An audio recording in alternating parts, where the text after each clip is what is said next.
Uh-oh.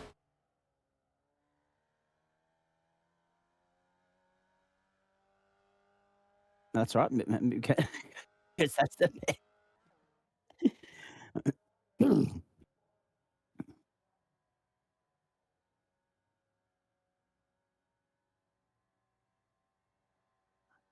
That's better. We're live? Sorry, folks, a little bit of confusion here on the platforms of the Gentleman Sim Racing Club. You may have noticed the intro curtailed somewhat prematurely and abruptly there, but we're not at the Bend. We're up the road. We're in the mainland capital of the City of Churches. We're on the streets of Adelaide, the Parklands Street Circuit, which is, of course, a new addition to iRacing over the last 12 months. As we say, a very good evening to you. Zach Cable alongside Matt Schmidtke. Welcome to the first instalment of Thursday Night Motorsport across the platforms of the Gentleman Sim Racing Club, Facebook and YouTube for this third term of 2026. And Schmitty, if it ain't broke, don't fix it, my friend. Formula V into the Porsche Cup. One significant change, it is with the Porsche Cup, and it is that it's an all-in split, which we're a little bit sceptical about how that's going to fare first up, because the venue for tonight is Mount Panorama, Bathurst. We may have a lockout situation like what we had with GT3 Pro-Am on Monday night, but we'll wait and see. As long as we get a good field, as long as we get a good race, I don't think anyone's going to be disappointed, because we've got an enormous turnout for Formula V. We'll get to that in a moment. And then we go Porsche racing at Mount Panorama, two of Australia's most iconic circuits and two of the GSRC's best offerings to kickstart Thursday Night Motorsport in Term 3. Mate, good evening to you. Welcome back.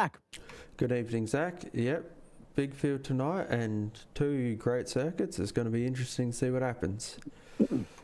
Indeed it is. Now, we have some very sad news to report off the top. We knew she wasn't well, but we've just received news in the last 15 minutes or so that Bonnie Tyler, the iconic musician that you know for a smorgasbord of different hits, and I'll rattle a few of those off a little bit later on in the program, has passed away at the age of 75. So it is a somber note in which we start on this evening, but we'll delve into that in more detail a little bit later on once we've got a few more I's dotted and T's crossed. Now, good news here. The Adelaide Parkland Street Circuit is 3.21 kilometres. We're about to go racing, ladies and gentlemen. We're literally about to see this qualifying server end in 3, 2, 1. Cars lining up on the grid. Overcast conditions. 19 degrees the ambient, 19 degrees on track, 9:28 local server time, which is Australian Central Standard Time, of course, July 9, 2026. 13 kilometre an hour winds in a mostly easterly direction, tending northeasterly, and 82% humidity. The grid is enormous. Let's have a look at this for you as we get the first of 4 races for the night underway for you here on the platforms of the Gentleman Sim Racing Club. He's looking for redemption, and he started in the best possible way. On home turf, Sam Chapman on pole position alongside Lockie Capel back on the platforms of the GSRC. Richard King, Jonathan Harris from 2. Connor Nixon and Harrison Lillis. Oh, it's a Logitech Orbit Drop Bear Motorsport onslaught tonight. Mark Heppel's in here alongside Eric Fenton and Adam Lavis and Craig Bond from row number 5. Bondi's not allowed to race in the Porsches tonight, so he's having a steer in the Vs. Ryan Tate, Jordan Pianazzola from row 6. From 7, Ben Woods, Mark Hilly from 8, Adam Proctor and James Katia. Then Joel Hansen and Hilton Booth from 9, Brett Bradbury and Michael Adams from 10. From 11, Jeff Adams, Greg Heaney from 12, Wade Sheedy, Sam Blacklock from 13, Colin Bennett, Patrick Savina from 14, Will Ramsden and Tarek Alani from 15, Thorn Leggett and Brendan Nealon. And still they come. From 16, Tim Ward, Joe Baldwin. From 17, Tom Pritchard, Lockhart Brownlee. From 18, Brooklyn Breton and Eduardo Zamora. From 19, Cooper friend Jason Timman. And have a look at them checked up around the final corner, ladies and gentlemen. They're not even going to see the green light when we get this thing underway. We are ready to rock and roll. The first one of the new term for Disruptive Loves Formula V. 3 races per week, 30 races between us and crowning a new champion. John Merritt, of course, the reigning champion in this series, and one of the only names I didn't read out in that grid run-through, quite frankly. So no John Merritt tonight. The defending champion giving everybody else a head start in term number 3 of 2026 from the streets of Adelaide. The first of 3 for the night. Let's go! Beautiful start. Look through the middle. It's Richard King and getting a push along from Capel as well. Brilliant start. King's going to lead him to the first corner, up 2 spots. Chapman goes through. Capel follows. Harrison Lewis is up 2 spots, and Jonathan Harris has gone back to 5th. Trouble at the back. Only half a dozen cars have made it through. Look at that. Oh, my goodness. The track blocked at turn 2. It was only a matter of time. Adam Proctor involved in that. So too Brett Bradbury, Jolan Hanson, and James Katia. Or Kutia, I'm not sure exactly the pronunciation of that one. We'll work on that as they make their way around for the first time. No Eric Fenson, Jason Tierman, Ryan Tate, or Eduardo Zamora. They've all opted out of this one. Tierman's just joined from pit lane, actually, a late arrival on the starting grid. We are far too spread out on the opening lap for the sake of it, for my liking, ladies and gentlemen. Through they go. The run down to turn 9. Chapman's going to lead on the inside from Richard King. Look at the dive bomb further back. Lewis on the inside of Harris. So Harris was the one, I called that wrong. Harris was the one that was pushing King through at the start, not Capel. Harris running the red. Oh, trouble. Bang, Connor Nixon gone. That was enormous. He flipped and flew out of turn 12. Chapman, King, Capel, Harris, and that's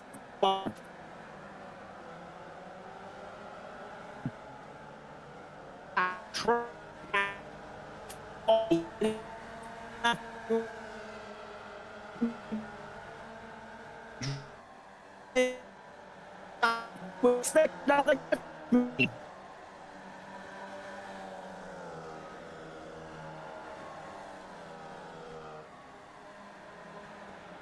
One second. Out.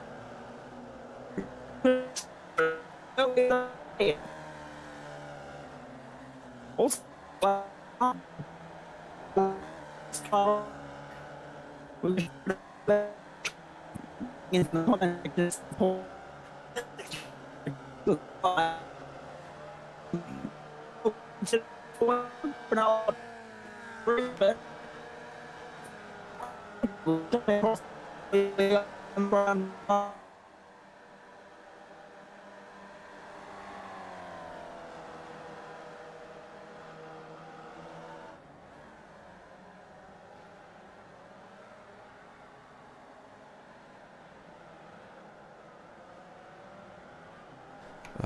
Apologies about the audio there. I'm not sure what's going on. Oh, I think we're back. You there, Zach?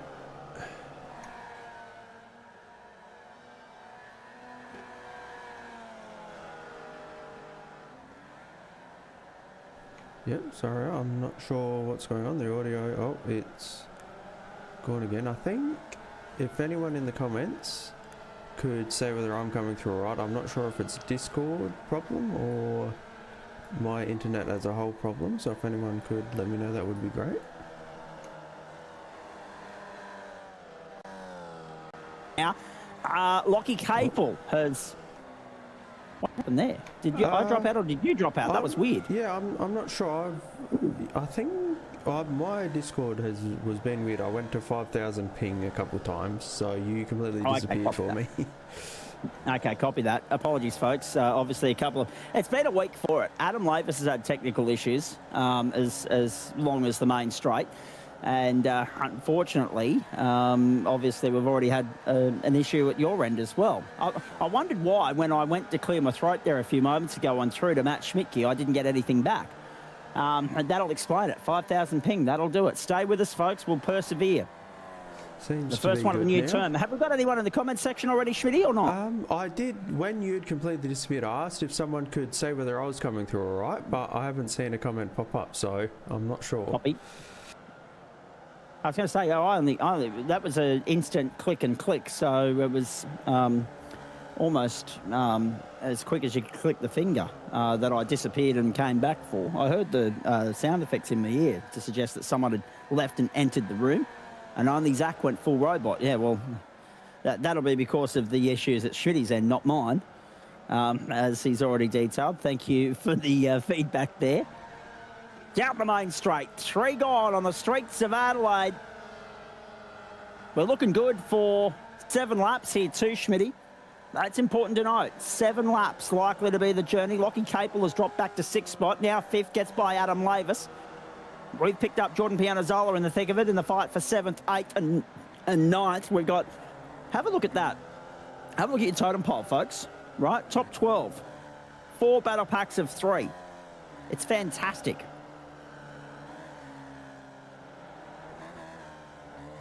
Pianazzola on the inside. I was going to say, I've actually had to turn the lights off in the broadcast booth. We've got Ramsden, Weggett and Booth with Mechanical Meatball black flags next to them as well, ladies and gentlemen. I had to turn the lights off here in the booth. So dark is the picture coming through, and that's because it is a dark, gloomy, overcast day on the streets of Adelaide. It's got nothing to do with the feed that's going out via YouTube and Facebook. It was just very, very dark on track, and I couldn't see anything. It was like looking at silhouettes. So I had to turn the lights off here in the broadcast booth just to improve the view, because I'm calling off the same monitor, the same pictures that you're seeing at home, ladies and gentlemen, which is why there's always about a half a second delay in the reaction to anything that happens out there from when you see it to when I call it. Can't help technology, ladies and gentlemen. As we worked out yesterday, it's a beautiful thing when it works, and hello to all of my fellow Telstra customers out there. Hopefully you're doing far better today. 6 3/4 minutes gone. Lap 5 is what we're circulating at the moment. Chapo leads from Harris and King. Have a look at this. I don't mind this, Schmitty. One of the great things about Formula V, we talk about it being a bloody open playing field. Oh, I've just put the mocker on it. Richard King has spun. Kingy's out of it. He drops down. Whoa, the rejoin was almost sketchy. In fact, he's going to be stuck there. He's going to be stranded. He's going to be there a long while. Trying to get out of the road. They're all coming towards him, and he's dropped now out of the top 15. My goodness.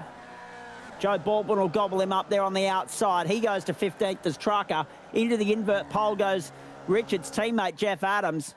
My goodness, unlucky for Richard. I was just about to say, as Jonathan Harris goes down the inside of Chapo at turn 8. You can go through there 2 wide. I'm not sure you can go through there 3 wide. I'm sure we'll find out at some point tonight whether you can or not. And in behind that, Lockie Capel under pressure from Mark Heppel and Adam Lavis. I was just about to say, in the case of John O'Harris and formerly Richard King, it's nice to see some new names at the top of the leaderboard. We're no stranger to seeing that in Formula V. It's one of the good traits of racing in the format, in the concept, in the category, in the discipline, whatever you want to call it. I'm trying to find the right adjective. But yeah, it's one of the great traits of what this vehicle brings to the table. Such a level playing field, because so much of this, well, A, relies on luck, B, relies on drivers not making mistakes, and 3, as we'll see at Phillip Island when we finish this championship in 9 weeks' time, especially when it's just a wide open throttle slipstream fight or a slingshot fight, luck, racecraft does come into it. Timing your run. That's why John Merritt's so good at what he does. That's why he's a 5-time champion in the caper. So, Harris, Chapman, Capel, Heppel, Lavis the top 5. And make note of that too. Our old mate Mav, he's a Seriously good operator. He goes well. Mr. Consistent. And he'll be hoping for a bit more luck to help with that consistency throughout the course of this term.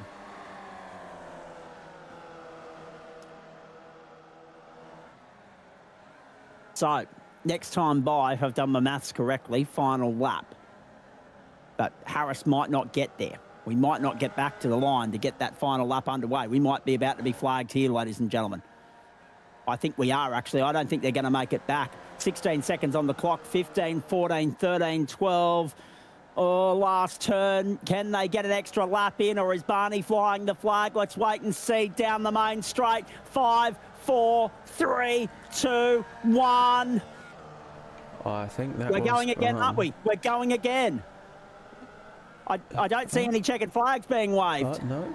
There was something being waved, though, I believe. Is it white or is it checkered? Let's have a look. I can't see. Yeah, it's hard to tell. I don't have that camera. But these boys are still racing, yeah, so we're still racing. Which is good. We got there with a hair's breadth of time remaining, ladies and gentlemen, it would seem.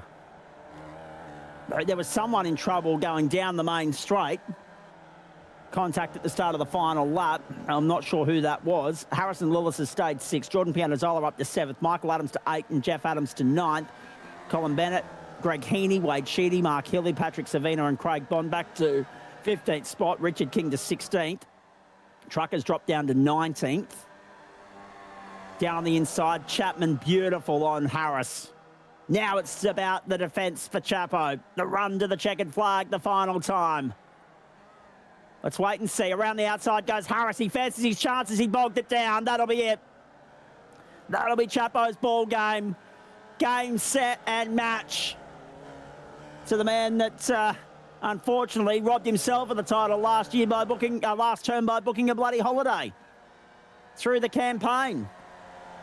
Cardinal sin of sim racing. But he's seeking redemption this term. And he's going to start that mission in the best possible way. Main straight, checkered flag. He can't afford to be too silly here, but he's going to do enough to hold off Jonathan Harris. Chapo victorious in race 1 on the streets of Adelaide. Capel, Heppel, have a look at them spinning left and right. Capel in for 3rd. Heppel, Lavis, Lillis, Pianazzola, Michael Adams, Jeff Adams. Colin Bennett's going to get the invert pole. Mark Hilly, Wade Sheedy, Greg Heaney, Patrick Savina, Craig Bond, Adam Proctor, Pips Richard King into the final corner. Can King get the switch back side by side? Drag race photo. Proctor's got it. It's not just me. It is bloody dark trackside, isn't it? Yeah, it is quite dark. It's extremely dark. Yeah. It must be very overcast. What's the time? It's almost like we need some lights around the place. It's 9:42 in the morning. It looks like there's a storm incoming, but I've seen nothing on the radar to suggest that we're going to get rain, unless you've got some intel for me that I don't have access to. That I know of. No, it's a strange one. There's no doubt about that. Oh boy! So the first shots have been fired for the new campaign in Disruptive Labs Formula V. And now the fun really begins, because we're going to have a few guys on the comeback trail. We're going to have, because Ramsden, Tierman, Pritchard, Friend, Nixon, Woods all ended up on pit road there at the end of race 2. Sorry, at the end of race 1, at the end of lap 1 in the case of Nixon and Woods, lap 2 in the case of Friend, lap 3 for Pritchard and Tierman, and lap 4 for Ramsden. Sam Blacklock got out there to see the checkered flag, but he finished 4 laps down, and Ryan Tate finished 3 laps down. The invert is 10 and then 15, Johnny. 10 and 15, mate. So 9th for the grid this time through, and then if you stay second again, it'll be back to position number 14, mate.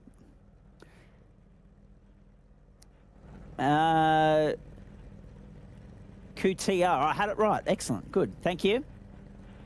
Getting pronunciation lessons, phonetic English on the fly here, ladies and gentlemen. How good.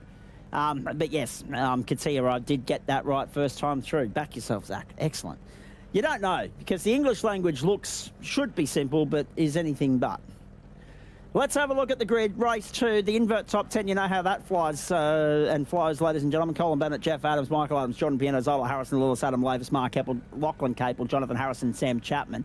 I'm not going to have time to get through the rest of the grid here because they're already boxed and ready in the starters' hands right now.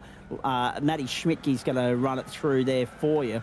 But, yeah, it's interesting because we've got quite a few guys trying to make their way through from the back of the grid. And Will Ramsden starting from pit lane. They're off. They're racing. The whole shot will go to Jeff Adams.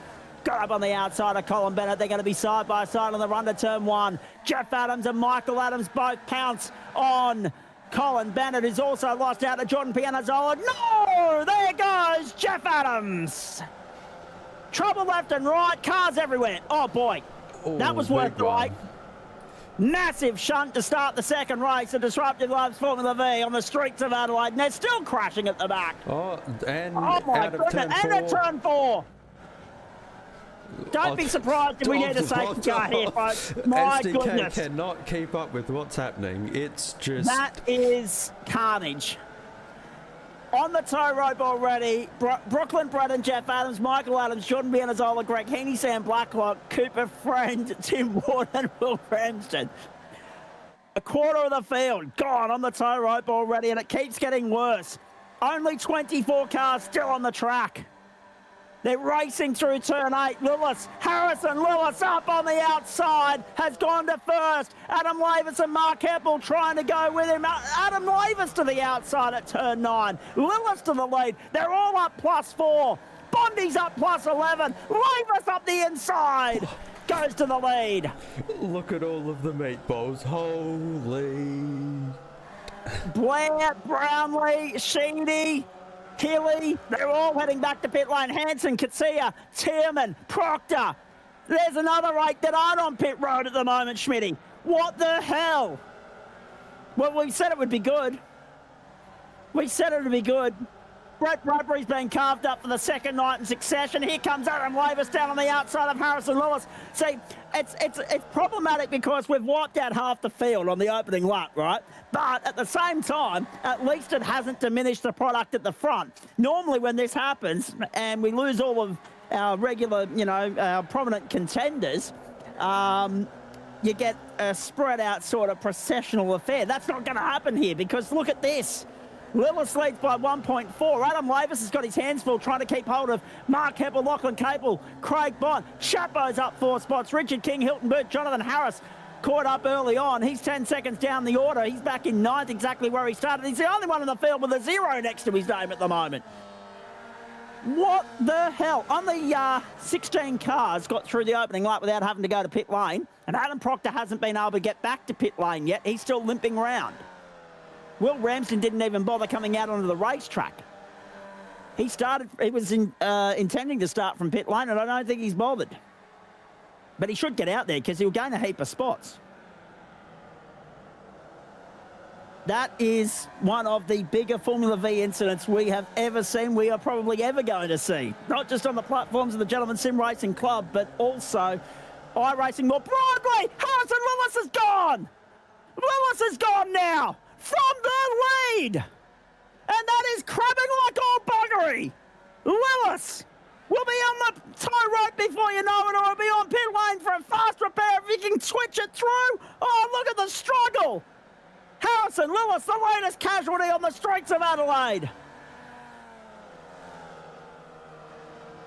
Survival of the fittest? Destruction derby? I reckon there's about... Wreckfest? 30 entries for crashed on turn 1. That was ridiculous. Makes you hold your breath and wonder what's going to happen in race 3 because we invert the top 15. But look at some of the gains here. Hilton Boots up 16. Brendan Nealon's up 13. Ryan Tate's up 19. Connor Nixon's up 24 spots. Tom Pritchard's up 20 and Joe Baldwin's up 7. They're all in the invert at the moment. Thorne Leggett would be on pole if things were as they are right now. That would be extraordinary. This is madness. And you strap in because you've got 10 laps of it, ladies and gentlemen. 10. 1 minute. Well, actually, no, it's touch and go. I reckon we're going to actually be pushing to get that 10th in. I've got a feeling we're going to be curtailed at 9. 4 wide, was that? Yes, it was. You blokes are insane. Heppel goes wide, opens the door. Capel goes through. Look who's with him. Chapo up around the outside. There goes Mark Heppel and Richard King and Adam Lavis. Whoa. Chapo's chasing Capel now. Capel's gone. He's 2.7 to the good. Ryan Tate, fastest lap of the race, 1 minute 39.170. Lap 3 isn't yet done. Yeah, no, this will not get beyond 9 laps, ladies and gentlemen. We're only going to be going 9 here. Such was the carnage on the opening lap there. We just did not. We lost too much time in that. And when you think about it, the carnage started at the front, and this was exactly the fear we had, Matt Schmidtke, that if there was an incident at the more trouble. That's Chapman and King. Chapman and King have come together, and Capel's on the tie rope as well. Are you kidding me? No one wants to win. Craig Bond leads this race. Now, what happened there? Capel's gone on his own, and Chapo and Kingy have arrived blind. Whoa, no. Wild ride for Capel. Chapo nowhere to go. King nowhere to go. Bang. And really, you can't blame Lockie for that because he was stationary when they arrived on scene. And he was holding his brakes. Once he actually was no longer a passenger, had some sort of control of the car. What the hell? Oh my goodness. Some of the stats here are insane already. You'll have a headache after this one, ladies and gentlemen. Watch the wild ride for Sam Chapman here. We're riding on board with him through the centre chicane. Bang, bang. Oh, just a plume of smoke. So it was a visibility issue as well. Getting up over the top. Oh, no. Oh, dear. So Hilton Booth up into 5th in all of that. Connor Nixon up into 6th. From 35th on the grid. Chapo has had to come to pit lane as a result of the incident with Richard King. Another one. I mean, Kingy will hopefully be able to get back out there and Capel as well, but they've been on the tow rope now for 1.5 minutes apiece. And Bondi from nowhere, from 15th on the grid, leads from Mark Heppel.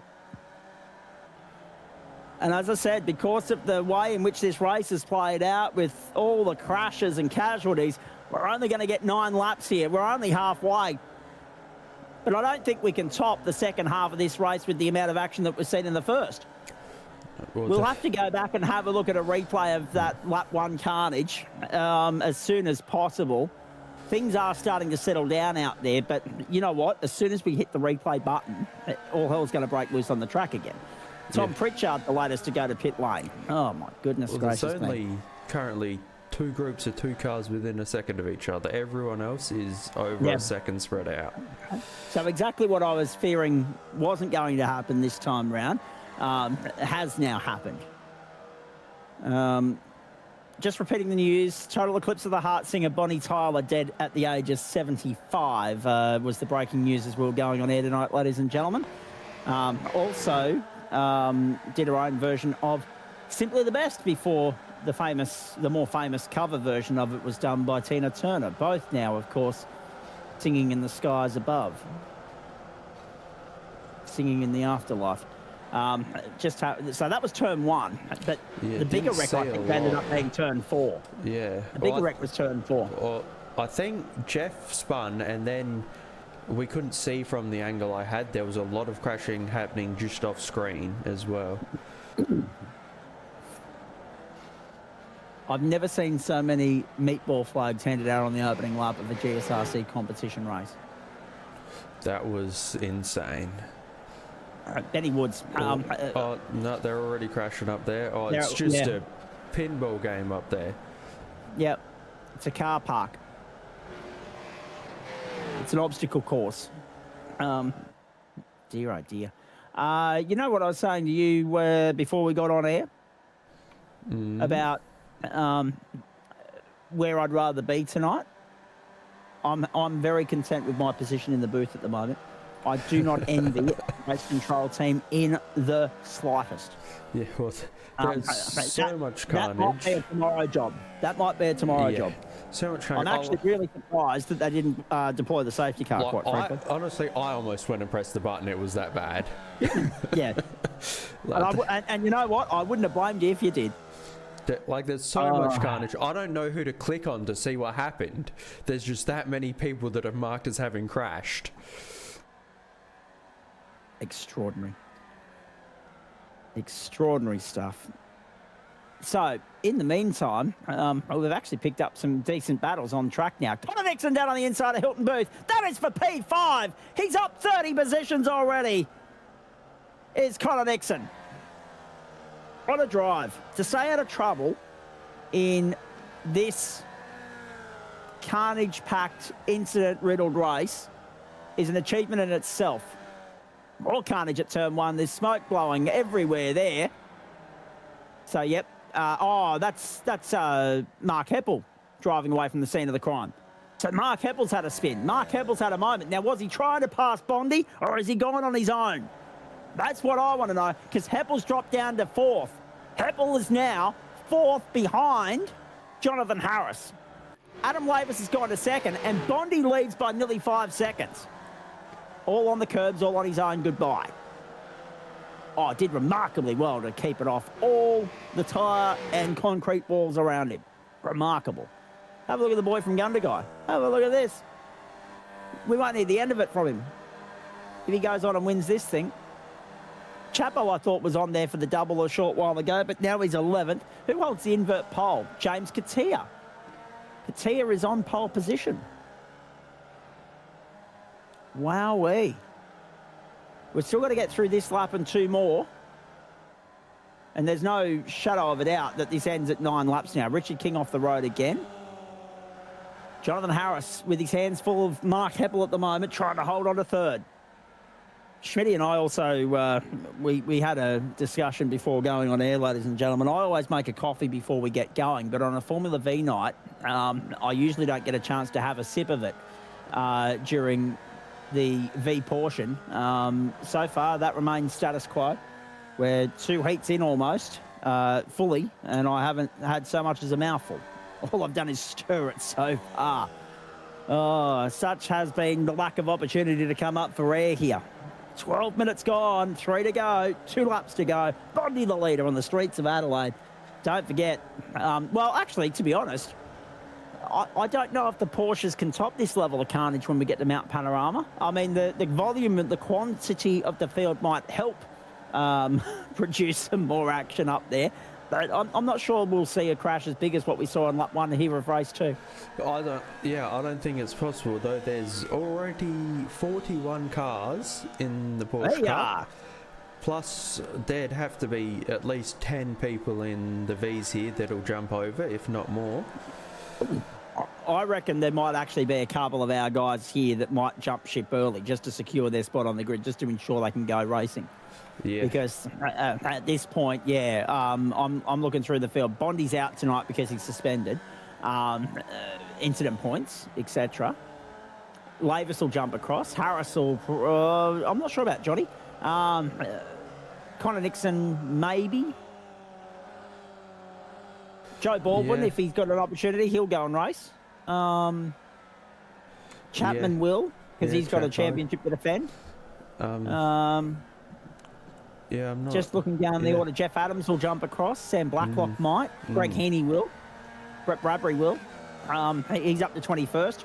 Lachlan Capel, maybe. Cooper Friend, yes. Jordan Pianazzola, probably.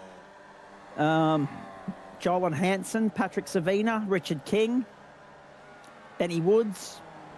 We're in trouble. We might have a full house. Track density at Bathurst is 60. Brett Bradbury's got a mechanical meatball. Oh, Harris. Wasn't aware that he was trying to gobble up lap traffic there, I don't think. Nearly ploughed straight into the back of him. Bondi's Through we out go to again. 7 seconds. That's got to be one of the... Oh, big hit on the wall by Johnny there. It's one of his bigger wins. And it's one of the bigger wins in Formula V, absolutely. That's in the realms of Who was it? Was it Chapo at Knockhill? Yeah. Not Knockhill. Yeah. Thruxton. Yeah. I think it was, yeah. Whoa, Heppel passed by Connor Nixon. Heppel on the outside, Nixon on the inside. Here comes Harris as well. Harris wants Heppel, gets him. Heppel around the outside will force the issue. Harris will have to hang him out to dry, and at the same time get back in line to defend and cover up Ryan Tate. Very nicely done. White flag flies for Bondi. Actually, no, this is it. This is the last lap. My apologies. That's the checkered flag for Craig Bond. Oh, yes, Victory for Bondi on the streets of Adelaide. 7 seconds to the good. Here they come. Lavis goes second. Nixon goes third. Heppel, Harris. And then photos all round a little bit further back in the field. Tate marginally pipped there by Harris. Booth, Baldwin, Chapman, Nealon, Sheedy, Brownlee, Leggett, and then Alani with Katia back there in 15th spot, holding the invert pole position. Apologies, folks, that crept up on us. I got my sums wrong there momentarily. I stopped paying attention to the leaderboard, to the time, to the totem pole, to the lap count. 15 minutes had come and gone very quickly. They're crashing still across the start-finish line. So no wonder the moves were on there in earnest on that final lap. Harris hung out to dry there. He tried to get back and force the issue with Heppel. He wasn't able to do so, but then had to relinquish that in a bid to keep Ryan Tate at bay, and did manage to do so. So he gets a top 5 finish, which isn't bad. Which isn't bad considering how the night started. Or how that race started. He was 9th at the end of the opening lap, or at the end of the opening 2 laps, quite frankly. So Bondi's a winner. Craig Bond's got one, Sam Chapman's got one, 2 different winners from as many starts. And we've got a 2-minute warm-up ahead of us here. Just a wonderful opportunity for everybody to catch their collective breath on the back of some of the most chaotic Formula V racing we have ever seen. My goodness. Fremantle and the Sydney Swans getting underway in about 9 minutes' time over there at Optus Stadium in Perth. If you're an AFL fan, that is live on 7 right around the country, even in Brisbane, which is surprising because normally it's only if the Lions are involved that they'll put it on the main channel on a Thursday night, which means that people are watching home and away on 7-2 at the moment, which is a little bit frustrating. But at least it's in HD these days. What else should we run through here? NRLW, I'll go around the grounds with that firstly, because we have the NRLW underway Thursday night football, Cronulla and Brisbane, and it's already 6-0 in favour of the Broncos, and they've played 16 and a half minutes in the first half. Around the grounds will continue throughout the course of the evening for you here on the platforms of the Gentleman Sim Racing Club. We've had one last lap triller. Bondi in a canter in that second race. Let's see what the third produces. Let's just hope we can get through. So that's a good point. I don't think there's more points for race 3, Johnny. I think it's just straight down the line for Formula V, mate. So no, I don't think there's any extra on the table for you. But survival of the fittest. Good luck to Adam Lavis crunching the numbers in all of that. Schmitty, it's going to be a dog's breakfast, that scoreboard at the end of tonight.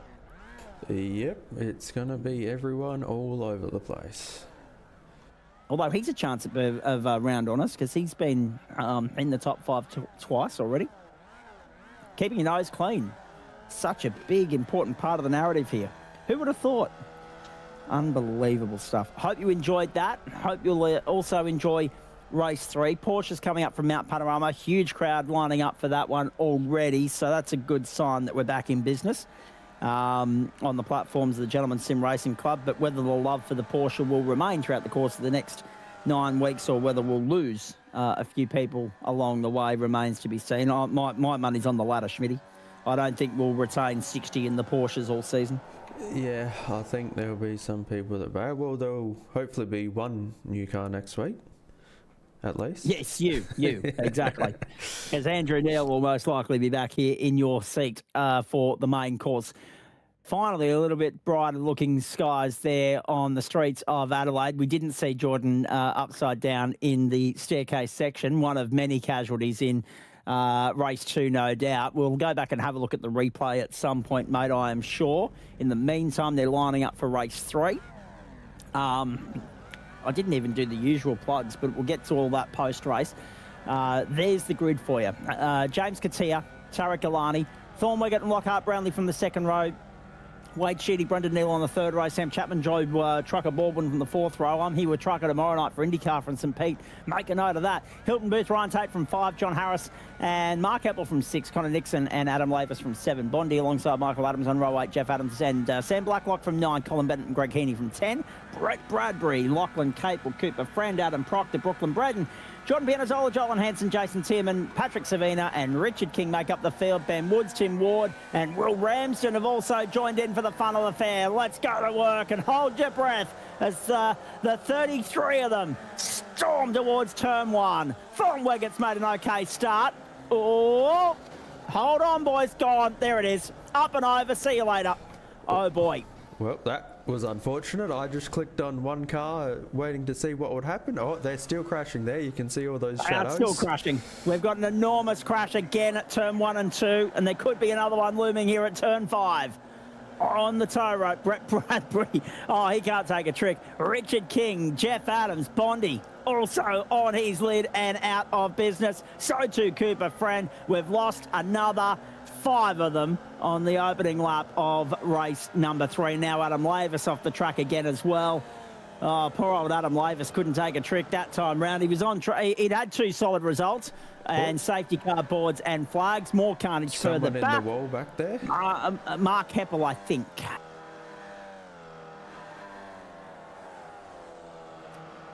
Oh, boy. Safety car boards and flags. Probably should have had that after the first heat. After the first incident on lap 2, quite frankly. And now they're spinning under safety car. Oh, no. Oh, I can't see. Is anyone actually aware that the safety car boards and flags have been thrown? I'm not sure. That is Lockhart Brownlee. Come on, boys. Get it together. This will give these boys that are on the tow rope already a chance to get back in the race at least. They may not lose a lap here in all of this. James Katia leads the way. And actually, can we just get a better look at that car of his? I'll see what I can do. As the safety car picks the field up, Brett Bradbury and Patrick Savina have parked up. They've said, we've had an absolute gutful of this. We'll try our hands in the Porsche. There he is, James Katia, early candidate for my favourite livery of the season. Right there. Have a look at the yellow. How good's that? It stands out beautifully. Excellent stuff. Much like the yellow on the totem pole that says that we're under caution at the moment. Brett Bradbury, 14th is the furthest I've got. Turn 4 is the furthest I've got all night. Oh, my God. So flipping and flying at VIR last night and not able to get past turn 4 on lap 1 of heat 1, 2 or 3 tonight for Brett Bradbury. Jeff Adams, Craig Bond, Adam Lavis, Richard King and Cooper Friend all remain on pit lane on the tow rope. The safety car boards and flags have been thrown. James Katia leads Tarek Alani, Thornwigget, then Wade Sheedy, Sam Chapman. Jonathan Harris up 5 spots. Ryan Tate, Joe Baldwin and Brendan Nealon. Here we go. Wild ride awaits with Adam Lavis. There we go. Turned around. Gone. It was Bondi, wasn't it? Yeah, I just clicked on Bondi, hoping to pick up the action, and Bondi was the action. Oh, it's a car park. Oh, can we get a Capel on board is the question that's being asked. Bondi's already in the green room. Bondi, it's a caution. If you've got a fast repair at your disposal, get it back out there. Get on the tail of the field. Try and rip your way through again. But well done on the race 2 victory. Oh, thank you. Huge thanks to one of the WKMP SimSport guys. They tuned in and watched that race win, and then now throwing it all away. But I couldn't be bothered doing another race. They're just going to try and ban me GSRC. So I don't know. I might as well just go enjoy the rest of my night if I can. Well, I try and back out so I don't get banned, and then this happens and now I'm going to get banned anyway, so I don't know what's going on here. Well, I was going to say, we probably need a better look at it from your standpoint to see whether you're at fault in any of that. I don't think so. I I was far enough up to stay there for turn 1 and would have made it 3 wide, but I took the initiative to back out so I don't get a penalty, and then, Oh, yeah. Sam Blacklock's reversing on pit lane. What's he doing? Stay with me, Bondi. Going to come back to that in a moment. Someone's picked up a black flag in all of that. Oh, okay. Yep. Yeah. Look, hold your breath. Hold your tickets. Have a look at all of that. My goodness, that is just carnage. A blocked track for the second time tonight on the streets of Adelaide. Yeah, look, hard to say, Bondi, because really everybody gets checked up on lap 1. So whether or not they just write it all off as a racing incident or not, I'm not sure. But bad luck. Hopefully better luck next week. Adam Proctor's picked up a black flag in all of that. Next week, Zach, I won't be here by then. I'll be gone. I'll probably be life banned by then. Don't speak so despondently, mate. Cross your fingers, hope and pray. Maybe, I don't know. Look, to be honest, like there's 3 or 4 different contributing factors to that. So I'm not going to attribute blame to anybody because I don't think it's easy enough to do that. Race control will have a look at it, and obviously if they see anything that they want to speak to you about, I'm sure they'll be in touch. But I don't. Yeah, look. I'm not willing to comment one way or another because there were... Don't get yourself in trouble. This isn't me. There were 13 different lines going through that corner, and unfortunately, because everyone's trying to get it through and make their moves on the opening lap, incidents like that are bound to happen, but you weren't the only one. Well, 3 doesn't go into 1, so I back out, and then I get turned down on, and then we have that. I know, I was going to hit tyre bundle if I didn't turn away, but then Correct. I still tried to turn, so it's not like I just drove straight and took him out. That's right. So. And that'll work in your favour. The fact that it definitely wasn't, intentional. And you can explain that to the powers that be, I'm sure. I don't think we've actually got race control at the moment tonight. I think we've only... We don't. No. And they want to give me a penalty for race 2 for lack of caution under yellow. And it's like, I can't goddamn back off in time. But it shouldn't be more than 5 seconds, and I got a 7-second win, so I should still be able to get a win there. Fingers crossed that remains the case, mate. Fair income. Yeah. All right, well, thank you for that. Bad luck that you're not going to play any further part in this race. I would have thought that you would have been half a chance, actually, but there's still 32 cars out there. There's only 30 cars out there now. Adam Lavis at the tail of this field. Brett Bradbury and Patrick Savina have also parked up. Probably a good thing you're not lining up with the Porsches, Bondi. The house is going to be full there. 60 cars around Mount Panorama is just asking for trouble. Still kind of sad I'm missing it, but I need to get packed. And yes, go and do that. I've been asleep 1 hour before this, and then, yeah, I feel like going back to sleep. I don't know. We'll see. I'll go play some FC26. Yeah, do that. We'll catch up on Monday. We'll try and play some FC26 on Monday. How's that sound? Yeah, right. We'll sort something out. All right, good. Go and enjoy the rest of your night, mate. Yeah, hopefully. Yeah, me too. I was in a what sort of a mood at the start of the night due to circumstances beyond anyone's control. Tonight, all right. Don't want to know. No, I don't. And nor do the listeners at home. Go and enjoy the rest of the night, mate. Good luck with the karting this weekend, and we'll catch up on Monday. Yeah, thank you, and thank you to all my sponsors. There he is, Craig Bond. A little bit on the filthy side of things, Matt Schmidtke. Yeah, didn't seem too happy about that, but we'll wait and see what race control says. Hopefully we're going green this lap. I thought we might the previous lap, but the safety car went around again. Oh, the lights are off on the car. The lights are out.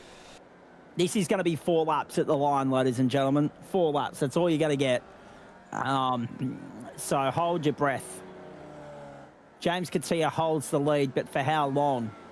Thornweger's in 3rd spot. Only 7 minutes to hold a podium. Pressure's already on Thornweger for the comment section. Here we go. Righto. Hold your breath. Cloudy day on the streets of Adelaide. We've had our first safety car of the new term on the platforms of the Gentleman Sim Racing Club. It goes to Disruptive Labs Formula V on the back of 2 of the bigger crashes you're ever likely to see the category produce. James Katia will lead us back to the line with 4 laps to go. Katia and Alani streak away from the rest of the field. They put a nice little gap between themselves and third, fourth and fifth. And here's Sheedy and Chapman making a move early. Brilliant from Sheedy to cover off Chapman. Harris, trouble. Yep, Jonathan Harris, park, middle of the road. Can he get out of the road? Oh, my goodness. Joe Baldwin on his lid, is it? Is that Trucker? Yep, that's Joe upside down. Oh, dear. Let's set about that. When we reconvene with him tomorrow night, the better. Oh, more trouble. Connor Nixon was involved in part of that as well, I think. He's dropped a few spots now, back into 20th. Crashes aplenty on the restart. As if the safety car was going to calm these blokes down. It went tame long enough to get the field sorted, and then as soon as the green flag flies once more, carnage ensues. We're not giving them a second safety car though. Every man for himself now. Joe Baldwin on the tow rope, unsurprisingly. Katia leads down on the inside. Tom Wiggett to second on the inside of Tarek Alani. 10 minutes gone. 3 laps to go at the line. I was waiting for Stedden to arrive in the comments section. Right on cue. There he is. Katia, Wiggett, Alani, Chapman. Oh, look at this. Look at this. Chapman down on the inside of Alani. Chapman to third. On track for a double win tonight is Sam Chapman. But he's got to get by James Katia in the process. 3 laps to go on the streets of Adelaide. So we're going to have races tonight of 7, 8 and 9 laps. Interesting, isn't it?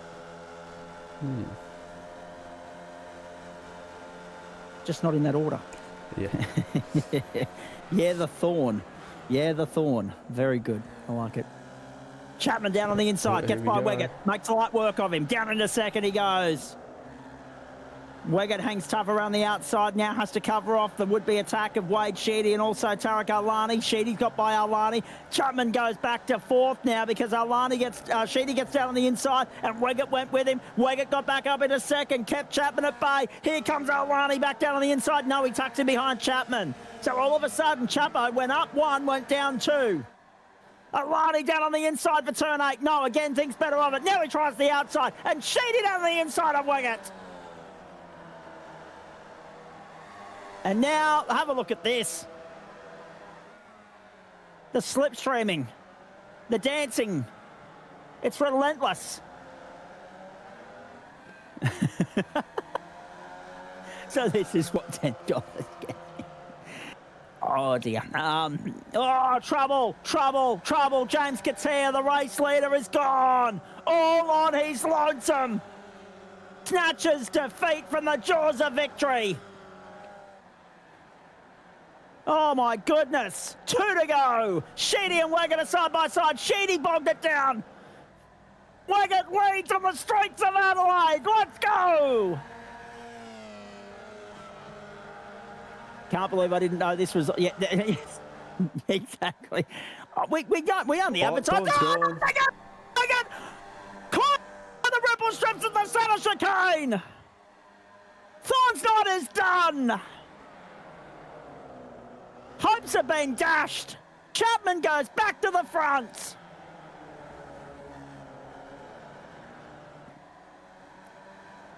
Oh, my goodness me. Does anyone want to win this thing? Apart from Chapman, of course.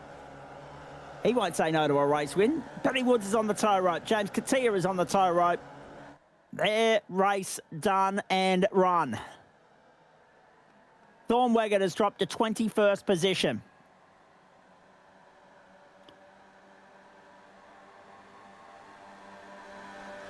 Chapman under relentless pressure from Wade Sheedy and the Platinum Racing stable. There will be just 1 lap to go at the line. 3 wide further back. Hilton Booth on the outside. Michael Adams and Mark Keppel right there with him. Hilton Booth hung out to dry. Michael Adams up into P5. Oh. Whoa, big one out of turn 8. That's Connor Nixon. Up and down and bouncing across the racetrack and wrecking another Formula V. Oh, my goodness. Again, I stand by it. The Porsches won't top this.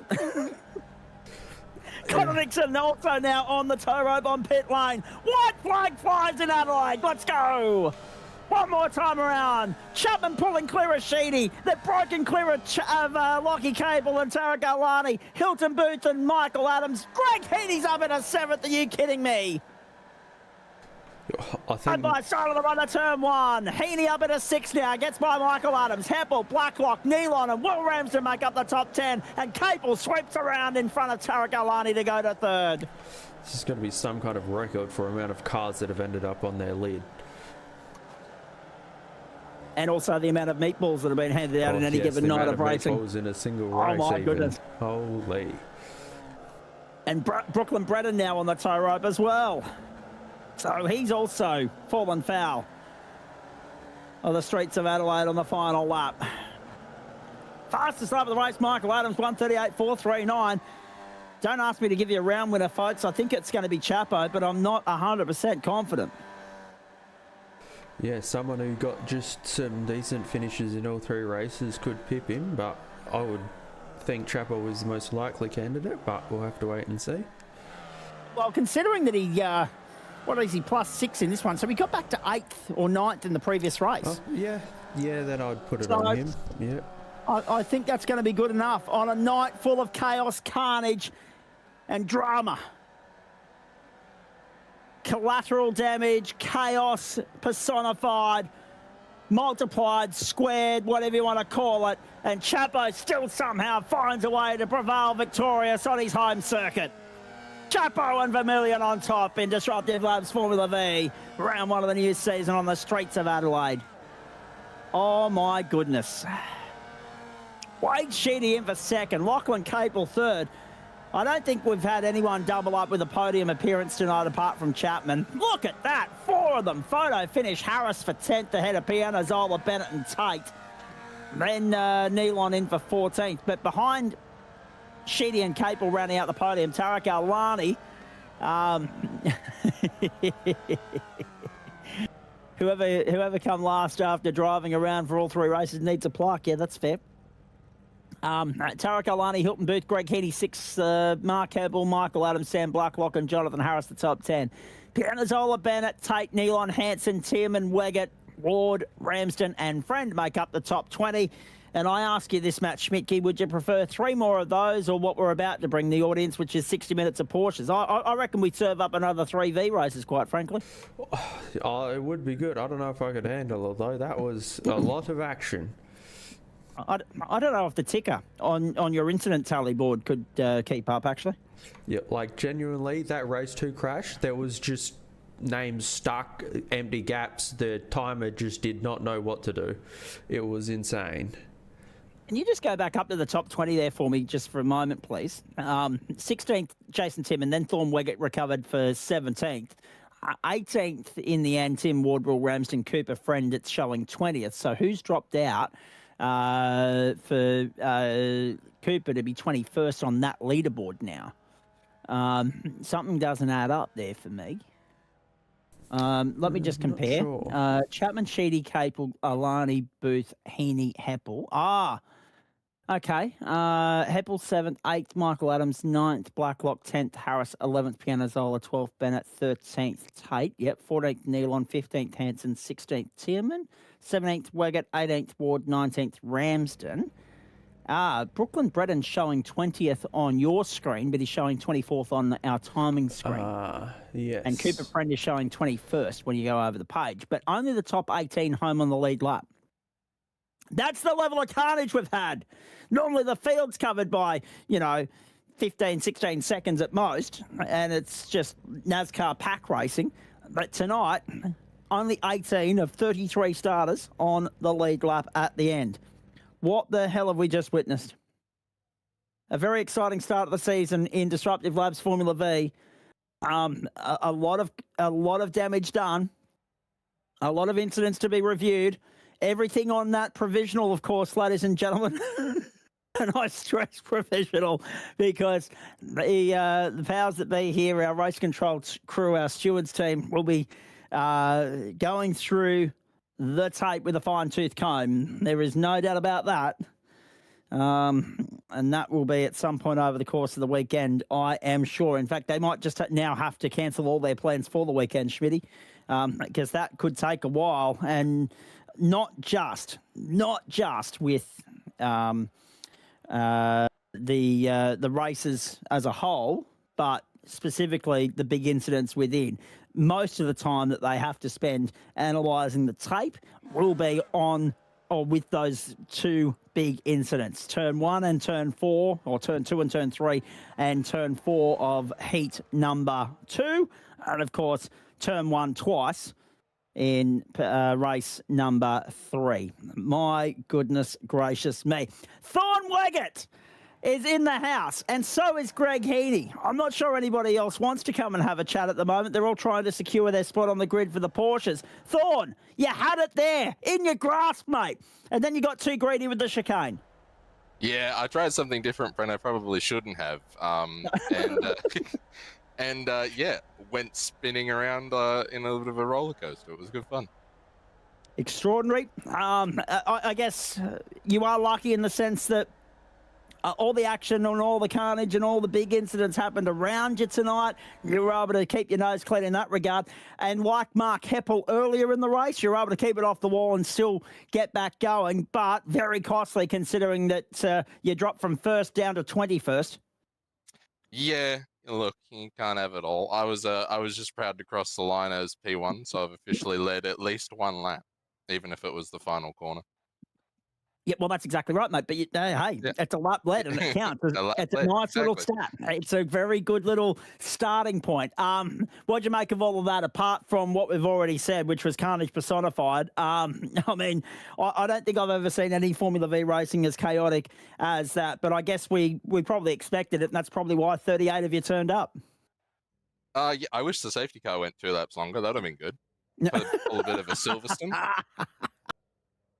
That would have been good for you. Although that being said, we don't normally get safety cars deployed in a GSRC Formula V race. So such was the depth of the incident and the extent of the incident that it needed to be thrown tonight at the discretion of iRacing admin and also race control as well, as Greg Heaney's just tidying it up in the comments section there. Yes, we don't normally see a safety car deployed, but at the same time, it gave you guys 2 bites at the cherry, and the crash at the start of the restart was almost as good as the first one. Yeah, I didn't get to see any of them, which is bizarre considering my usual circumstances in V's. But good luck everyone else, I guess, for that one. Yeah, absolutely. Hey, based on all of that, I mean, pleasing for us to see some new names at the pointy end of the field, and pleasing for you to have the pace and the luck required to be at the pointy end for a little bit of time as well. Tarek Alani and Wade Sheedy keeping you honest whilst you were there too, and of course, old mate Chapo was looming large as well. Yeah, I got to race Chapo, and I was actually surprised I could keep him at bay when I had a clean car, which was a nice feeling. It didn't last very long, but that's an improvement over last season, where I was usually in the air instead of on the ground. Well, don't worry. Any airborne work done by you tonight, Thorn. I mean, you've got 9 weeks to try and join in the fun of the fair there, but there was plenty of aerial acrobatic work done by your fellow competitors to well and truly accompany you on the highlight reel at the end of the season when it comes to our acrobatic work. Thoughts? Let's say, if we can, Matt Schmidt, you just have a look at the calendar here for the Formula V season and remind everybody where we're going. We didn't get a chance to do that earlier on, nor did we get a chance to thank the people across the top and bottom of your screen either. So let me kill 2 birds with 1 stone here. Big thanks to Disruptive Labs, merch.tgsrci.com, flash graphics, waste options, and of course, Trophy AI. Massive thanks to them for their ongoing involvement and input and support of the platforms of the Gentlemen Sim Racing Club. So next week, oh boy, more carnage awaits. Oran Park in southwest Sydney. The old Oran Park, of course, one of those circuits that lives on in legacy in the sim world because housing was more important in the real world. Donington Park, then Knock Hill, 2 good circuits there. Rudskogen, the Norwegian Motor Centre there in week number 5, then off to Motorsport, and that'll just be a slipstream race. VIR, the North Course, you saw the sort of racing that put together with the BMWs last night. It'll be good in the Vs, no doubt. Then off to Ostrosleben. It was wet last time we went there in Formula V. Then onto the Tsukuba circuit. Of course, we had some interesting racing there last term. And then to Phillip Island, which, like Sandown, will bring the action. Thoughts on that calendar, Thorn? What do you like? What don't you like? I love Tsukuba. I could do 10 rounds of Tsukuba with maybe like a Willow Springs in there here and there. Yep. That could be my whole calendar. I love Tsukuba. Yeah, I would take a Tsukuba and a Willow Springs combo. I'd take Willow Springs more any day of the week. I'm not sure my vocal cords would be able to handle it every week, but I'd be up for the challenge. From your standpoint, mate, I mean, were you surprised by the amount of carnage tonight? Were you surprised by how clean a run you were able to have until you got a little bit too greedy with the curb? Is that the only mistake we saw from you tonight? Oh, I had a couple of issues in the first one. It was just avoiding slow speed accidents. You know, when the whole road's taken up with 3 cars, there's nowhere really to go. So good to say I didn't actually cause my own crashes this time. It was all assisted for me until that last race, anyway. But no, I didn't even practice for Adelaide because I hate the track. So to be first at any point was completely unexpected. One of your supporters in the comment section, mate, reckons it'll be a Thorn domination next week at Oran Park. How do you feel about Southwest Sydney? I love Oran Park. I haven't done any practice in the V's, but maybe I've got the form to put together some good runs if I actually practice for a change. What's next on your racing agenda, please? Are you jumping in a Porsche tonight, or are you calling it quits? I'm currently sitting in the Porsche lobby, waiting to go out and set a quali lap, or I might start at the back because I haven't done any practice for this one either. How many are in there at the moment, please? Oh, let's have a look. We're looking at a lot. I'm seeing 58 drivers. Yes. 58. Oh, so the house is just about full. If you can't get in, you know why, because she is stacked, ladies and gentlemen. But this is the thing that shits me, right? And I'm sorry to swear on air that early in the evening, but this is the thing that annoys me mostly when we get to the start of the season, right? Everybody comes out from under the woodwork, and the committee's gone to all this effort to combine the splits because having 10 and 15 was just not cutting it to justify having 2 splits. And now, all of a sudden, we see an enormous amount of participation and turnout for the start of the season. But we're not going to see, I can guarantee you, we're not going to see 60 on the grid in the Porsches when we get to the final round. Mark my words. So I feel for the guys that are going to miss out tonight, who are going to actually want to be regulars throughout the course of the season for the sake of the Johnny-come-latelys, the cameo appearances that we're going to see tonight. Hello, Greg Heaney. Just to jump in, Mav has already created a backup server in the regular league, so those that do miss out have somewhere to go and race the Porsche. Excellent. Which will mean that after this week we're probably going to have to split it again, but because it's obviously run in a sub league, it's easy enough to split. Yeah, well, that's not too bad then. But yeah, it is a little bit frustrating because we had that problem the other night with GT3 Pro-Am. We didn't anticipate having such growth in GT3. And considering the amount of complaints we've had over the pogo stick, the Porsche Cup car, I'm a bit surprised. I shouldn't be because it's Bathurst, but I'm still a little bit surprised that we've got 60 on the grid there tonight as well. Not complaining from a broadcast standpoint. It's very good for the spectacle and the quality of the product for everybody to see at home, but it is a little bit frustrating that, all the hard work that we've done over the course of the last couple of weeks lobbying for we need to combine these so that we have some value for money and some entertainment has just bitten us on the backside. But anyway, Thorn, good luck in the Porsches, mate. Come back and check in with us after that, please. Oh, I certainly will. Thanks, guys. And go well. And I say that because we've only got 12 minutes to go here, so I want to get Mr. Heaney's thoughts on a couple of different matters before we rock and roll. Greg, there were a couple of interesting moments for you throughout the course of the evening, but the fact that you were able to keep your nose clean and bring it home in 6th in race 3, that's the standout of the night for you, no doubt. Talk us through your perspective of that carnage. I saw it coming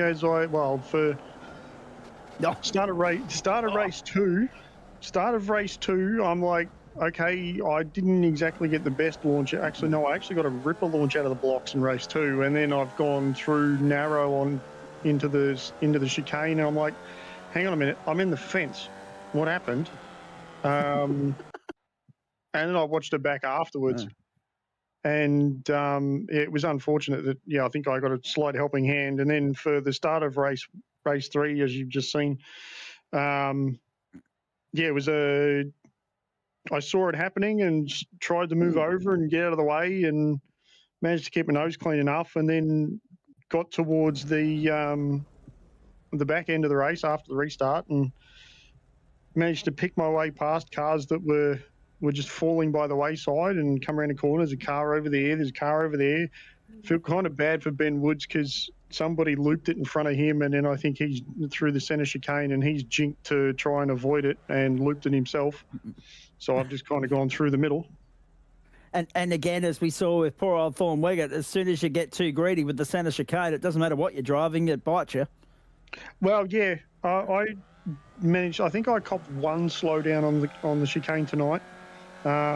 If you hit it right, you could hop the car across it easily enough. You just got to be mindful of how it's going to land. It did have a tendency to land left-hand rear first, so you just had to kind of account for that. But it wasn't terrible. So. No, I'll tell you what is terrible, though. Going around the grounds for you for the first time this evening to Optus Stadium in Perth.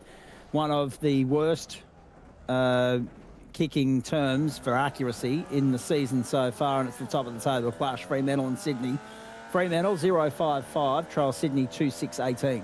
So there have been, 13 scoring shots, but only 2 of which have been goals. Extraordinary stuff on the West Coast tonight. You can watch that on the screens of 7, of course. Schmitty and I are gearing up to bring you the supercars. The Porsches from Mount Panorama Bathurst. We had the supercars last night, but we didn't see you, Greg. No. I'm putting the supercar away this season because at this point I'm doing the double Monday, Tuesdays when there's something that I feel like driving. If I feel like driving on a Tuesday. Wednesdays doing BMWs, obviously tonight doing V's, and I'm still yet to decide if I'm doing the double tomorrow. Very nice. So I think no Porsche, no supercar for me this season. Okay, fair enough. So, the change is as good as a holiday, right? Yeah, pretty much. What'd you make of the BMW? It needs a better set of tyres. I'll give you that much. No. Those things felt it felt horrible on whatever tyres they've got on it. But honestly, it was honestly the first time I'd actually driven the car. But look, it's a fun car to drive. Unfortunately, getting squeezed 3 wide at the top of the roller coaster didn't really help my race. But it is what it is. There is the confirmation from Sean Benici as well on screen, folks. Breaking news. Porsche Cup server now full, capped at 60, and the backup server has been open. So if you're trying to get in a race, the Porsches, go to the backup server, and obviously good luck to Adam Lavis trying to work out where everybody goes from there with regards to points allocations and other things. Looking forward to seeing how all that plays out when we get to Mount Panorama. It's interesting you mentioned the tyres with the BMW, though, because that's one bit of feedback that we didn't get last night from many of the boys. That's one thing they left out. Yeah, and I found that it must be a very hard compound of tyre. I ran it, for my standards, I thought I was pushing the car pretty hard. I checked the tyres at the end, and I'd only worn about 8% of the tyre out. So, and it was, I think it may have been heat degradation instead of just wearing it out, because the front left was about 93 degrees when I got back to the pit lane after the race had finished. Indeed. Very nice kick from the Swans. 3.6.24 plays 0.55 with 15 seconds to play in the first term.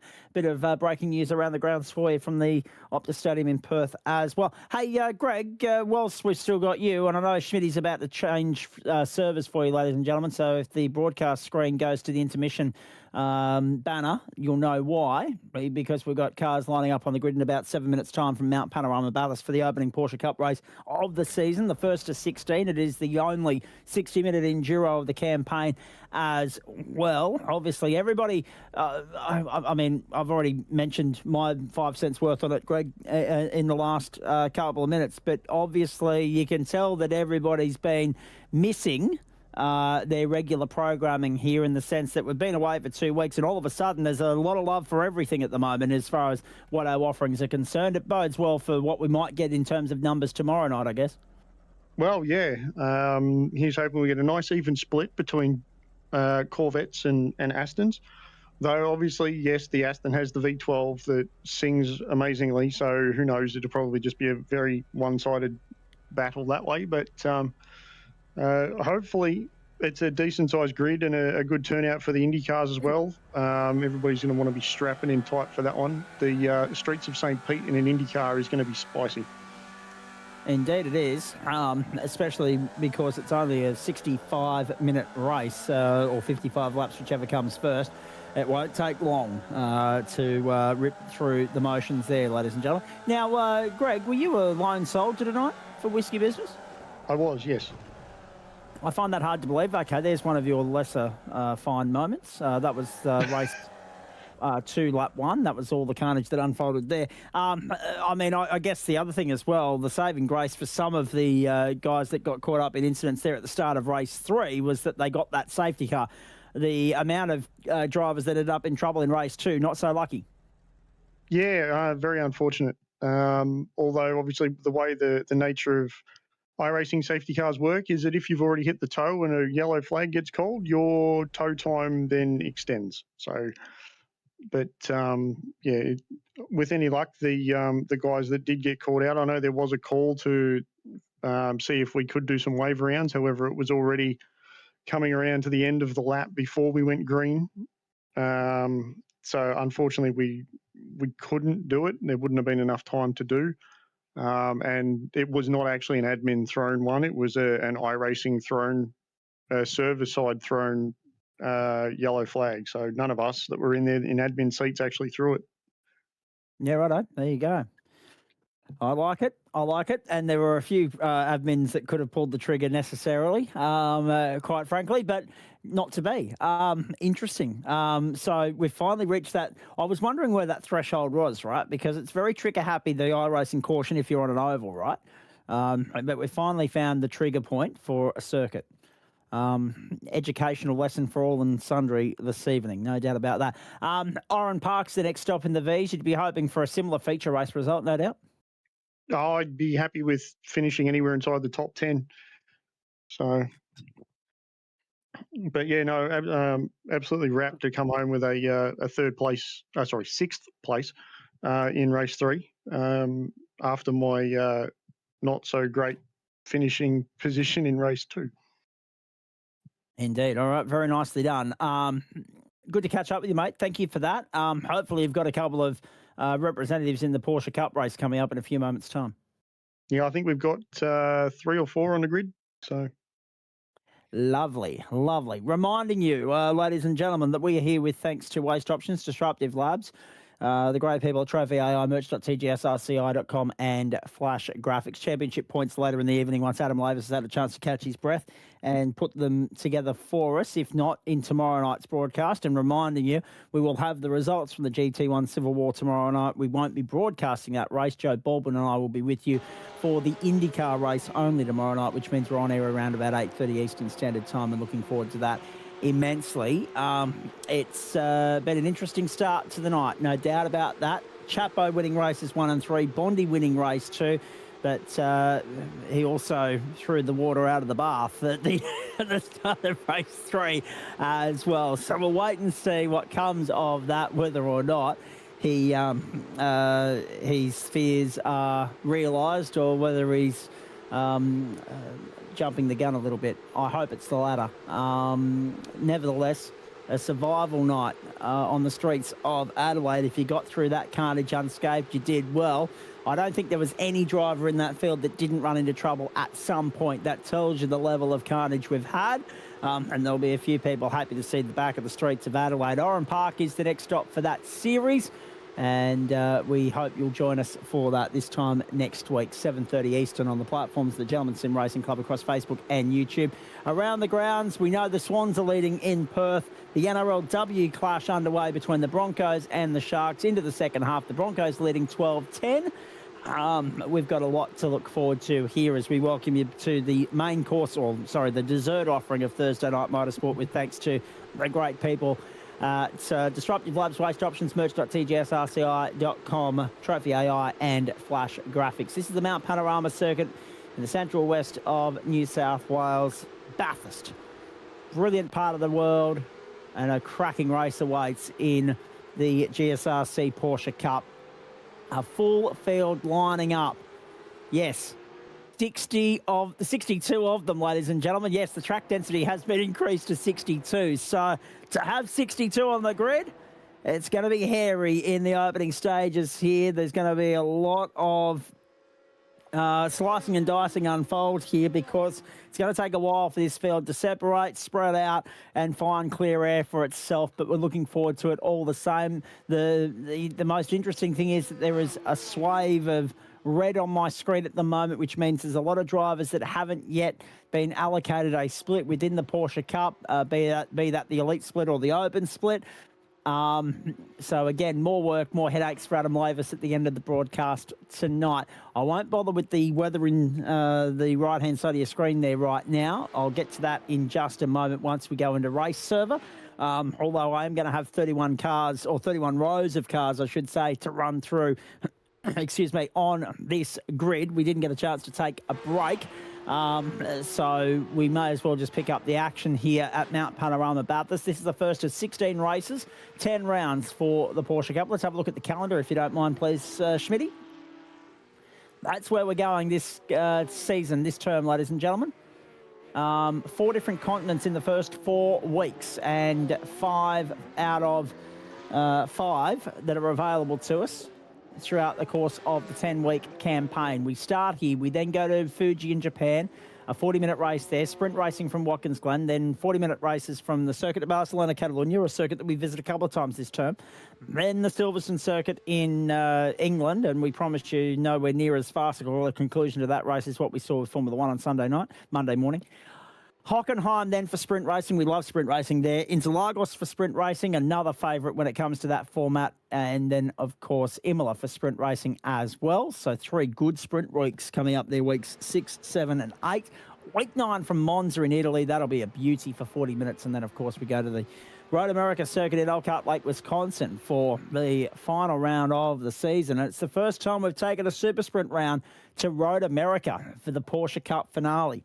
Good calendar, that, Schmitty. Yep, certainly is. Some good ones, though I miss out on the best one, but that's how it has to be. Schmitty, you're not the only one. Yeah. Considering the house is full, you're not the only one. Oh, dear. Actually, wouldn't you be annoyed? Wouldn't you be slightly peeved if you're one of those drivers and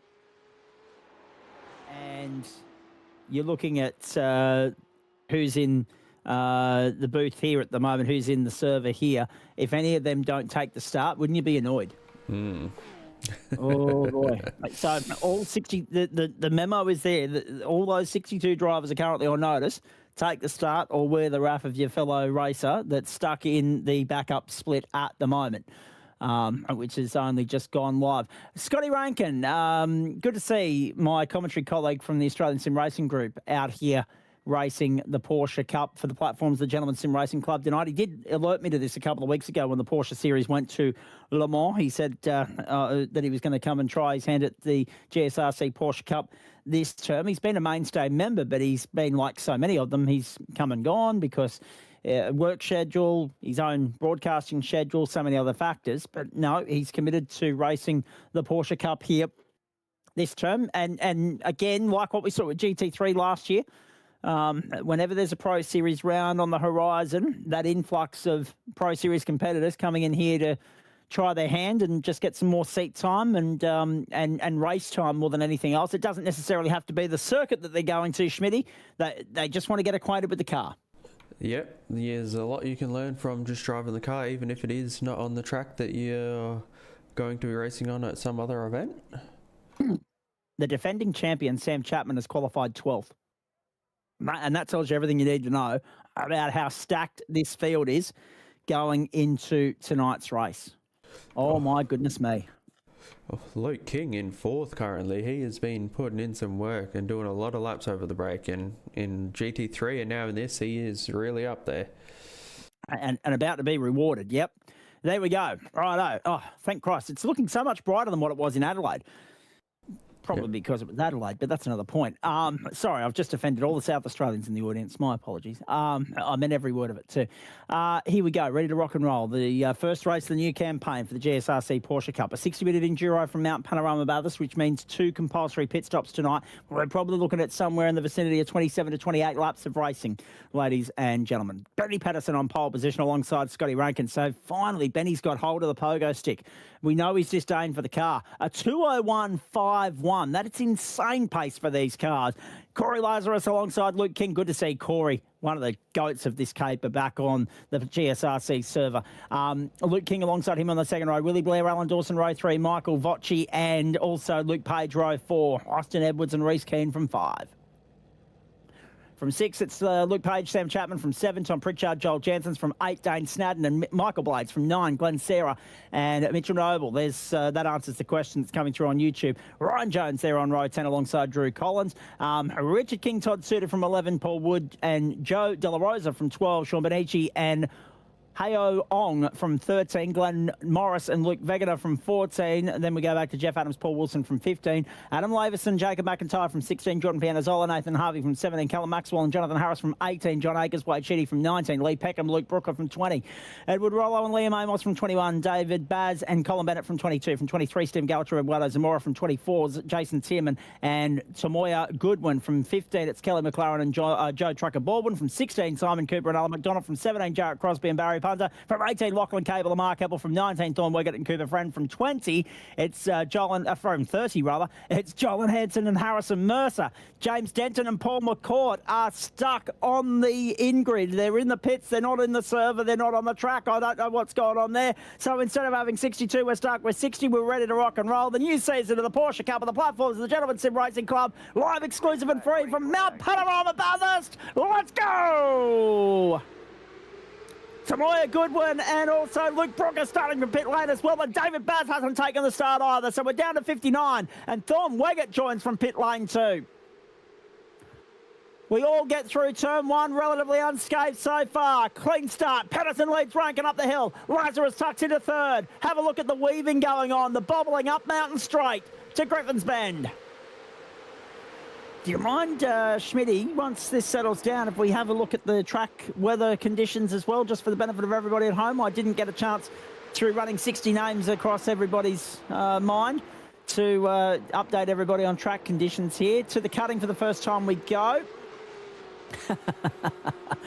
2 minutes past 2 local server time, 14 kilometre an hour winds in a mostly westerly direction, tending southwesterly, 22 degrees the ambient, 24 on track cloudy conditions and 24% humidity. Across the top of Mount Panorama for the first time, Benny Patterson leads from Scott Rankin. The top 3 remain exactly where they started. The big mover further back was Ryan Jones from 19th up into 15th and Richard King from 21st up into 18th. And already off the track is Michael Blades. Blades in trouble and on the tow rope. He's fallen foul at the top of the hill. Thorn Wiggett has joined from the back of the grid. Luke Brooker, Tomoya Goodwin as well. And off track goes Harrison Mercer at the top of the mountain. Oh, trouble. Yep. So a couple of cars in trouble early. And Michael Blades on the tow rope. Down Conrod for the first time. Here's Corey Lazarus on Scott Rankin. Lazarus up around the outside. Wowee. What about the pace from Lazarus? We didn't get a full look at that to get an idea of the slipstream effect, but that's massive. A massive variance in pace there at top speed from Corey Lazarus to Scott Rankin, and Lazarus goes to second. One gone on the mountain. 58 minutes to go. And at that pace, Schmitty, of 201s, if they're punching 201s out, because normally they're, a second or two slower than the GT3s, but if they're punching out 201s at qualifying trim, then there's a chance that we might edge into the 29th lap this evening rather than capping it at 28. Keep your eyes on that, but we do know for certain that we have here tonight a 2 compulsory pit stop race, 60 minutes on the clock, first time by the strike after the 60 minutes is when the flag flies. Yeah, and like we were going through the grid, and I wasn't sure if I was going crazy or what, but there is a Luke N page and a Luke M page, which definitely won't get confusing at some point. No, not at all. The Luke N page is Luke Page Racing, and the Luke Page from Whiskey Business Racing is labelled as such on my timing screen. Thank Christ. That wouldn't be. That would not be. Oh, it seems Discord is. My Bluetooth. No, my Bluetooth was playing up at my end, Schmitty. All right. So, on my speakers, so on my wireless headset. So if they, and that's weird because they haven't missed a beat all week, and there's full juice in the battery on them. So I don't know what happened there. Bear with us though, folks, because if that happens again, I'll just plug the wired microphone in.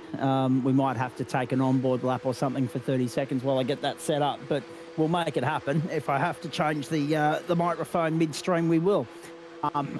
I dread the idea of that though, because the headset that I'm wearing at the moment is far more comfortable than the other one, but that's okay. Down into Caltech's chase for the second time. Patterson leads Lazarus. Rankin is third. Blair is fourth. King is fifth. Dawson Page, that's N Page, Vocci, Edwards, and Chapman, the top 10 at the moment. It's happened again, huh? Yep. Yes. That is a big one for Dane. Dane Snadden crash in the wall and gone on the tow rope. All right, Schmitty, you hold station for a moment. I'm going to have to plug the other microphone in. You take over, and I'll be back with you in about a minute. No worries. Let's have a look at that. That looked like a big one for Dane. What's happened here? Did he get a bump, or did he do it on his own? Oh, yeah, he's just got a bit of a squeeze. And he hit the wall on the left-hand side there on the tyres. That was a big hit. Let's have a look back here at the front. Pedersen has pulled out about a second lead, so he's probably going to try and hold steady there, though we know how Lazarus can drive around here, and I'm sure he will catch up very, very soon.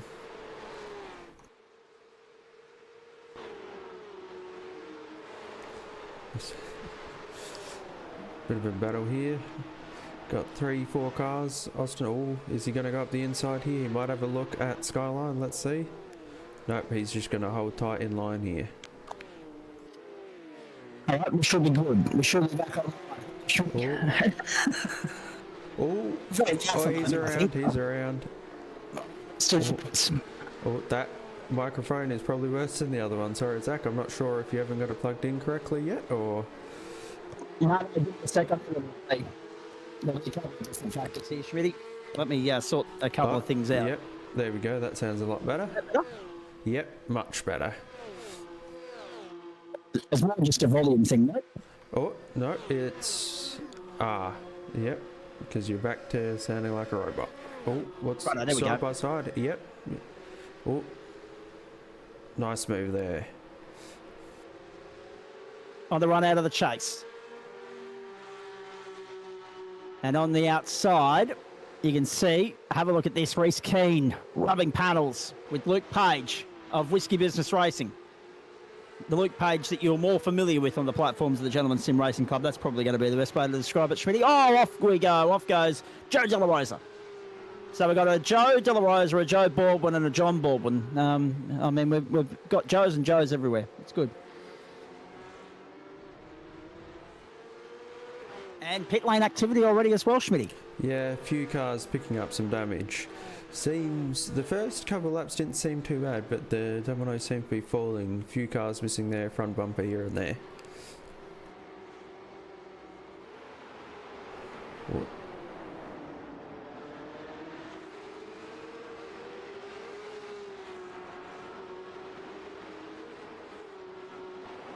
Okay, up across the top of the mountain. Just bear with me, folks. As I said, I'm changing headsets on the fly here, and I'm trying to make sure that I can hear myself, as well as not blow Schmidt's eardrums off. And I think I've found the trick to the trade there. I think I've sorted it out. So that's good. That's reassuring for the balance of the night. Nothing. It's one case when you can't hear yourself through your speakers, Schmidt. It's not sounding good. It seems to be when you're a bit quieter, it's alright, but yeah, it's when it's very blown out currently, or what it was. Which I think we can do about that at this particular point in time. But if it gets very bad, then I might have to just persevere with the intermittent headset. I don't know what's going on with that. Oh yeah, something. Headset from Logitech.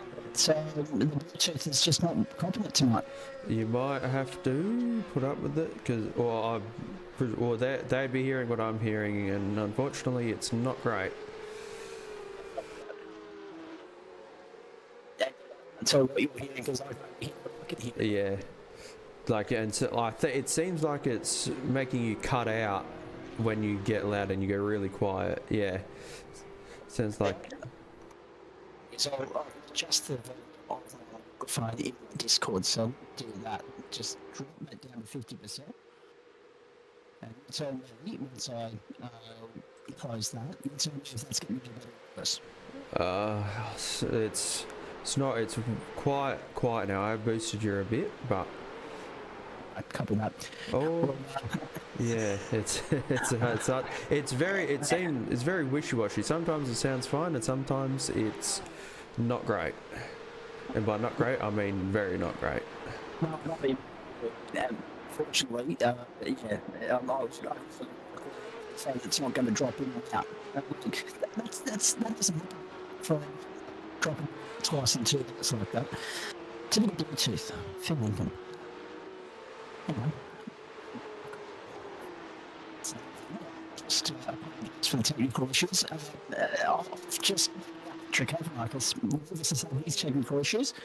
You had your tech issue there at the start of the night, and we also had 2 of them as well. What? Someone's had a big slide? Oh, in the wall. That's the other thing. Alan Dawson. It's a hand to follow this race when I'm trying to fix a problem on the fly. So, down point we go. Yep, hang on. Let's see if Wiley makes a move here on Rankin. Nope, he's just going to hang tight in position.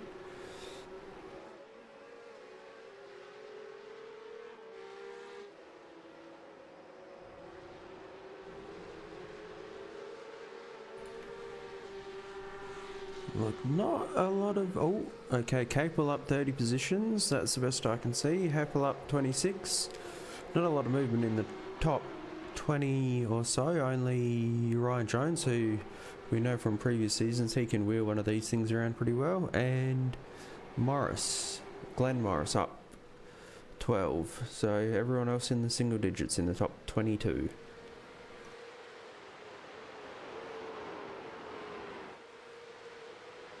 Chapman only up a couple from his starting position. I'm sure he'll want to try and get a bit closer to the front if he wants to have another run at the championship this season.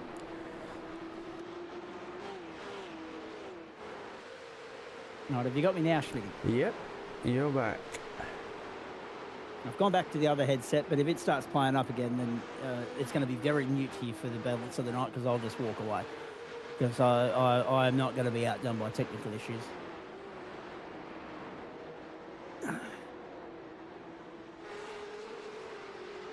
6 laps in, and I'm none the wiser as to what's been going on just because we've been cocking around with technical.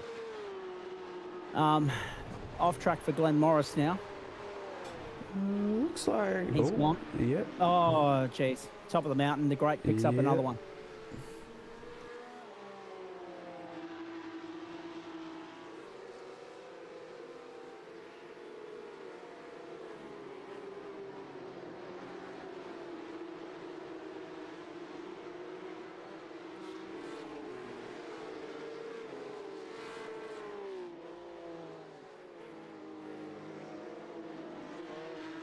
So Glenn Morris recovering after that incident at the top of the mountain. Ben Pedersen, Scott Rankin, Willie Blair, Michael Vocci, Luke King, Luke Page, Sam Chapman, Ryan Jones, Luke Page, Reece Keane, Joel Janssens, Tom Pritchard, Mitch Noble, Todd Suter, Glenn Sarah, Paul Wood, Sean Benici, Jeff Adams, Drew Collins, and Heo Ong, the top 10 top 20 at the moment, I should say.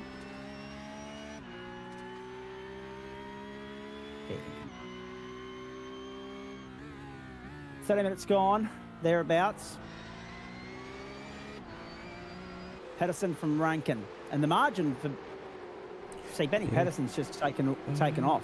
He's checked out. He's gone, Schmitty. Where's Lazarus? Did he pit or has he had an incident? Because he was second, and he's way down here. What's he doing down here? Let's have a look here. Pit lap. Third? Yeah, no. No pit. Interesting. Does I think the front of his car is it a bit bent up? Maybe.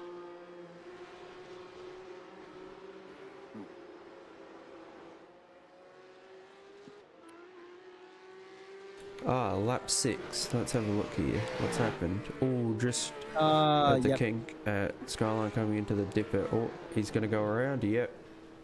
And it was all out of shape. He did well to catch it, but what brought him undone was he was too tight on the entry to the dipper. Yep. You saw the wheels clip the grass, and that's what's tripped him up and brought him undone. Yeah, and there's it's not too bad an incident, but he's just got to sit there and wait for 58 cars to drive past, basically.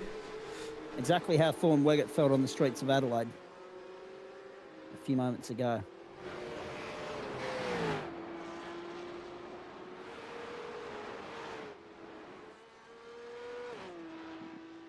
So Pedersen back to the main straight and leading by a big margin as a result of that incident for Corey Lazarus.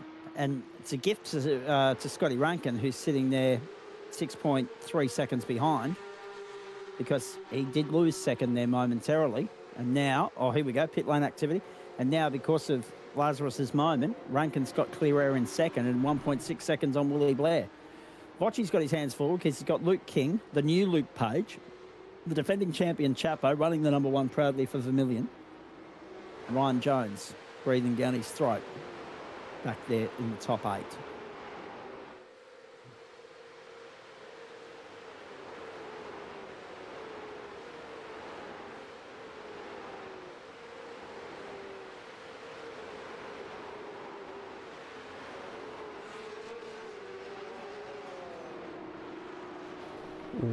Whoa, Ryan Jones. Oh. What the hell? That was lap traffic he was trying to get by. That's what I was going to say. Was that a lap car? I'm not sure. As I say, because of earlier tech issues. Hello, Joe Baldwin, by the way. We'll get to him in a moment.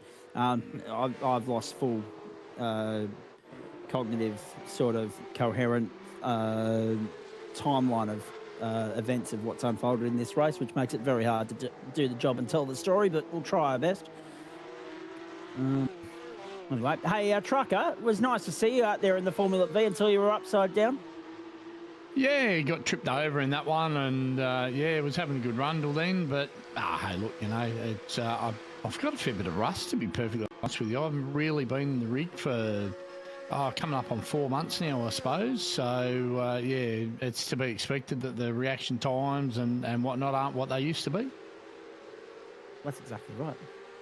Yeah, and I mean, look, it was just a couple of guys in front got tangled up, and I just had nowhere to go. So just rode over and upside down and took a ride in the Wambulance up to Mount Panorama in the Porsche and got caught up in somebody else's mess there on lap 4. So it's just it's just racing. It happens. I'm not too upset. Just dip my toe back in for a bit more fun again. Well, I was going to say I haven't yet seen the incident for you from Mount Panorama. I'm sure we'll have a look at that at some point. Schmitty might have been able to show it whilst I was chasing technical issues at my end.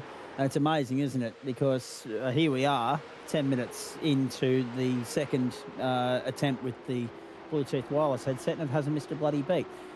Technology will be the death of me, boys. It's one of those nights where you feel like banging your head up against a brick wall, knowing full well that you'll knock yourself out. But Trucker, in saying that, you mentioned it's been a while out of the rig, been a while out of rhythm and routine for you. Here's the incident in question. Let's have a look at this down into the dipper. When you've got nowhere to go, it makes it very unlucky. And locked it up on the Yeah, I was just getting out of everybody's way there. No, it was the incident with Cooper Friend and can't think, someone, I don't know whether it was Acres or somewhere. They were coming out of Forest and, unfortunately, it looked like they just had a bump of wheels and, it was nothing intentional by either of them, but, he sort of come across the track. Probably this one where you were off the track for 7 seconds. Might be the next one. This is it. That's it. Yeah, so sort of come across. That's unfortunate. Wow. Yeah. So, and unfortunately, there, like, I had no right front steering whatsoever, so I squeezed that other poor guy against the wall, and you got down. I could hear the Benny Hill theme trying to get into the pits. I think I went back and forward to like Mr. Bean about 50 times trying to get left into the pits, and and once you're a lap down in a place like this, when you got 60 cars. Like, my blue lights were just flashing non-stop, so I'll just get out of the way and let them guys do their thing once you're a lap down. There's not much you can do, so, do your best to play fair and leave the other guys there to fight on not getting in anybody's way. You mentioned it being, I'll go back to the previous point now that we've had a look at the replay, mate. You mentioned it's been a while between, regular outings for you. We know the reasons why. You've been obviously on the move, and that's taken priority, getting settled into the new place, being able to take the time required to set everything back up. But it's a twofold good thing that we're at the end of that sequence, right? Because A, it means that you can blow the cobwebs out and get back out there and start to get back into some sort of semi-regular participation, and obviously all in good time, all those reflexes and whatever else that brain power that you've got for racing will come back to you. But it also means we get to reconvene.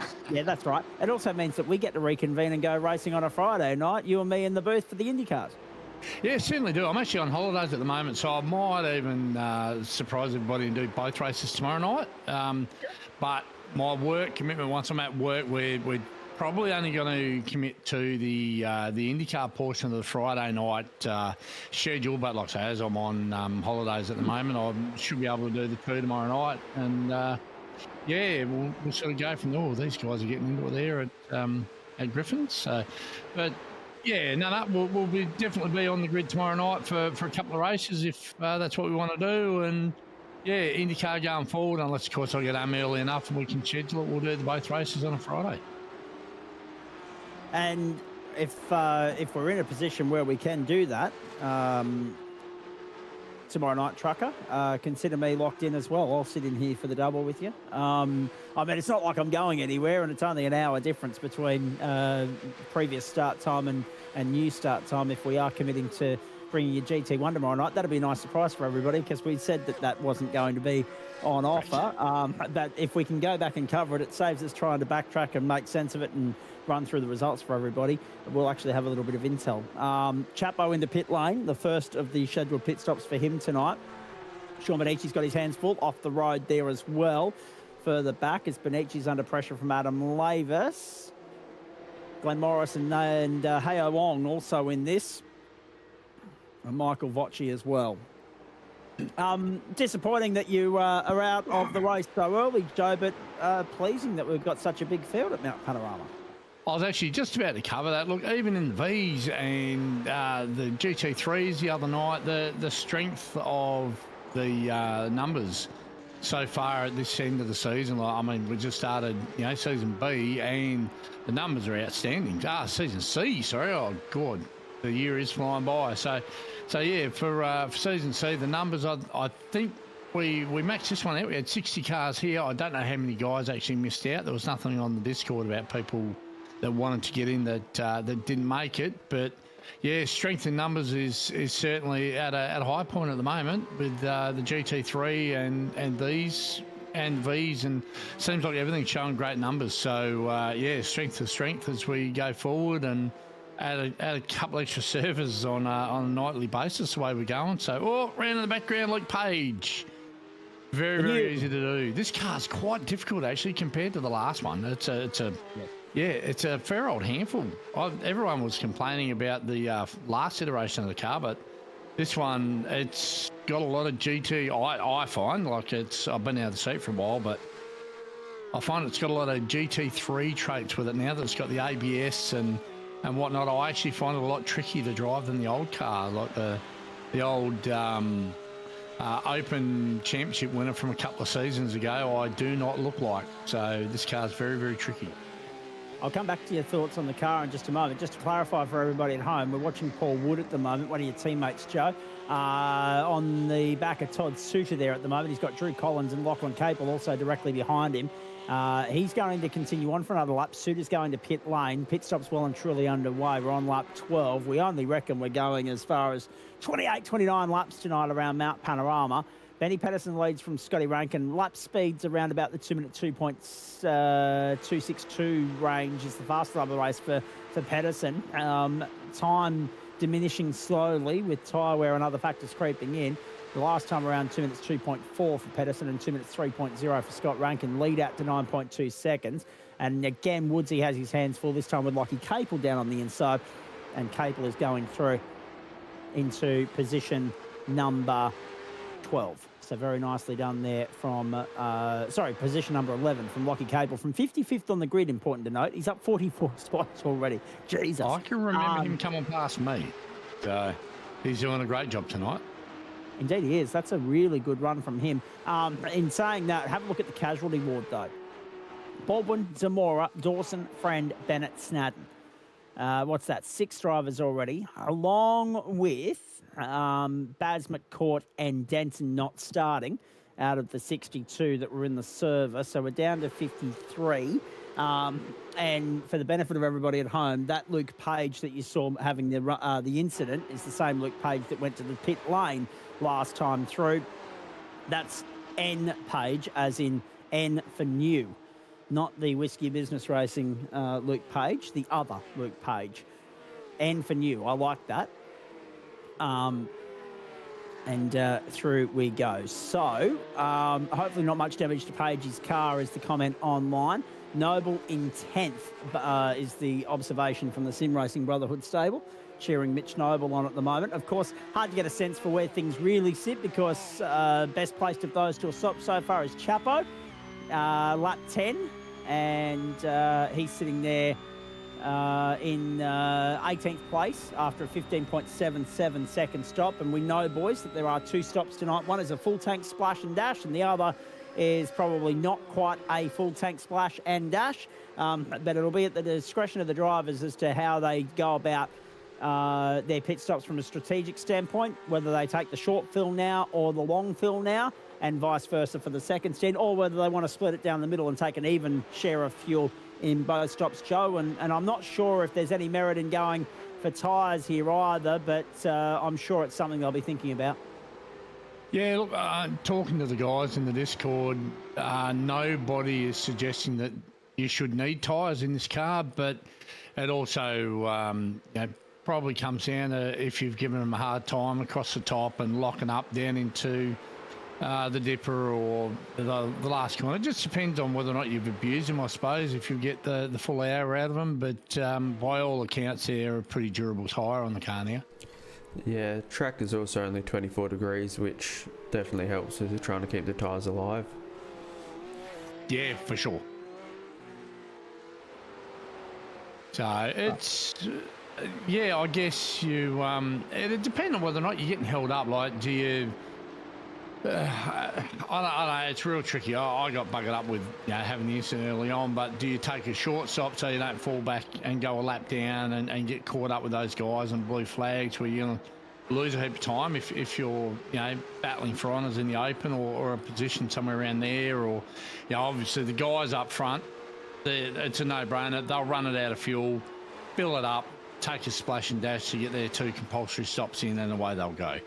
So, but yeah, once you get further back down, you got to worry about going a lap down and getting caught up with blue flags and that sort of stuff. So, It's yeah, you got to be on your toes. It's not just a matter of, oh, here we go. Oh, trouble.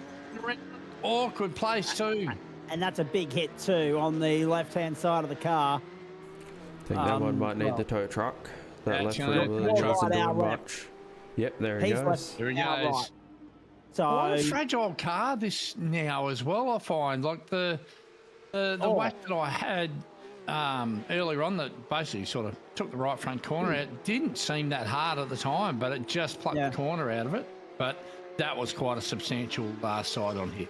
I'll come back to that, Joe, because you would have seen a quick shot of it there on pit lane, folks. The enormity of pit lane activity that accompanied the driver on the tow rope. Pedersen, Rankin, Blair, Jones, Chapman, Keane, Page. Sorry, take Chapman out of that, and Page as well. But an enormous amount of cars, probably 15 or 16 of them in at the end of lap 13. Corey Lazarus, one of those. Rollo, Maxwell, Heppel, Morris, along with Wood, Janssens, Age, Luke, Whiskey Business Page, Lachlan Capel, Luke King, Reece Keane, Ryan Jones, Willie Blair, Scott Rankin, Ben Pedersen, all choosing lap 13 as their critical lap number for that first round of pit stops. So a fair bit of pit activity there, first time through when we're at the 28.5-minute mark of the race. It's interesting, isn't it, Trucker, to get your thoughts on the Porsche, because it's the first time you've really had a chance to get acquainted with it in a while. I mean, everybody else has had the better part of half a year. We saw so many people very vocal, very up in arms about it when it was announced by iRacing that it would be coming in. The 992.2, the removal of the ABS, the traction control, the creature comforts, essentially.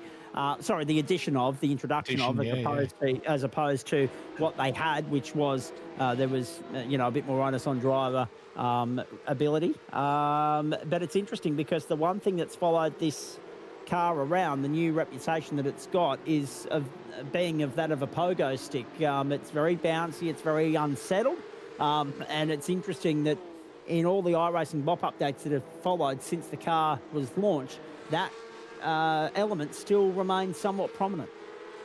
It does. I remember when the 992 was first released, the original iteration of it, it had a little bit of that as well, which they managed to dial out of it very, very early, which was, made for a lot better racing. A bit deep there. Was that Janssens? Yeah, it was. They managed to dial that out, and a couple of issues they had with the tyre model on it when it was first released, and it became a great car. Like, everyone was sad to see the 991 go. The 992 evolved into a really nice car, but this one's changed a lot of the dynamics around Porsche Cup racing. You even look online at I've been following a lot of the official channels and a lot of the 8, 9, 10 KI rating guys that do Porsche Cup. And what it's allowed is really, really aggressive driving with this car. Like, the guys can be very, very aggressive with it, and it's from the outside, it looks to have changed the dynamic of the way the car races as a whole. I haven't noticed it so much in here because I haven't been on pace up front, like my first drive. But yeah, it certainly seems a lot more difficult to drive on the ragged edge than the old car, even though it's got the addition of the the ABS and the traction control and all that sort of stuff. It just seems like you can just see there as it's coming up out of the cutting, as it's bouncing in the front. Like, I don't know that the real car's that way, but this car certainly is. You've got to keep it off the curbs and as settled as you can, or they'll lock a wheel, and regardless of whether or not they've got ABS, away you go. So very, very tricky car to drive fast. Indeed it is. Half race distance has come and gone, just like that. Glenn Sarah, 24th position at the moment, going along nicely. A couple of interesting moments, a couple of setbacks through the course of the race, but has recovered to sit 24th after the first round of pit stops, and still time to make his way back forward. Originally started 17th. How excited are you for the IndyCars, Trucker? I mean, obviously, if the GT1s were on a different night of the week, you'd be in the cockpit all over that like a cheap suit, because we know you've got a love for the GT1s. But I'm so excited for IndyCar to be back because it means that somewhere along the way we're going to see a bit more, as we said, the second round of pit stops get underway. We're going to see the return of oval racing. We'll get our grandstand feature that is the GSRC Indy 500K at some point. We've got St. Petersburg on the server for the first time. There's a lot to be excited about there. And obviously with these guys, there was a lot of people expecting IndyCar probably back last term. They've had to wait a little bit longer, and I reckon the beneficiary of that will be us in terms of presence of drivers on the grid. It's a good-looking schedule, and I'm interested to see who prevails after 10 weeks of competition.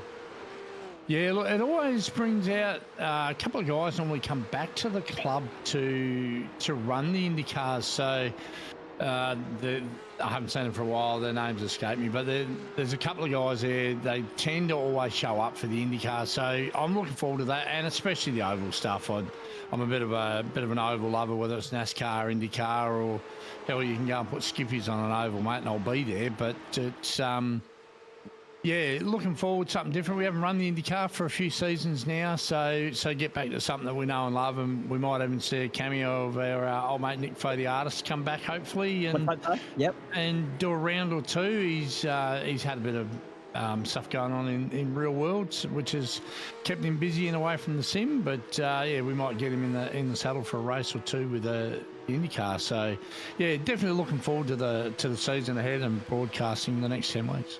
I was going to say it won't be GT1 tomorrow night because that's at Sebring. So not for Nick, no. No. Yes, Brett Bradbury after the V's. I wasn't tempting fate. That's fair. Slady said he was on the fence about this, so decided to have beers on the lounge instead whilst tuning in. Good on you, mate.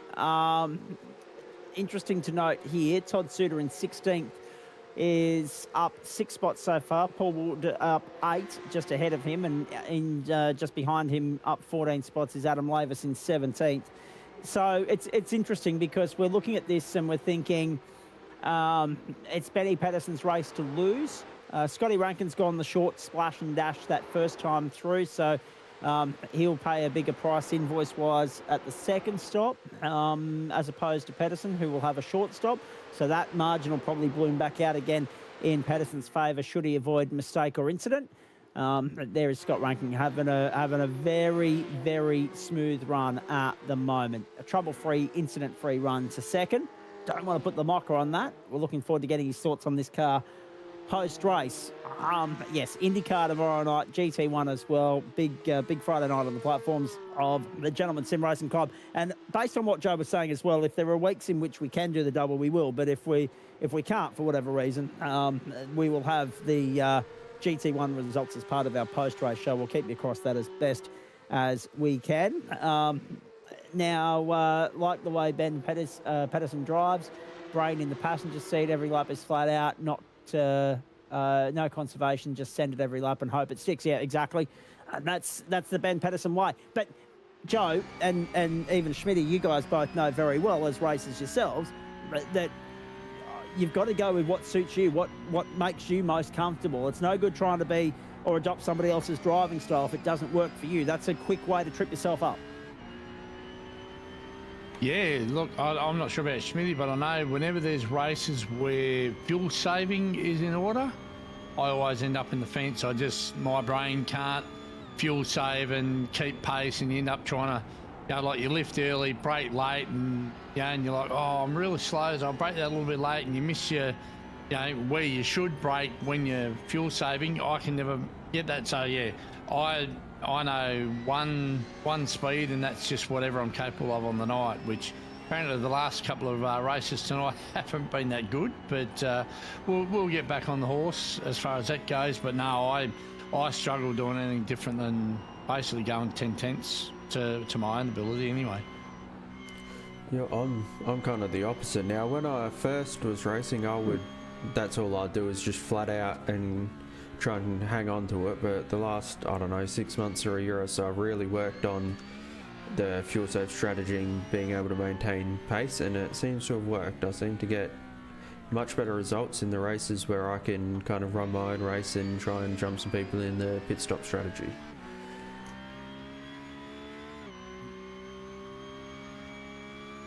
23 minutes to go.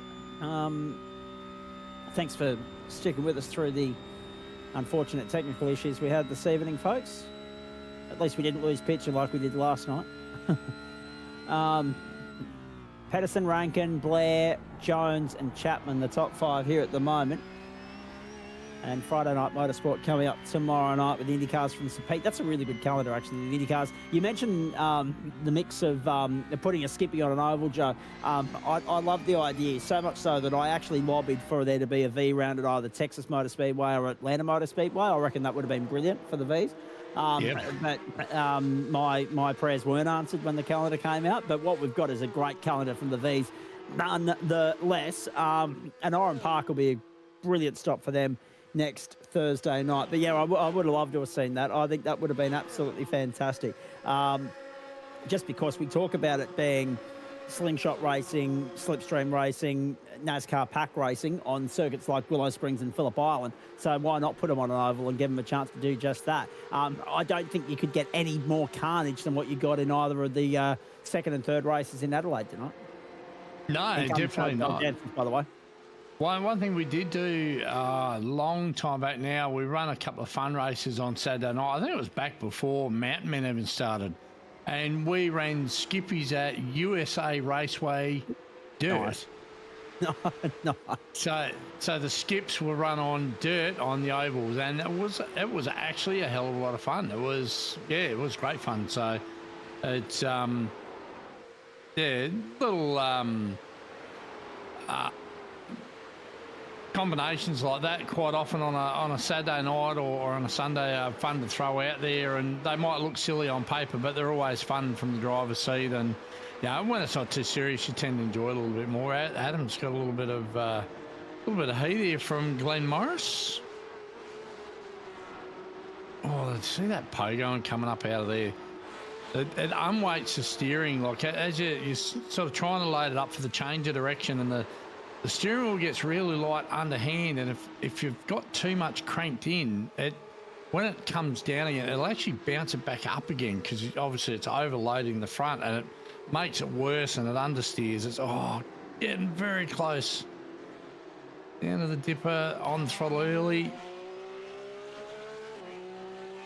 It'd be quite a tricky stop down here. Get it down on the nose. Turn in early. Throttle up early again.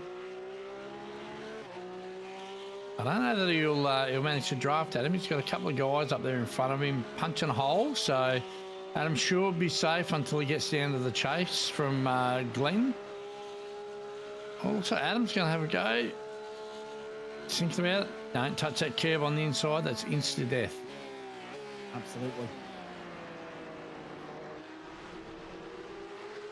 Fine by Glenn there, but just unfortunately nowhere to go. To pit lane. Does Glenn and car 420? Todd So Suter. Jeff Adams, Todd Suter, Glenn Morris, all on pit road right now. Yep. If Ben thought like the inch mark, that would be an interesting problem. Prospect, yeah, definitely. He's got to work out how to get that extra fuel tank in the car first, I think. Yeah, correct. Just letting you boys know as well, one of the things I was trying to fix earlier with that other issue, I had to halve the microphone volume on my end, but then, of course, when I changed back to the other headset, it didn't change the microphone setting back to 100%, so I've only just done that now, so apologies for that.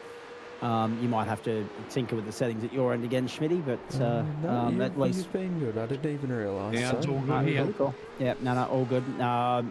Yeah, it's been one of those nights. Character building, let's call it little that. do you know, we've got a volume balance for you, Zach. Every one of the broadcasters has got it. It didn't work earlier. Didn't it? Nah. Don't worry. That's a secondary set which I use when I'm on the road in Cessnock. It might not make the next trip to Cessnock. It might be in the bin before then. After tonight's little slip up, but anyway, literally that was the road kit. That was the on the road kit that I tried to put in very quickly there. Pedersen, Rankin, Blair, Jones, Chapman, Keane, Ben King, Page, Capel, and the other Page, which is the Whiskey Business Luke Page, they're in 10th. Just going around the grounds for you boys, because I haven't done that for a while because we've been chasing other things. 4-9-33 Sydney lead Fremantle. None 11. No goals, 11 behinds in the first quarter. The premiership leaders have only kicked 11 behinds in the first half of football there at Optus Stadium in Perth. It is ridiculous to think that that's how the night has played out so far. Second half underway. Broncos accounted for the Sharks in NRLW as well. 22-16. Doesn't soften the blow of last night, but still the Broncos have beaten the Sharks. So very good. 42 and a half minutes gone here. So if you haven't completed that second pit stop, you'll be doing that very shortly. How is everything in the new neck of the woods, Joe? Because obviously that's one of the reasons we haven't seen so much of you for the last 10, 11, 12 weeks. I know we've had a couple of chats on Discord in the meantime. But obviously anyone that's gone through the process of packing everything up, moving, unpacking, they know what trouble. Adam Lavis has been turned around. Lavis has been sent by Michael Vocci. Oh dear. Have a look at this. The run to Griffin's Bend. Up on the inside. Bang. Goodbye. Poor old Adam Lavis will be on his way to pit lane. And that'll probably be a tow rope. I'm not sure if Adam... looks like he's actually got it rolling. So yeah, he's still circulating. It's he has. pretty bent up on the back. Yeah, Absolutely. I was going to say, with how fragile those cars are, wouldn't have been surprised if he didn't actually knock the rear corner out of it. But he's got lucky in that aspect. The defending Unlucky that he's open got split champion. but... Sorry? The defending open split champion it is, Joe. He is. And it's unfortunate that the promotion up into the elite split has started in this way. Into the pit lane, by the way, come Scott Rankin and Ryan Jones. They are the first two of that top crop of cars to make their way in. Although it looks as though it's 6 of one, half dozen of the other. Capel's in, Keen's in as well. And everybody else around them in the top 10 opting to continue on for a little bit longer. But we're in the window. 16 minutes to go, lap 22. Yeah, so how is the move and everything else associated with that going for you, Joe? Because I know from my standpoint, I absolutely detest it with the passion, because you spend all this time packing everything up, then you lose sight of where everything's got to. That's part of the reason I'm in such a good mood today, because I've found half a vacuum cleaner and not the actual important part that connects it to the sweeper, the broom itself, which is, that's just set me off nicely. And then as we see Adam Lavis coming to pit lane as expected right now. So he's in alongside Hayo Ong, Tom Pritchard and Jonathan Harris. And then obviously it's time consuming. You're juggling all your regular commitments. It's an absolute headache. And then you spend 3 years, it feels like, unpacking and setting yourself up. I mean, for you guys, you've been able to do it in the space of 10, 11, 12 weeks, but still, you must be relieved to be on the other side of that.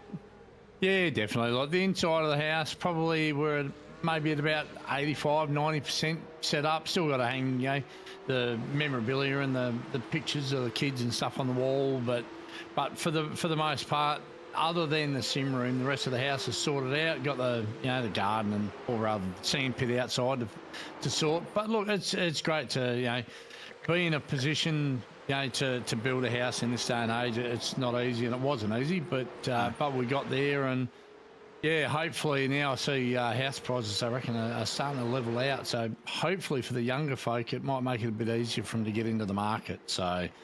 So yeah, here's fingers crossed for some of the younger generation, like my kids and whatnot, that they can sort of do the same thing before they get close to retirement age like me. But it's certainly not something I'm ever intending to do again. I'll go from here to the retirement village, I think, which hopefully is another 20-something years away, but we'll see how we go. Correct. Yeah, you don't want to be jumping in there too soon. I'll be happy. Exactly. And important to note there as well, ladies and gentlemen, because there's a big difference. He said village, not home. There's a car parked on the outside of the dipper.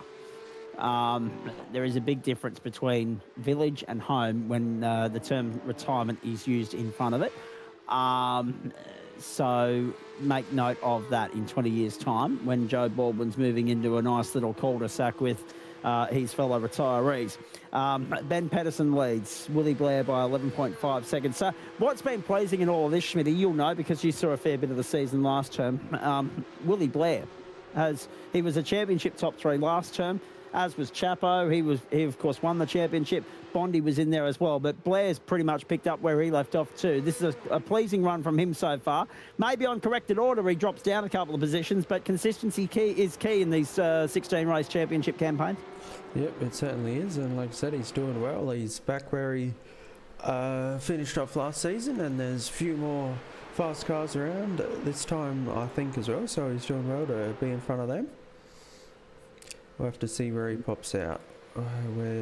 What lap is everyone on? So he last pit on 13, so the car in front and the 2 cars behind also need to do their second stop, so he'll be in company when he does.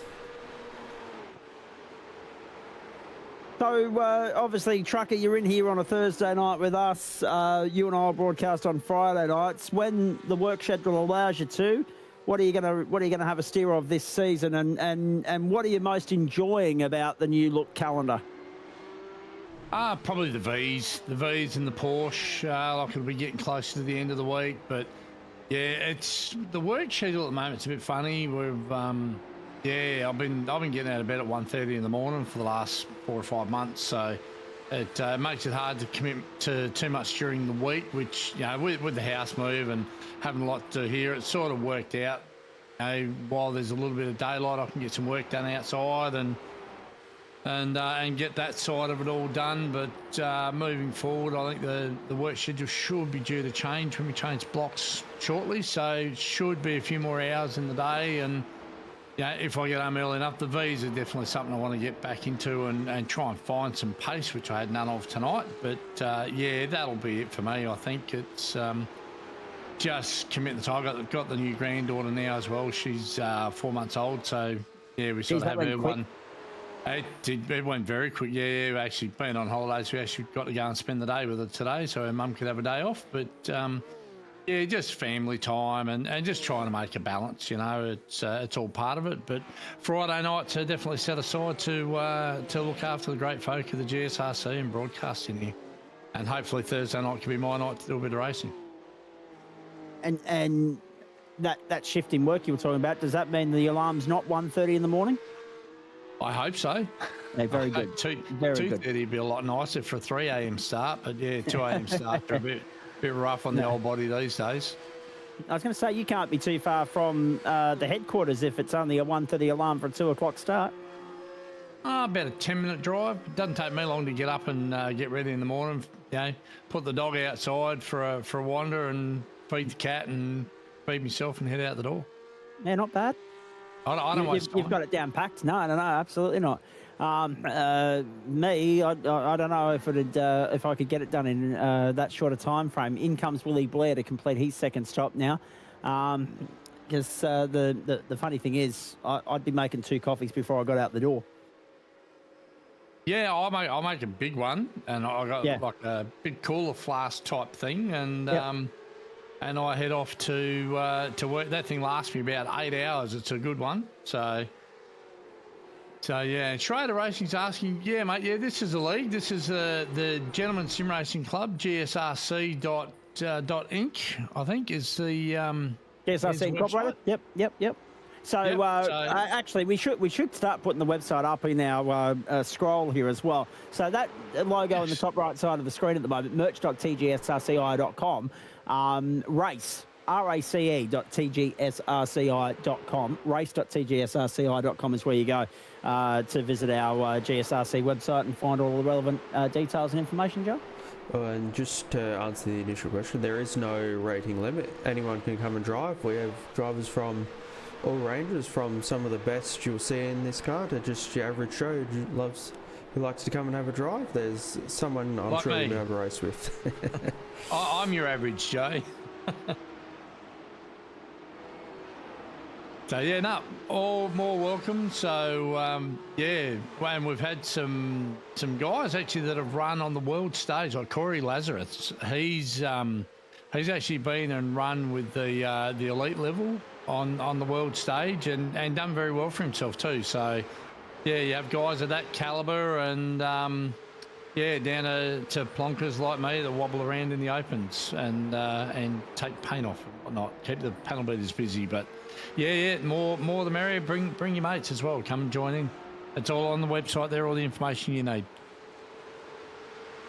And with that, what I might do is leave you. You got about 8 minutes to go, Zach. So I might leave the floor for you and Smithy to call the last 8 minutes of the race and make my way out. I'm going to catch it on the YouTubes with the rest of the guys and bid you farewell. I appreciate you jumping on in here, Joe, because, if I'd had another technical glitch, I would have been out the door needing someone to step in. So I appreciate that immensely. Not that anything's happened since you've arrived, but I'm just glad that someone was here in case it did. Always good to catch up with you, buddy, and we get a chance to do it again tomorrow night. We're looking forward to that. Let me know if you want me in here at 7:25 Eastern for GT1 as well. There's probably a very good chance of it, mate. I'll shoot you a message tomorrow. I look forward to it. Thank you, Joe. Thank you, guys. Very nice to catch up with Trucker, and it's been far too long since we've been able to do that. He's Paul Wood under pressure on the run to the chase from Glenn Morris. Through he goes to 13th. Schrader Racing. Okay, I think it's not my time. I am still at work. Well, no, this is, we're running Australian Eastern Standard Time, so GMT plus 10. I'm assuming by the fact that you're saying it's lunchtime, you're either in the United Kingdom or somewhere in Europe in that 9 to 10 hours or 8 to 10 hours behind sort of frame.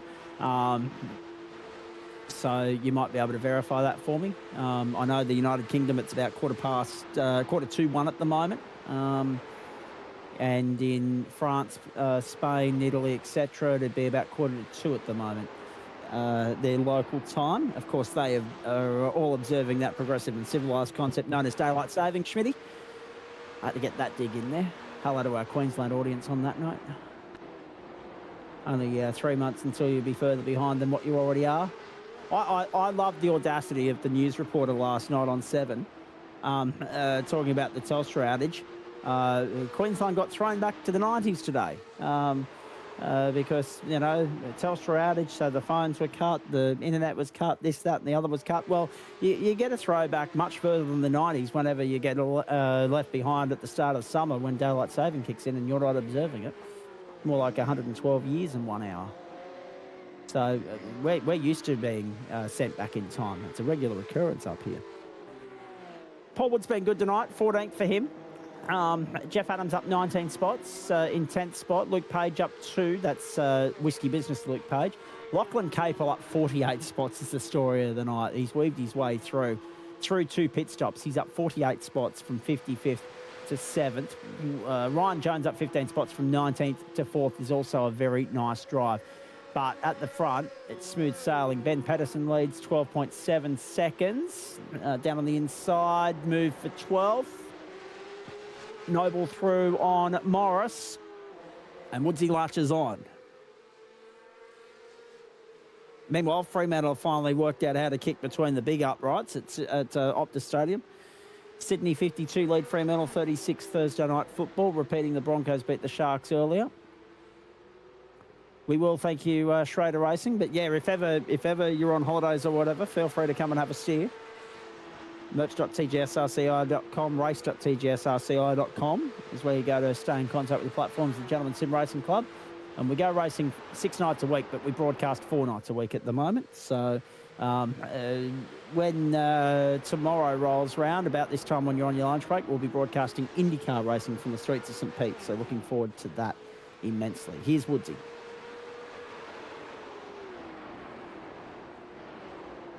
If you're an AFL fan and you're a fan of the Legends game when it returns at the end of August, Lance Buddy Franklin is back on the field. He's been confirmed as the latest legend to sign on and join the All-Star game. That'll be fantastic. Ben Pedersen leads from Scott Rankin and Willie Blair. Ryan Jones, Sam Chapman and Luke King, the top 6. Lachlan Capel is there in 7th. As soon as we're done here, off to Wimbledon. Women's semi-final day coming up. Oh, geez. Who was that behind Paul Wood? I think it was Tommy Pritchard, just kissing a little bit of grass and dirt up over the top of McPhillamy and down into Skyline. Ben Pedersen's just started his second last lap. we are going to get to 29. Such has been the pace of this race. We are going to get 29 laps in here. Oh, well, there we go. Race control hasn't been very busy in the Porsches. But there's a warning for Harrison Mercer, who is running... in the pits currently. In the pit lane, yeah. I was going to say he's getting the warning, but he's on 50th. pit road. That's going well. 50th and has been on pit road for 1 minute and 10 seconds. Actually, that's it. That's important to note. Alan McDonald is out of the race. Tamoya Goodwin is out of the race. Austin Edwards won't be classified. Harrison Mercer, if he stays there, even though it's plus 10 from where he started on the grid, it will be, he will get classified. So, Chapo's got the mechanical meatball. Chapo's got the mechanical meatball. Now, when did he get it? More to the point. I'm not sure. I just noticed it and I clicked on him. I can't see an incident, so I'm not sure what's happened here, but the car is very second-hand. Wowee. Chapo's limping at home like Jimmy did in 92. Oh, here we go. Except in the dry. Now, Ryan Jones is right there in front of him. Oh, Chapo. No. He's missed the braking marker. Yeah, and he's in the tyres. We didn't get to see it, but that out of is the wall. Very second-hand. And gone with that is the chance of a top 5 finish for Chapman. He's not going to make it back. He won't. He's in the wall. He's in the gravel. Happened at the start of this lap. Oh, no. With the finish line in view, Chapo's charge grinds to a halt. Meanwhile, we haven't seen much of this guy tonight. Probably a good thing for him, because usually when you're having a clear run 12 seconds. and a trouble-free run and you've checked out from the field, as the white flag flies at Mount Panorama, we're on our run home.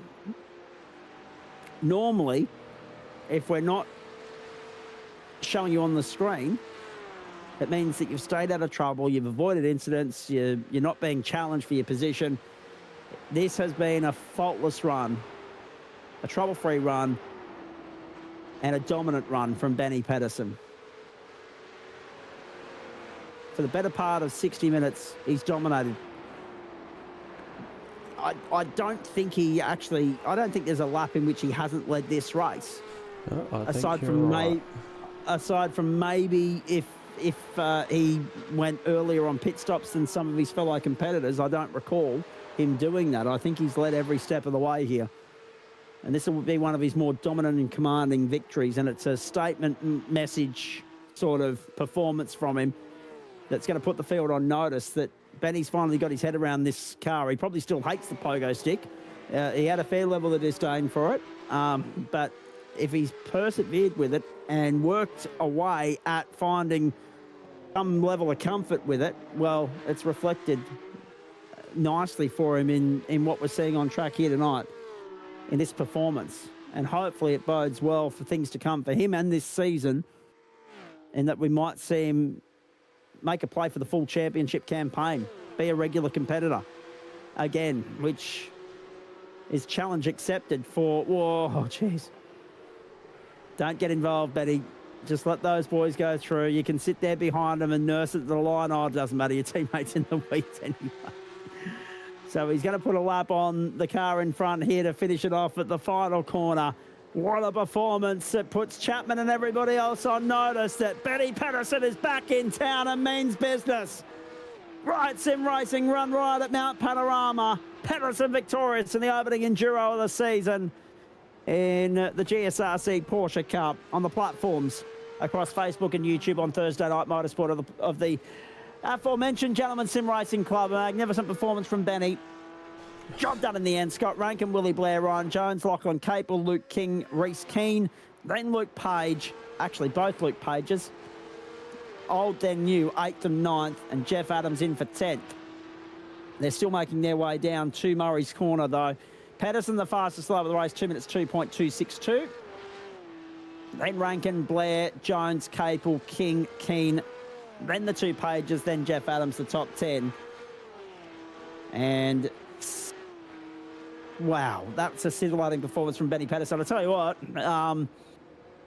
if you were here last term competing in this championship, if your name's Sam Chapman or Willie Blair, and you've just seen Benny Pedersen come out and do that. Geez, that puts you on notice, doesn't it? It makes you a little bit nervous that you've got your work cut out for you if you want to go toe-to-toe with Benny and try and either defend your title in Chavo's case or improve on your finishing position in Willie Blair's case. That was a magnificent drive from Benny.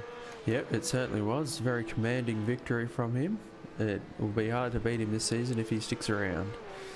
And he's normally someone that if there's a way to find your way into trouble, he'll do it.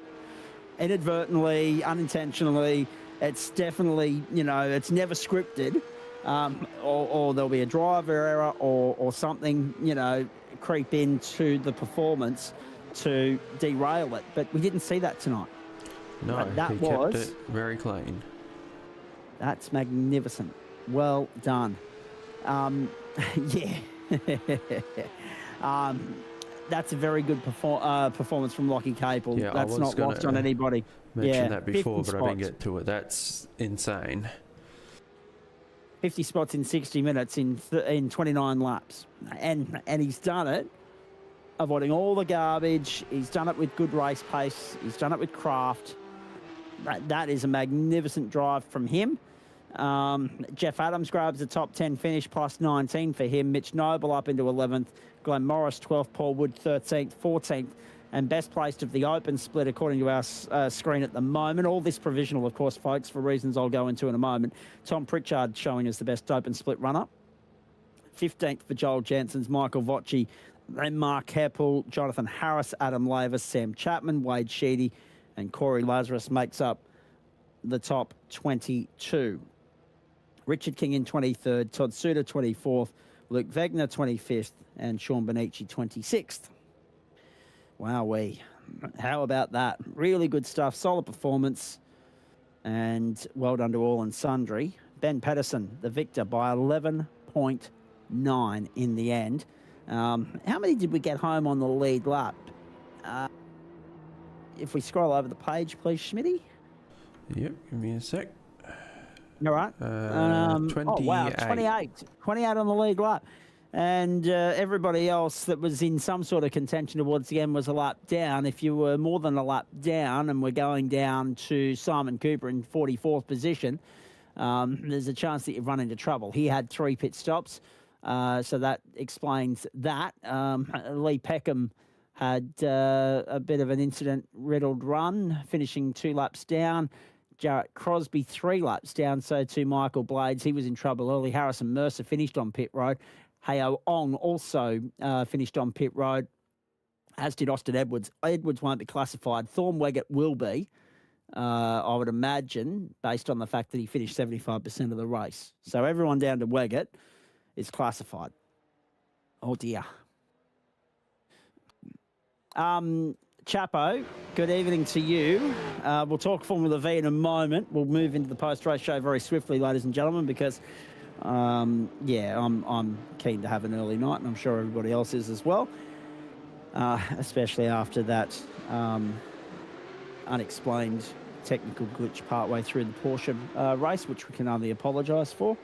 And I'm going back to the drawing board with my brand new computer tomorrow by the looks of it, which, I'm not happy about, but anyway.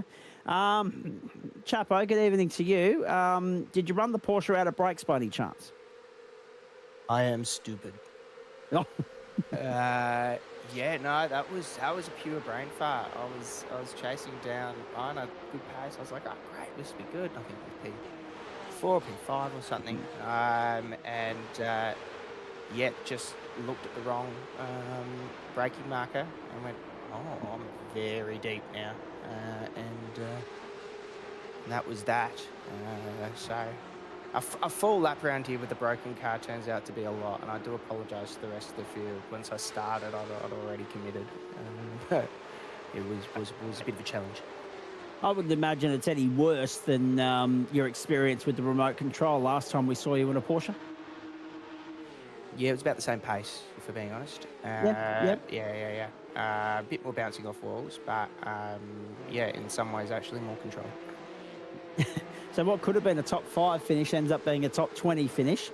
and barely. Unlucky in that regard because, again, you had good pace, and again, it was a strong performance. Again, it looked as though you were on for a solid result to start the championship defence on a note of consistency, not necessarily a winning note, because unfortunately for you, there was just no catching Benny Pedersen tonight.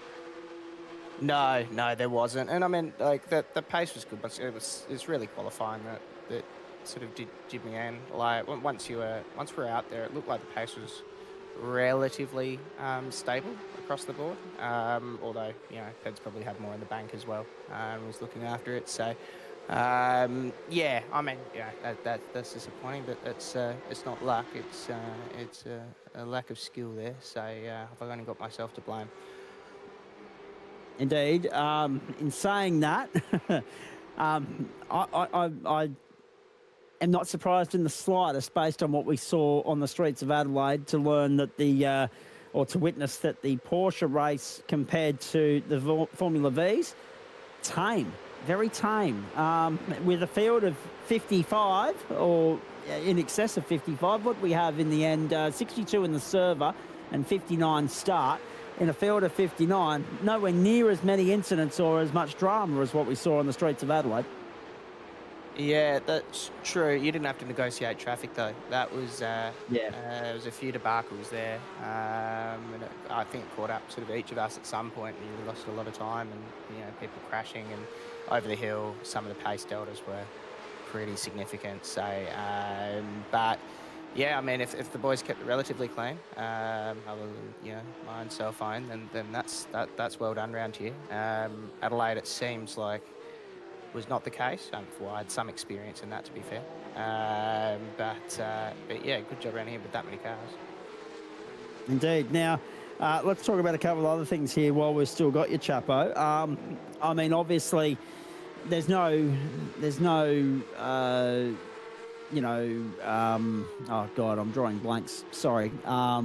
There's no, until we have a chat to them, yet any form guide that tells us whether or not we're going to have Mr. Rankin and Mr. Pedersen here full-time this term. But I guess the most pleasing thing from a standpoint of those of us that were here last term is a surge, a massive turnaround, an upturn in terms of participation numbers. The category management already back to the drawing board on whether or not to split the series into its separate splits again. It's open and elite. And if we do get the likes of Rankin, Pedersen, etc. here week in, week out, it improves the quality of the spectacle. It increases the credentials of the drivers on the grid, and it means that you've got your work cut out for you in this title defence. You're going to have to, like you have been throughout the course of the season, you're going to have to continue bringing your A game to a Thursday night. Well, I better bring an A game because yeah, it was decent game until that tonight, and it's a difficult spot when you start with an enduro and you're already down on points. So I will have to bring my A game. I do have to say it's lovely having the one on the car, Zach. I saw that tonight. Went, oh, you beauty. But yes, I think if those guys stay in the series, it's certainly a bit of a challenge to hold it. You know, Scott and I will take each other out at some point, I'm sure. So, mate, we save that for Monday nights on pit lane, all right? Oh, okay. Well, yeah, all right. Let's do that. Are you two deliberately Austin Hill and Shane Van Gisbergen-esque wrecking, are you? I wouldn't say deliberately, it's more accidental. Yeah. Wobble. There was a wobble from one of us, and then I nearly threw up in my seat when I saw the one on the side of Sam's car tonight. So. Yeah, copy that. I'll get to you in a moment, Mr. Rankin, and we'll get to Benny as well. It's interesting, right? Chapo, as the incumbent, as the defending champion, from your standpoint, I mean, you know what you've got to do to defend the title. You know that you've got to earn your stripes the hard way because, I mean, you've been out there and won championships before and lost championships against varying different qualities in terms of the drivers that you're up against in the field. And on the subject of quality, Mr. Plus 50's just joined us in the booth, ladies and gentlemen. We'll get the Lockie Cable shortly too. But if you're going to earn a championship defence here and get to wear the number one in turn 4, you'd much rather do it up against the credential, the quality of the competition that you had out there tonight, wouldn't you? Yeah, absolutely, and it was somewhat depleted last season. It's I shouldn't have been able to win it with a controller, so correct. I'll be really happy to see these guys out there this season, and I think it'll make for a great spectacle. We saw this about this time last year. The Porsche Cup was brilliant with some decent names involved, and if the drop bear guys stay involved, and PEDs and all that sort of thing like that. That will bring a lot to the series, and it can create more of a spectacle and create more of a challenge for me. Once again, as I said to you, this is supposed to be a bit of practice for me for for the big leagues, and it's not as good practice when you're not fighting with some good people. So it's good to see everyone joining the service tonight. And that big league picture in mind is, I'm pretty sure, if I remember the conversation correctly, exactly why S. Rankin's in the house as well. You will have seen the schedule, Chapo. Obviously, we ticked the Enduro off, so we're back to 40-minute races, sprint races and super sprint races the rest of the campaign. What do you like of the calendar and what don't you like, please? Do we have a graphic by any chance? I'm having a guess. Yes, we do. Matty Schmidtke will bring that up for you now, and it'll be my first chance to run through it for everybody as well. Actually, no, a second chance. I did run through it about an hour ago before the proverbial hit the fan. Fuji International Speedway is the next stop. I can tell you that much as we wait for Schmidty to get the graphic up there. Then Watkins Glen onto the boot. Then the Circuit de Barcelona, Catalunya. So 4 different continents in 4 weeks to start the season, and 3 different race formats in 3 weeks to start the season. And then we go to Silverstone in England on the current Grand Prix layout. The Hockenheimring for sprint racing, so to Interlagos and Imola for sprint racing, then to Monza for just a 40-minute slipstream fest, and Road America for super sprint racing, and Road America for super sprint racing with an invert top 8 and top 12 for races 2 and 3 respectively. That has got carnage and entertainment written all over it. Yeah, there's a few greatest hits in there, so that should be a pretty good season. A lot of tracks that lots of people own as well. Sometimes when you go to more of the niche ones, that's where you lose a few people. Probably lose a few people the Hockenheimring, if we're being honest. But all in all, it looks pretty good.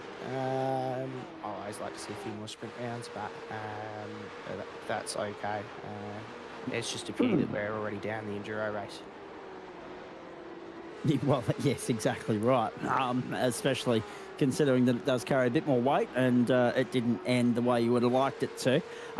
In saying that, though, mate, we mentioned the upturn in participation numbers. You can only hope that remains somewhat steady throughout the course of the season. The one thing I've been critical of the last 2 seasons is there's been far too big a drop-off in the elite split, particularly for the sake of it. Hopefully, people will persevere and stay with it, the test and the challenge over the course of the 10 weeks, and see it through, rather than seeing a 75% drop off from round 1 grid to round 10 grid. Yeah, absolutely. Ben, Lockie, Scott, he's talking to you. Stay on the server. So we have some good fighting up front. But yeah, fingers crossed that's the case, and we keep getting it out. I still hope they don't split the servers, because I think Bathurst is an outlier, but correct. We'll see what the powers that be determine. I think we'll get a better idea of where things sit for that next week when we go to Fuji. That'll be a fair representative of where the numbers lie, because, as you say, Bathurst is Bathurst. Bathurst isn't just a novelty, it's the history, it's the tradition, it's everyone's favourite. It gets everybody out of the woodwork, out from under hiding and all that sort of stuff. So, and being the first one of the term as well, there's always that whole, geez, we've missed this sort of feeling, even though it's only been a 2-week break. So, yes, we'll get a fair representation of where the numbers sit for this season, I reckon, next week at the Fuji International Speedway. So what are your thoughts on Fuji before we talk Formula V? Yeah, I mean, I've had mixed experiences there. It was much better track when these new horrible rules about fuel saving weren't involved. But I've also gone flying there before too. So yeah, we'll see. Yeah, he's not filthy about the fuel regulations, compulsory pit stops that have come in at all, is he, ladies and gentlemen? Not at all. Hey, Formula V, 2 from 3, not bad. And you were there or thereabouts until getting caught up in an incident in race 2 of the Vs as well, but still somehow managed to jag a top 10. And without being too across the finalities of it, I would imagine when everything's gone through race control and the stewards and Adam Lavis's points table matrix, I dare say you've got a round W tonight. Yeah, I think so. No, it was a good first round. The pace was really good around there. You know, it's a home circuit for me. Yeah, was obviously happy with race 1, race 2. Yeah, it's just a bit of bad luck there, really. I'm still probably a bit disappointed that I didn't save it myself. But yeah, with the way the wheels were locking up in third, it just sort of sent me into the wall a little bit. So I was able to get it home and get a few points on the board at least. And yeah, so no complaints in Formula V tonight on the home track, and hopefully we can bring it forward. We book no further holidays. Well, that's probably you are your own worst enemy in that regard. So that's probably the best possible news that any of us could hope for, is that you aren't selling yourself up the river this time by not booking holidays during the racing season. Same can't be said for around the back end of Term 2 next year, because that's what you normally do. Although that being said, Term 4, we've still got to get through that yet. So don't hold your breath. Watch this space. Seriously, a dead set chance of a championship victory again in both championships, mate, but we know you're going to have your work cut out for you here, especially if Mr. Capel, Mr. Pedersen and Mr. Rankin are going to be regular protagonists. Looking forward to next week in the V's at Oran Park. That'll be the last thing I get a comment from you on before I let you go. Yep, of course. I'm always looking forward to the V's. Oran Park will be a good little track for him. If we get those sort of numbers, it will be, quite a challenge, and particularly with those reverse grids. But, I'll leave you with the other boys for now, Zach, and take them forward. You want to thank anyone before I let you go? Well, thank you, and thank all the boys for coming out. Obviously the team for Minion, and So for giving it a watch as well. I was going to say, were you a lone soldier out there tonight for Vermilion, or did you have some backup? I think I was a lone soldier. I thought so. It's it's sad, but we was a lone soldier, but usually that's fine because we don't have all these drop bear terrorists involved. But okay. I know where you're going on Monday night, mate. I was waiting for that, because I was about to say there's been an enormous presence of orbit drop bear tonight for Logitech, but no. Well done, Chapo. Thank you. Have a good weekend, mate. We will catch up with you. The next time we see you is next Thursday, yeah? I would say so, yes. Yes, yep. Very, very good. There he is over in the City of Churches on the back of 2 race wins in the V's and a late race prang in the Porsches. Sam Chapman. We'll see you at Oran Park next Thursday night, mate. Go on. Catch you, mate. I'm getting to Rankin in a moment. I want to go to the race winner because it's no secret to anybody that's been a mainstay, long-time viewer of the platforms of the Gentleman Sim Racing Club, the sheer level of disdain you have for this car, Ben Pedersen and its new guys, the 992.2. You and it have not been friends, but it seems to me that you finally have wrapped your head around it and found a comfort level with it, because what we saw out there tonight was Benny Pedersen evolved. That was faultless stuff, mate, and a commanding win to start the season, and what a statement to make to the rest of the field. Yeah, thanks, mate. Look, I've had a big break from it. I'm not really in love with it yet. Hopefully that'll change, but I'm not enjoying being... Well, I haven't done any officials at all. Like, I've lost like 1,000 IR just because every man and his dog now thinks he can outbrake you with ABS. And you get cleaned up like 10-pin bowling, so I haven't been enjoying that. But look, it's Bathurst. I've done heaps of laps here, so I always expect to be somewhere in the top 5 if I drive well with most of these guys, but depends who turns up. Sometimes you get some super aliens and you can't even get top 15 around here. So, no, I was lucky I got a good time on the qualifying. That helps. Not having anyone in front of you is a big difference. Well, that's exactly right. Clear run in qualifying, that's number one. And number two, unless your name's Lachlan Capel, it would seem as though qualifying was a very important part of the narrative tonight. Yeah, 100%. It always is, because it's such a narrow track as well. So you really want to be in clear air, because there's always some trouble that happens. I tell you what, it's really good having the leagues the classes back together, especially with endurance as well. It keeps it interesting because, I know you said I drove flawless, but I think lap 22, lap 19, there's some pretty sketchy moments that you might not have caught.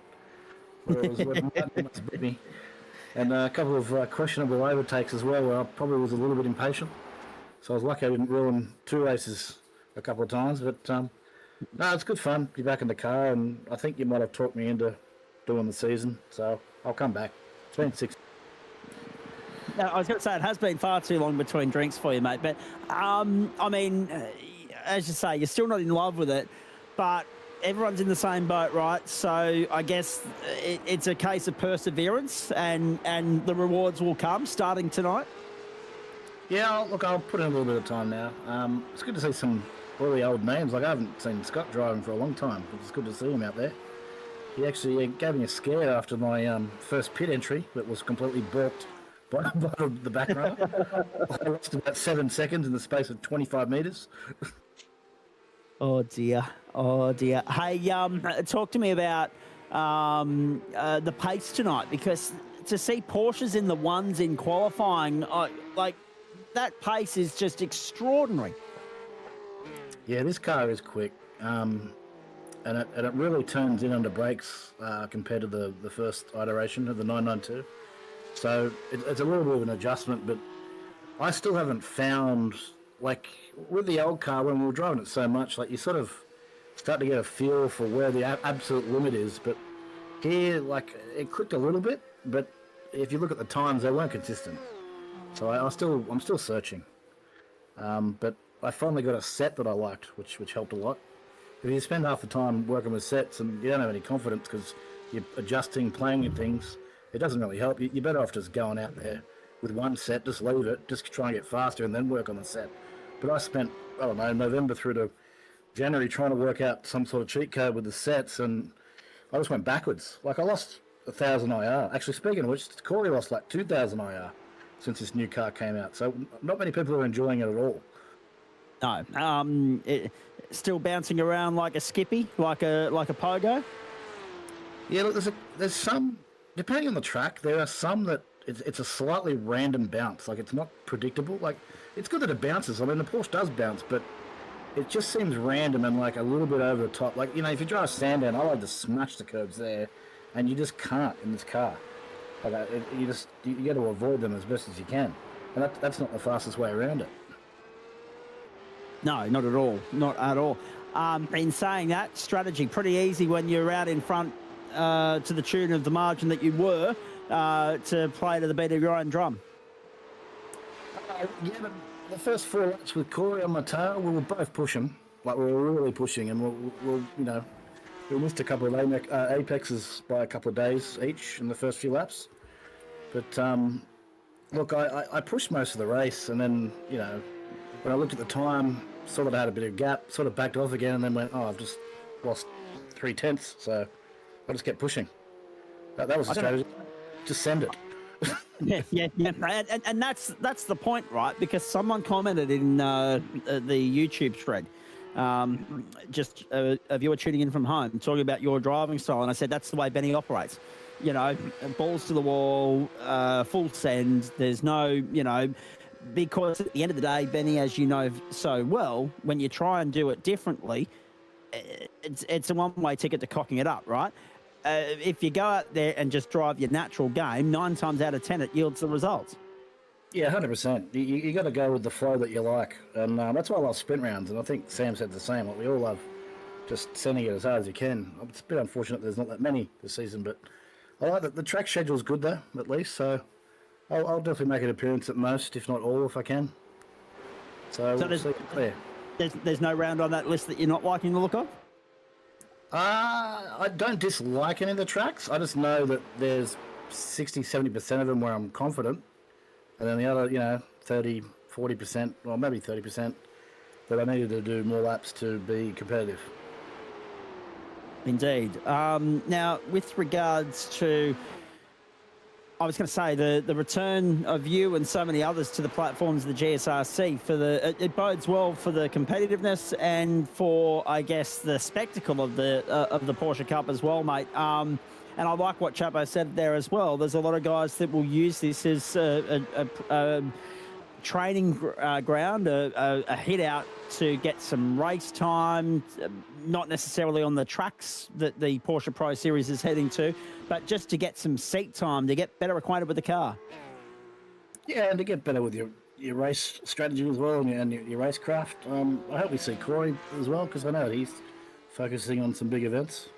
And, you know, it makes everyone, you know, turn up. When the field's strong, you get more guys. Come on. Actually, I don't know who was breathing the biggest sigh of relief, and this is where I need Scott Rankin to chime in for me as well. I don't know who was breathing the biggest sigh of relief when Corey had his moment at the top of the mountain and dropped all the way down the order. I don't know whether it was you, because Corey was in the process of having already got past Scott and breathing down your neck, or whether it was Scott, because with Corey out of the road, he had clear air and he could focus on just keeping everyone that was chasing him at bay, and he got his position back.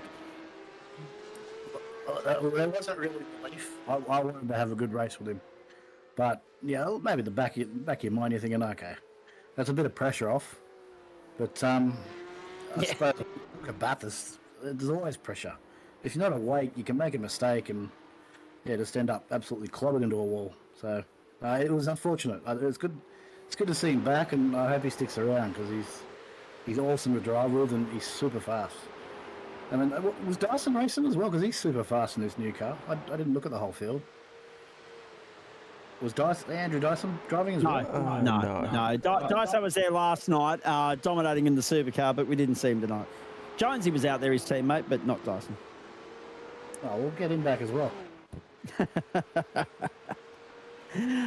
Well, actually, if you want some, if you want some top shelf comedic value and humour, go and have a look at the last night's post-race show and get his thoughts on the supercar, because, by gee, he was in pristine form last night in the post-race show, was Andrew Dyson. I dare say we'll see him again at some point throughout the course of the balance of the season, but obviously not on a regular basis on a Thursday night. But I hope we do see him out here, because, as you say, yeah, he brings a lot to the table.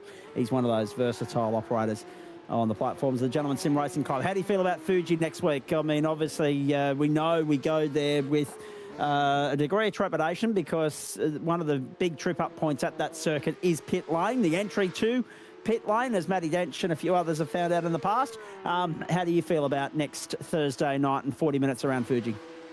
Well, now that you mention it, I don't think I've ever done a pit manoeuvre. Well, I don't do pit manoeuvres, I don't send people off a track, but I haven't been in the pits there for an actual event ever, so I better cut some laps. Exactly right. First thing you do is learn the pit lane entry. But easiest way to avoid what is a significant penalty now if iRacing whacks you over the knuckles for incorrect pit entry. I wouldn't know. Well, what does it do? What have they changed? I was going to say, has anyone in here, Cape or Rankin, anyone picked up a penalty from iRacing since they've changed the pit lane protocol and procedure, or not? Yes, just not at Fuji. Fuji's still got it's still the same as Fuji's always been. I haven't, but I know someone who has, because of a bug in the car. But you've got to, essentially, in GT3s and some of these cars, you actually have to calibrate whilst driving the pit lane limiter. There was a bug at Watkins where during IMSA week they were getting speeding penalties in some of the cars, and it was because they wasn't, I think it was something about not calibrating correctly on the outlap or something. So I haven't gotten anything though. It's actually still quite lenient on entry. Like, I think Blacklock one night did 20k over or 15k over entering it, and as long as you drop the speed after you're in it, you're still fine. Yeah. Thanks for that bit of information, mate. Cheers. Excellent. Yep. No, because it's a fine line. Oh, absolutely it is. But the other thing as well is talk to the boys that have been to Sandown as well. Something to be said about there are tricks to when you're on the limiter in pit lane, and they've clamped down on that. So if you haven't got that down packed, you do wear an invoice, and the invoice has started being handed out after you get out of the pit lane rather than whilst you're still in there completing your previous stops. So sometimes you get slugged twice with those new changes that they've made.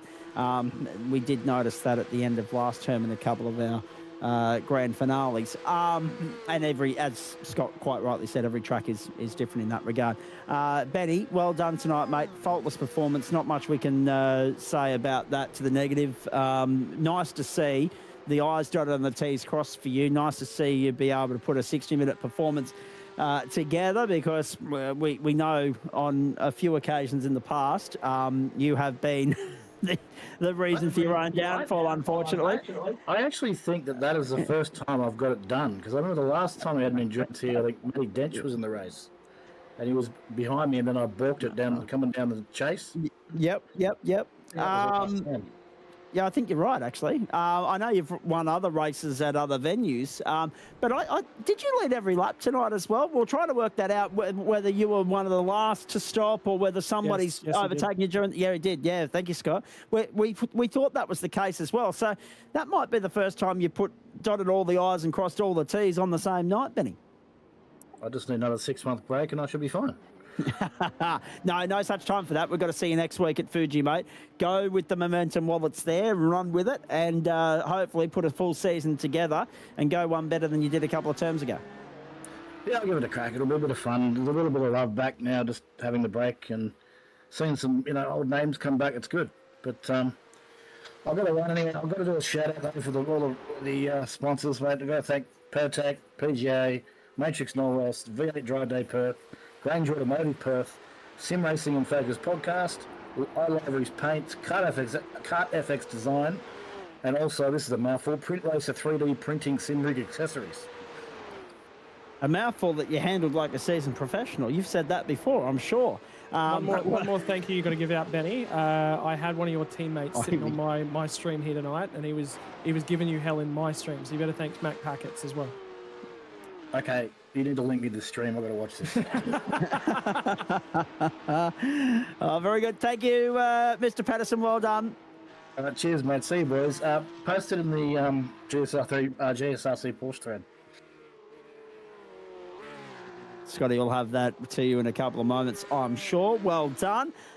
We'll get to Mr. Plus 50 in just a moment, but I have been holding Scotty up for far too long here, so let me bring you in at this point in time again, mate. Well done. I mean, we know you as a broadcaster, but we haven't also forgotten that you're a pretty handy steerer on your day and in your own right. And let's be honest, when you can find clear air and avoid getting caught up in other people's incidents, you can string good results together. And that was a very solid run tonight as well. Obviously, lost a little bit of ground to Corey and Ben early on. Corey has his moment. And then we're spending a lot of time at this point either fixing tech issues, and again you'll have to go back and watch the replay to find out what that was all about, but then we're looking at all the battles that were happening around the field, because there wasn't much. Once you guys spread out at the front, it was pretty much smooth sailing from there. We just checked in with you from time to time. There wasn't too much in the way of battles happening up the pointy end. So from your standpoint, sum it all up for me, because that's a really solid start to the season after the disappointment of Le Mans in the Pro Series a couple of weeks ago. Yeah, look, it's to be perfectly honest with you, what a wild 2 years. It's, I think 2 years ago, I was getting divorced and my life and bits and pieces were falling out and everything literally turned to custard. And here we are 2 years down the track. My life is in such a significantly better place. And I was actually talking to Dylan Walker, I think Sunday night, and he said to me, mate, you're driving better than I've ever seen you drive. And that's, just filling me with confidence. It wasn't all quiet. There's one of the wall glances I had actually up and underneath the tree. I think I got it twice in the race and another couple of times in qualifying and once more in practice. It wasn't easy. It was scruffy. It was scrappy, but, hey, we put it together. And I think that's one of the bigger things as well is, for me, is putting an entire race together is something that's been beyond my capability. And I was actually talking, I think, to Cape at one point tonight. I lost a championship at this racetrack in this series in this car. Well, its earlier iteration of it. Back in, I think it was 2021, fighting Lee Williamson, I think, for an AM championship in the Porsche 991. Good memory, good recollection of the timeline there, mate. By gee, there's a lot to pick apart and all of that, I want to talk about the comments that have come your way with regards to the improve in your driving. What do you put that down, Scotty? Because, I mean, you've got a bit more of a juggling act than all of our other regular competitors, because whilst a lot of the drivers here, their sole focus is the driving, obviously, right? Some of the guys are obviously in team leadership and management and all that sort of stuff, so there's a little bit more behind-the-scenes stuff that goes on with that. But with you, you've also got a very busy commentary schedule to tie into all of this, plus your normal 9 to 5 stuff. So where do you find the time to hone the craft that has yielded this improvement? Just laps, just finding any opportunity. I think probably the biggest thing is the divorce has gone that way. Like I said, it's changed the way I go about everything. Like I'm not the same person I was 2.5 years ago, to be perfectly honest with you. And I attack things differently, a little bit more planning, a little bit more preparation, a little bit more accuracy at things as well. There's been an immense time behind the wheel in the last 6 months. I had a go at Porsche Cup Pro qualifying, and the plan for that was just I've never actually done a pre-qualifying for anything, and then night 2 of the pre-qualifying popped up and I was like 18th or something, and I'm like, that's cool. That's really cool. That's really cool. And it's just been a progress like that. That's basically been about it. I think Lockie Capel's probably one of the biggest reasons that I'm here and pushing as hard as I am. And we've been actually friends for like 5 years as of like last week. Between me and Capel, and there was a few kind words and platitudes shared on that occasion. But it's you got to surround yourself with the right people too, and that was one of the other things that made me make the jump to where I am today and the colours that I am today, is that I want people who are driving me forwards with the right attitude, and I couldn't be any happier. Benny Pedersen says, well, actually, he hasn't left the room yet. He's just chiming into the comments section because he can. Apparently, everyone's allowed one practice marriage. I'm not sure how we sum up the people that are on marriage 4, 5, or 6, and we know that society has worked that way for some people. But yes, one practice. What do they say? Practice makes perfect. I'm not sure if that applies outside the sporting context, but nonetheless, let's focus about the driving, because that was a solid hit out from you. Does it fill you with confidence that you can make a run and make a play for the championship here against the likes of Corey Lazarus, who's bound to bounce back, Chapo, who's bound to bounce back, and of course Benny Pedersen, who's the benchmark of the series early on? I have no idea about that. There's nothing about a championship in any way, shape, or form. I'm just going to. The goal is show up, put good laps together, and focus on improvement. And at the moment, we finished that one 11.9 seconds back from Benny. But there was notes and there was bits and pieces that Capel and I were talking about throughout the night as well. There's firing the stream back up, and tonight was 62 cars in the session. Perfect, really, really good opportunity to test what the frames and stuff are like. It's just go through the cycle. I've got a new brand spanking new steering wheel and wheelbase, so fine tuning, and one of the benefits that comes out of that is I've got finer attention to detail, finer ability to feel what the car's doing underneath me, and we're still fine tuning. So again, it's just tune. Results are going to come if I put my head down and I'm picking things off and I'm focusing on those things. I can't focus on the results. I'm not going to focus on the outcomes. I love the banter with Chapo. I get to race NASCAR with him on Monday night. He's been a compatriot of mine over the last sort of 12 months of NASCAR teammates, because I actually drive for 2 different teams based upon whether it's circuit racing or NASCAR racing. So the opportunity to have a mechanical partnership with Vermilion, with the Vortex arrangement's been awesome. It means I get to hang out with Chapo. Chapo is such a lovely guy to banter with. I actually just look forward to go wheel racing with him. That's it. I'm just here for fun. And fun, at the end of the day, sometimes we lose sight of that, don't we? I mean, you and I, we deal in championships where, it's the next step up the pyramid, right? So this is league racing, but then, obviously what we do, the Australian Sim Racing Group, that's that next step up in terms of the professional, the competitiveness, etc. and so forth. But sometimes in that we can lose the main element, the most important element of this. We come here for fun. We come here because we enjoy it. If we didn't enjoy it, we'd go and find something else to do at that time.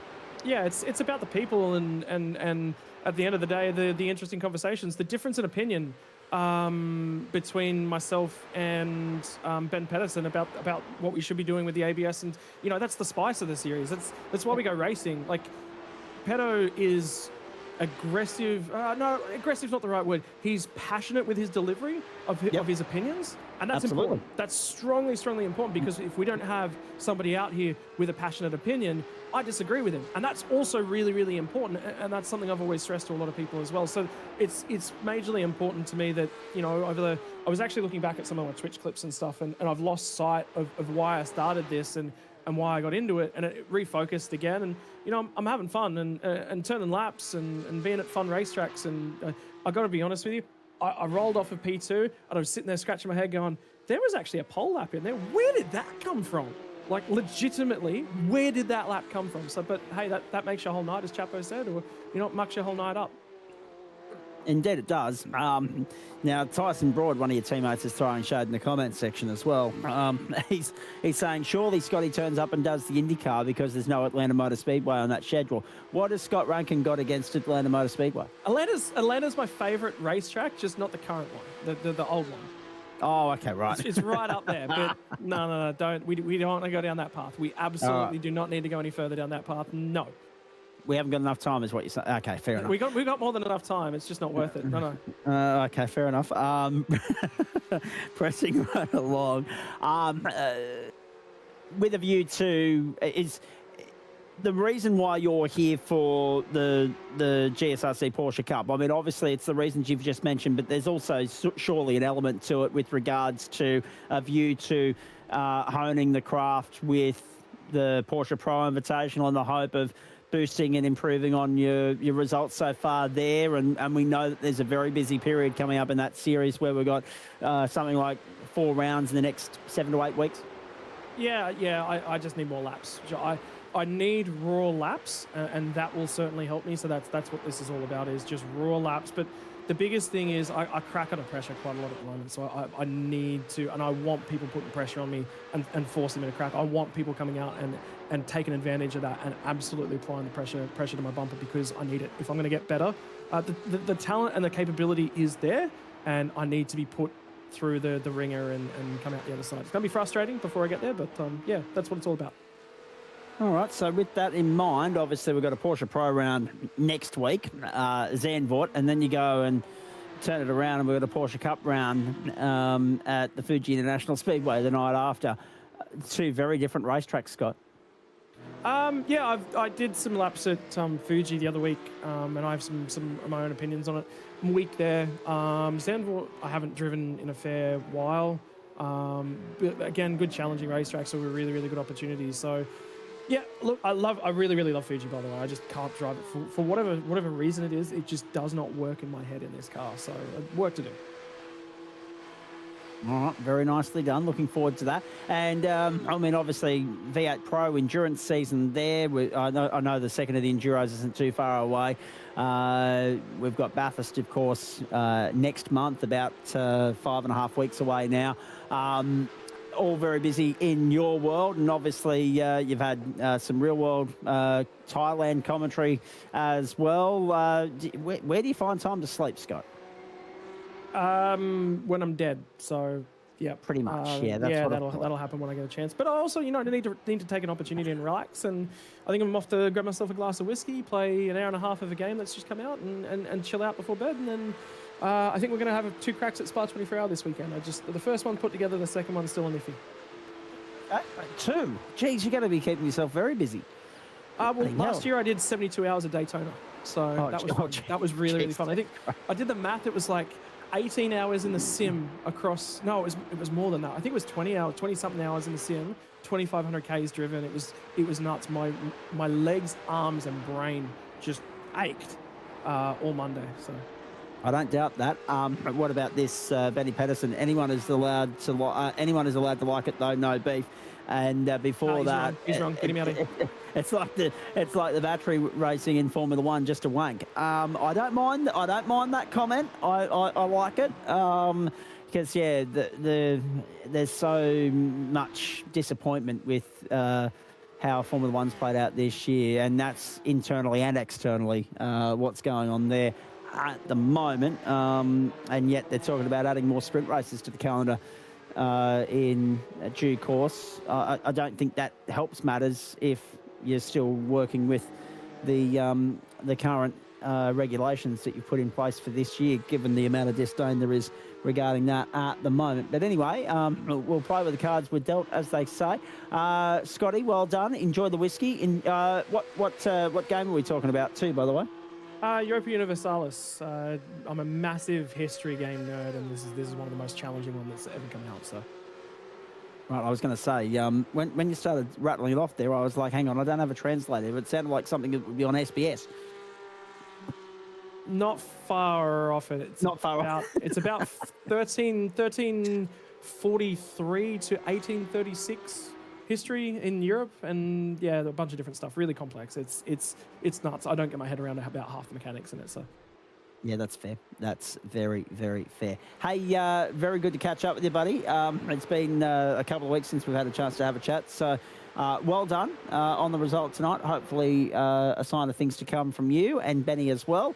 No doubt when Lockie Capel is actually qualifying up the pointy end with you guys, he'll be in the thick of it as well. So we're looking forward to seeing you out there as the season goes on, mate. And good luck with all the commentary work between now and next week. And, of course, Spa this weekend as well. You're going to be a busy boy. What are you running at Spa? Have you hedged your bets? Have you got one car in each race that you're doing, or are you sticking with the same manufacturer but down the line? Looks like it'll be one McLaren, one Ferrari at the moment is where we're trending. So we'll see. Oh, okay. Very nice. Very good. All right. Two very good manufacturers in GT3 racing, and the Ferrari enjoying something of a resurgence, which is nice to see at the moment as well. Thank you, Scott. Well done, mate. Go well. Mate, thank you kindly. And yeah, thanks for everyone being out here. Thanks, Betty, for schooling us. Can you do it a little bit less, mate? Don't rub the salt in the wound as much. But thanks to Capel as well, and just all the Orbit Dropwear boys. They're always a bunch of pests, but they're my pests. And they're good. They bring some quality. No. Back it up. They exist. Good. Yeah. They're good operators on the racetrack. They're serial pests, I'll agree with you. But they do bring some good banter into our comment section on YouTube, and that's what I'm all about. Thankfully, no one's thrown any bait in my direction from that comment section tonight. Otherwise, I was ready to jump through the screen because you might have already guessed it, ladies and gentlemen. I wasn't in a very nice, happy mood today. Just when everything that could go wrong did go wrong. So to come in here and do 3 hours of commentary and have a tech issue part way through, yeah, that's just about topped me off. But I've enjoyed the post-race banter with these boys, and I'm looking forward to hearing from Lockie Capel. Scotty, thank you. Benny, thank you. Lockie Capel, Mr. Plus 50. I don't think we've ever seen someone jump up the order that far at a Porsche Cup race ever on the platforms of the GSRC. Why did we not set a lap in qualifying, please? Was that always intentional or circumstantial?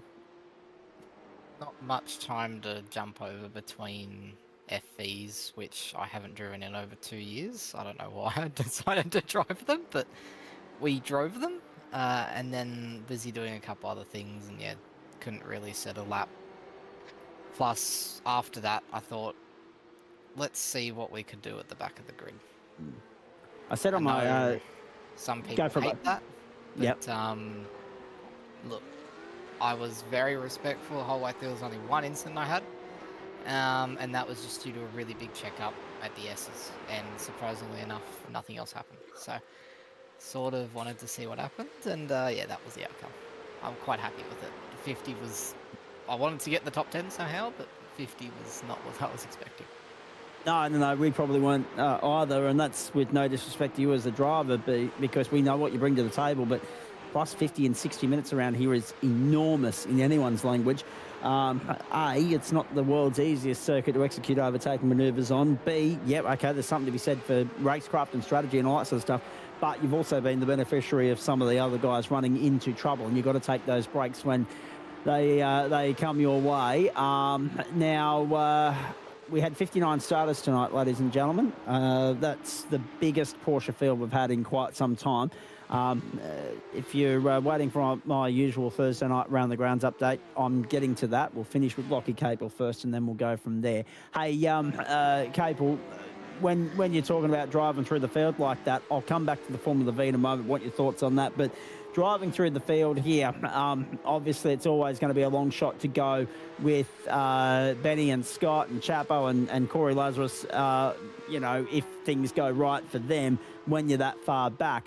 But, I mean, you can work with that finishing position and build on that for the rest of the championship, can't you? I mean, when we get to Fuji next week and go through the rest of the schedule, hopefully you'll be able to jump out of the car quickly in the Vs, if we're going to see you in the Vs, if we're going to see you as a regular in the Porsche Cup, and at least get out there and settle up to give yourself the best possible chance at actually racing nose to tail, door to door with these blokes. Oh yeah, I mean, I think lap times I was consistently without some wobbles doing 202.4s, 202.5s majority of that race, so pretty much where I needed to be. I think I could have squeezed in a 202.1 or 202.2, pretty much matching Pedo, but it's very difficult to drive that car when it's got no weight in it, especially when the fuel comes out. It just sort of wanders and pogos everywhere, and it's sort of like an uncontrollable ball that obviously is a Porsche, but it's just, yeah, it was very wobbly, bouncy, not my type of car per se. I seem to be good in it, but I'm on the side of what Ben thinks. I don't hate the TC and ABS, I just hate the fact that the car can't go over a curb without spasming out and doing something weird. That's my gripe with the car. But, I mean, it wasn't too bad at Bathurst. You don't really hit too many curbs anyway. And in terms of me sort of going up the field, it was...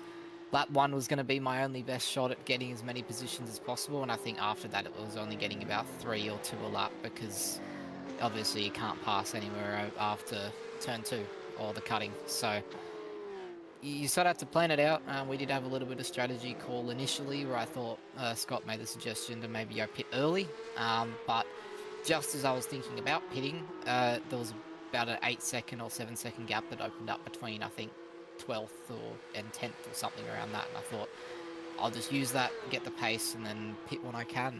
And yeah, ended up going pretty well. I got lucky with Chapo having a moment on the second last lap and being able to get into 5th, or else it would have been very, very tight, I think. Absolutely. Now, I was going to say, you would take a lot of confidence out of the fact that you had the same race pace as those guys. So the next question is, are you intending to make this a full-time commitment this term? Are we going to see you every week? Probably not. I am a little bit of a ghost in here. I will appear, then I will disappear, then I will appear again. It's a better, I think, the fact that there was 60 cars made me want to join it. I know a lot of people hate the chaos and blah blah blah, but I love that sort of stuff. That was that's how I had so much fun back in IRWC in their Porsche Cup League, and having that many people and with rush rounds, etc., running around. So I love when there's a lot of cars. I don't like when there's no cars, and hopefully this sort of numbers keeps up for the rest of the season, because that will make me want to gravitate into racing it. All right, now, on that note, if we're not going to see on a regular, I dare say there's a couple of championship contenders that might be breathing a bit of a sigh of relief tonight, because if you were up there based on race pace in qualifying, if that was reminiscent of where you would have potentially started, all things considered, had you lodged a time in quali, had you been able to, if you had enough time at your disposal, you would have been right there when the whips were cracking tonight, which is why I asked the question about whether we're going to see you regularly or not, because we wouldn't be able to, we wouldn't be able to not factor you into consideration based on all of that. You must be pleased though, mate, the way you can go from car to car and just gel with it in the way that you can be competitive, put the number down, be within an earshot of those that are the benchmark of the competition. What do you put that down to? I don't know, honestly. Back when I was in ERT, how I got in ERT was me and Seb Flock, and he used to do all these random things where he'd go and do a lap at one track for 5 minutes, get bored and go do another lap at another track for 5 minutes, and he'd just sort of hop in between cars and drive everything. I've had the ability to do the same, and I've gotten better at it over time. Very similar to Dan Yeaman, who is extremely good at doing that. Everyone at the team is very shocked at how the hell he manages to jump in and out of cars and be that quick with no prep, which is why I hired him as my co-driver, because I thought if he's that good with no prep, what's he going to be like with prep? And surprisingly enough, quite good. I think he was mid-teens in that co-driver group when we didn't get some sort of damage. So that's just sort of a showing of how good Dan can be, and the ability to jump in and out of cars. I don't know, I can't really explain it. I seem to be good at it. My driving style seems to suit certain cars, and I've gotten used to driving so many of the cars in sim. Like right now, I am in actually a team session. While I was waiting for an interview, I went and did a few laps in the Lambo for this week's Spa 24, and I'm sitting in the middle of the pack of the team, and we're all separated by 2/10.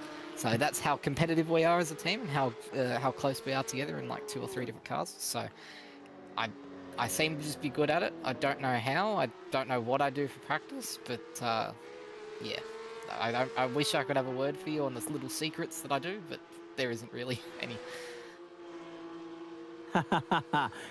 Dan Yeaman asking to be dethroned off the pedestal in which you've lodged him on in our comment section. Or at least that specific one he says. Very modest and humble is our Dan Yeaman. There's noted about that. Hopefully we're going to see him in the cockpit tomorrow night for the IndyCar series. Not sure. Hey, it's interesting, right? Okay. So Scott Rankin's now throwing shade in your general direction. Tyson's being asked into a podcast and not you for some reason. I don't know anything about that. You might want to shed some light in a moment. But before this gets out of hand with those two blokes in the comment section, this will be funny. Let me ask you this, right? Because it's rare that we hear anyone. You're after Schmitty's heart here. You've just given the bomb. You've dropped the nugget, right?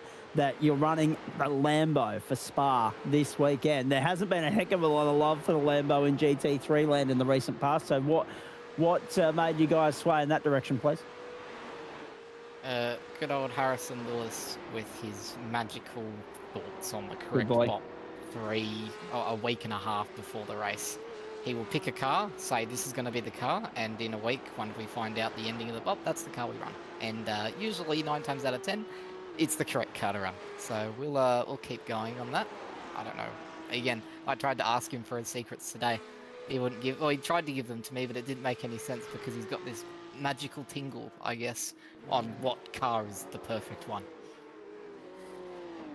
Indeed. Okay. We wish you guys very best of luck with that. We wish you well, of course, with your endeavours throughout the course of the season. We know we'll see you somewhat sporadically along the way, so we won't ask you about the calendar more broadly. We'll just talk race by race with you if and when you turn up. So let me ask you now, as we put a full stop on proceedings tonight, about Formula V, because that looked like a hell of a lot of fun as well. Oh, yeah. I mean, as I say, I haven't been that car for so long. I think the last time I drove it was Soapbox Downhill Derby at Mount Washington, when I didn't actually have to drive the thing because it would just roll downhill. And surprisingly, we were quick. Draft was a lot, but it was just pure shunts, which is what I was expecting. I didn't expect the yellow to be thrown. That was a surprise. Same for us. But, I think no one expected that because I don't think the crash was big enough for a yellow personally.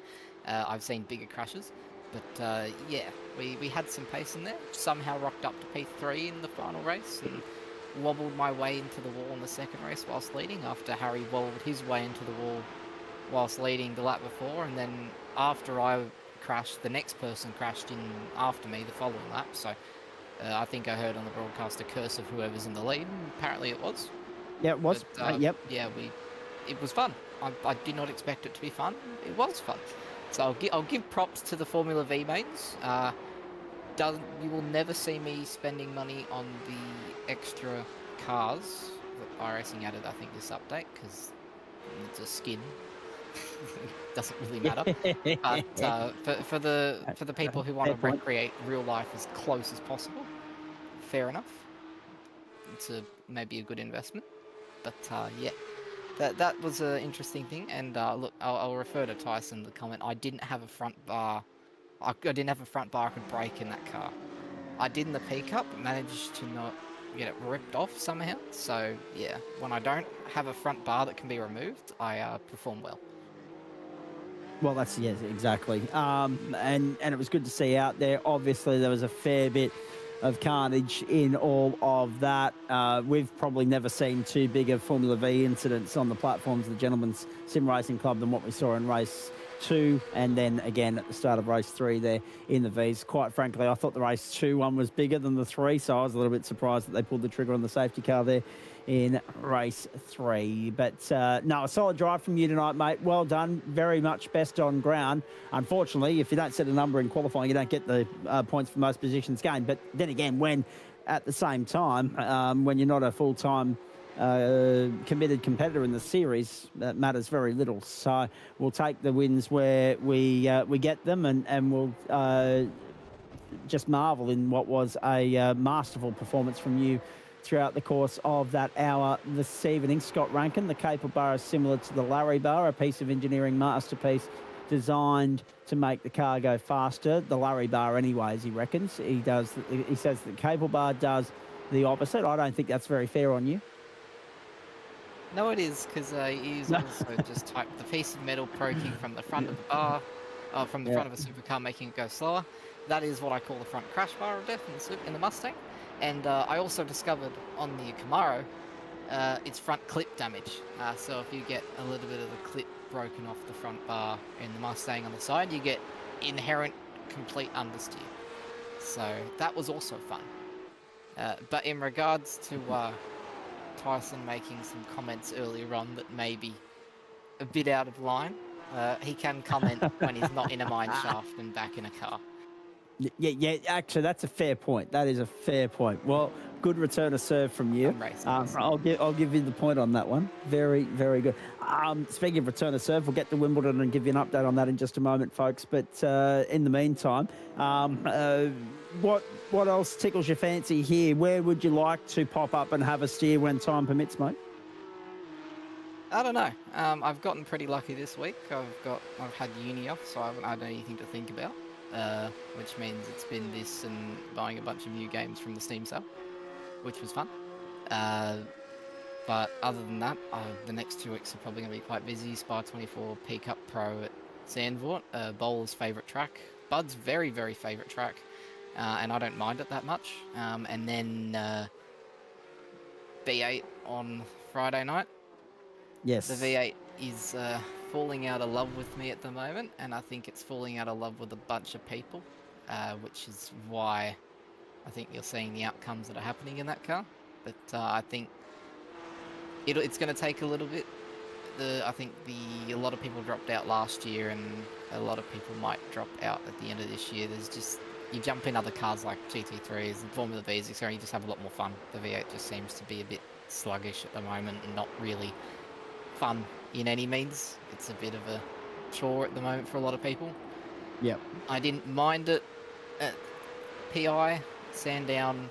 I've done so many laps there in the setup that we're running, I'm not really worried. I'll just rock up and race. It's half of the luck anyway, and yeah. After having some successful appeals at Mexico, which was quite a surprise to me, it got me back exactly 2 positions, which made no difference at all because they wouldn't overturn a drive-through, which is fine. That my season has just gone good when I can get a bit of luck somewhere, and quite bad when it means I just get shuffled around and ping-pong balled around the track, which has been my frustration. I know Scott talked about how he's been getting along and how he's been learning and progressing all the time. That's my struggle at the moment. I'm not being aggressive enough. I'm just being sort of pushed around and moved around, bumped off the track, bumped mid-corner, etc. And I've got to try and learn how to do return serve or prevent it happening before it happens. And it just doesn't seem possible at the moment, and it's really frustrating me with that car. So that's why I've fallen out of it personally a little bit. Other people have fallen out of it for other reasons. I think just it's not lining up with how it felt previously. Supercars community is weird. I'll just put it that way. But that's my little explanation on the supercar, at least. I'm much more enjoying GT3 at the moment, getting back into it, jumping in random cars. I still don't really like this pickup, but I seem to still be good in it. So if I can get around tracks that don't have insane curbs that I need to hit, it's okay. And that's very, very fair, mate. Everyone's got their preferences, and that's why there are so many different options there to cater for all those different niches, if you like, and all those different interests and all those different necessities and desires as well.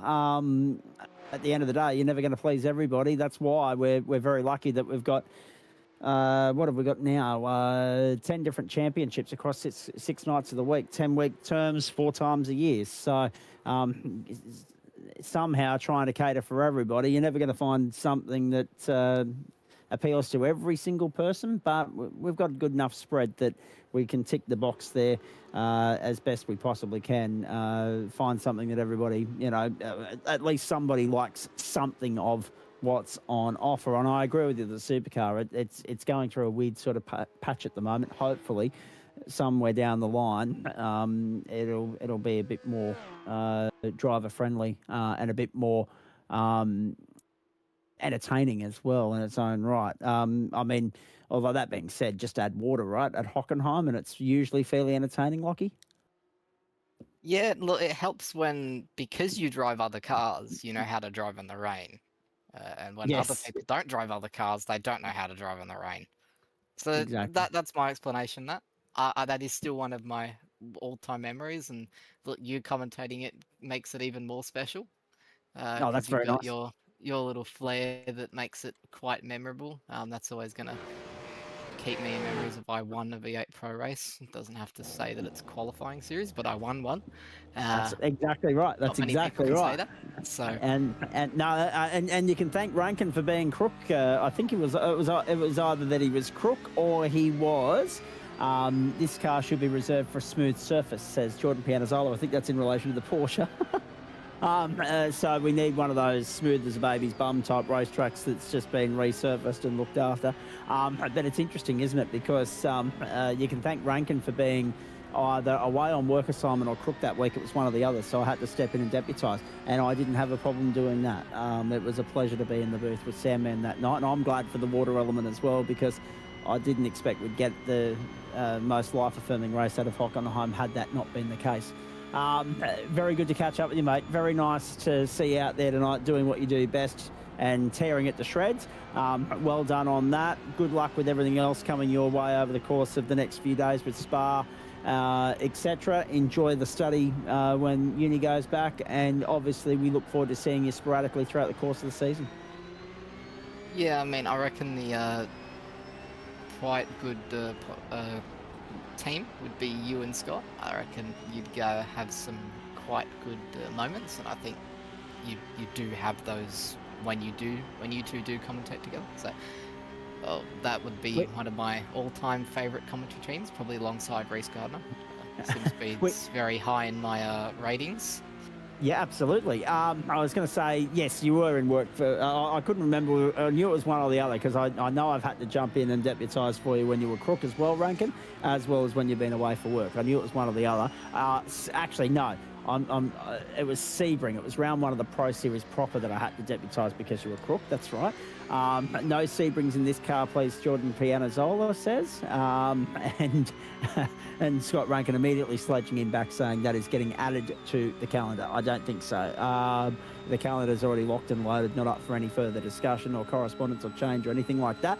But it's interesting too, because Rankin and I do work so well together. You're right. I think I'm with him and Sandman again for the 1,000 this year. I'm not sure, that's yet to be confirmed.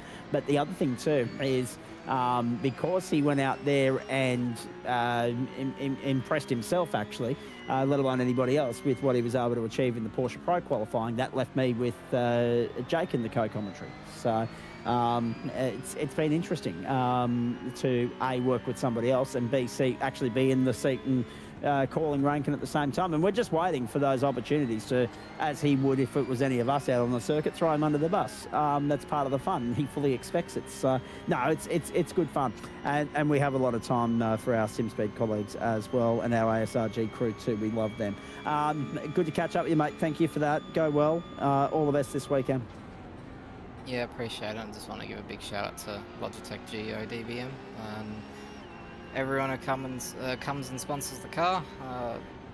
Tom and that in the background making everything work flawlessly, and it was good to have Scott alongside me tonight racing. I wanted to be helping as much as possible. Unfortunately, where I was starting, it probably wasn't going to help as much, but you know, him and I just sort of sitting and talking Discord, going through the race, getting through it with all the different little things that happened. Yeah, it was quite comfortable and everything. So I was seeing on the broadcast now, going through my first couple laps in the cockpit, and yeah, it was quite an experience for sure, and it was quite enjoyable. But yeah, always a good time to have and talk to you, Zach. So appreciate everything. And, yeah, I'll see you when I see you next. Don't know when that'll be, but it'll be at some point. And I'm actually glad that we've been able to elongate this discussion as best as possible. Noted, Rankin. Thankfully, it'll be warmer in my part of the world come August than what it will be in yours. And yes, you're right. We'll take turns throwing at the target.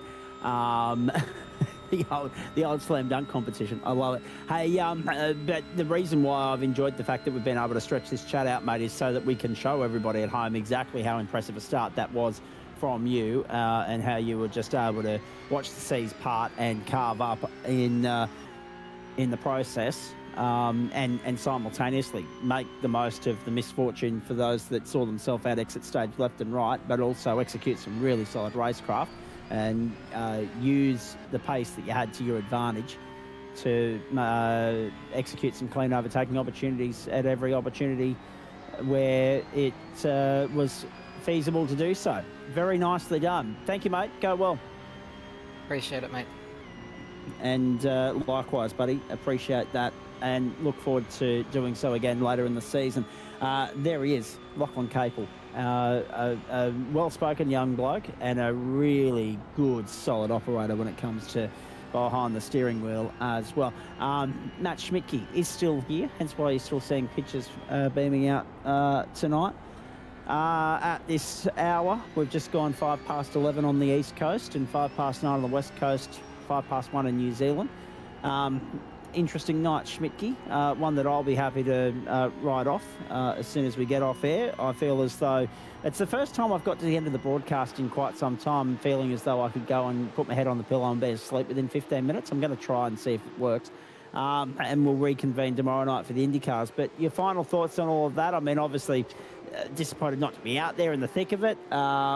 Maybe not so much in the V's, because that was carnage that no one saw coming. But definitely in the Porsches. But at least you know what you're up against when we get to next week in Fuji. Yeah, there's definitely a lot of competition there. I think I'll try and get in maybe the top 20. I might be able to crack that, but we'll have to wait and see. Fuji, definitely don't like it as much as Bathurst, but I go alright there sometimes. And the V's, whenever someone brings up race 2, I think I'm just going to refer to it as a bomb going off, because that's, I think, the best way to describe what happened at the start of that race. Oh, jeez. Who was that? I didn't see that hit. I'm My not sure. Goodness. That's a massive moment at the entry to the chase on replay there. That was as Lockie Cable was making his way up into 35th position. My goodness. And at the same time, Austin Edwards, we were actually watching that incident live. That was, Joe De La Rosa, yes. We did see a replay of that. But seeing it at full pace, my goodness. Oh, boy. Yes, so thank you, Richo. No, I apologise. I was a little bit frustrated. A couple of things just didn't hit the mark today, so I got in. Don't you hate that when you know that you've had a rubbish day and you jump in the booth and I still can't explain A, the tech issue, and B, why the usual backup setup didn't want to cooperate either. I've since unplugged that and thrown it. It may yet go in the bin. It didn't make it to the bin, but I've thrown it. So I can only apologise for the tech issues that we had there throughout the course of the evening. I still can't explain why wireless headset twice the way that it did.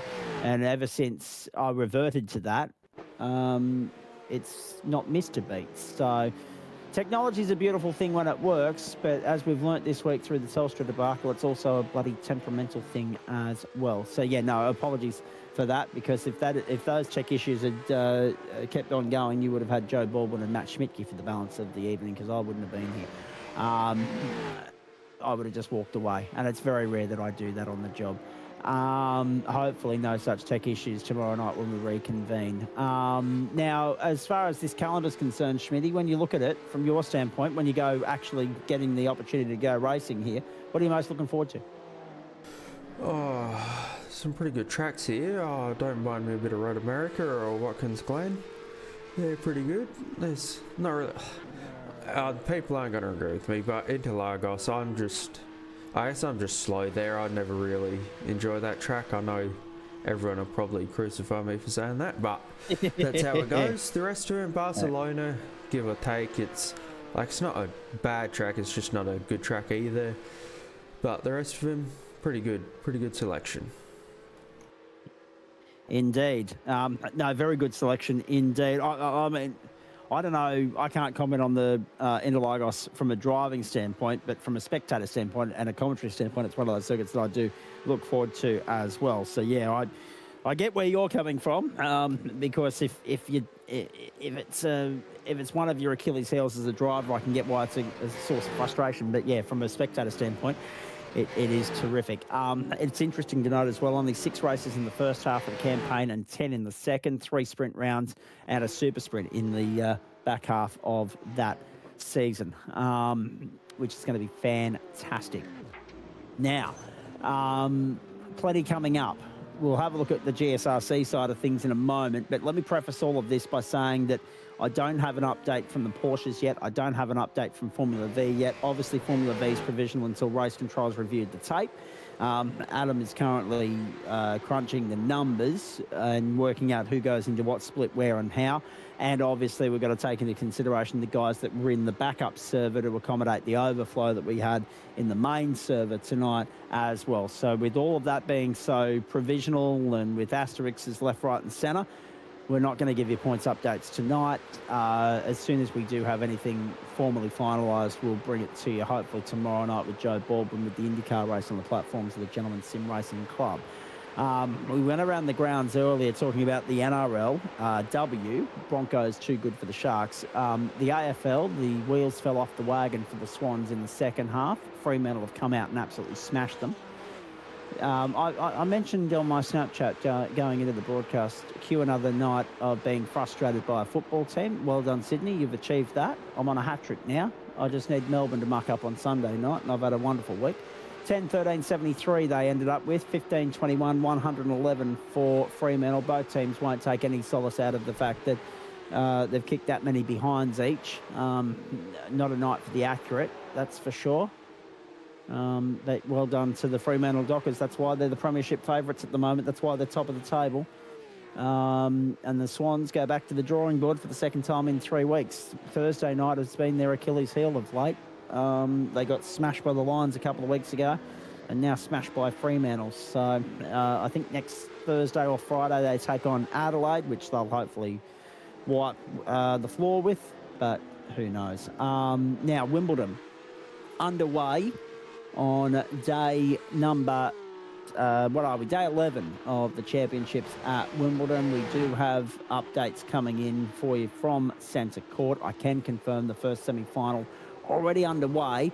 Coco Gauff on the back foot here at the moment. Now, there's John Akers and a couple of others running into trouble. I don't think we saw that live, so we're picking up some replays now that we didn't have a chance to get to earlier. Makova of the Czech Republic, that's Karolina Makova, 5-2 and on serve in the, she will actually come out and serve for the set in a moment. She's broken Coco Gauff's serve once, twice in fact. 5-2 through 7 games. So Coco Gauff's been broken twice.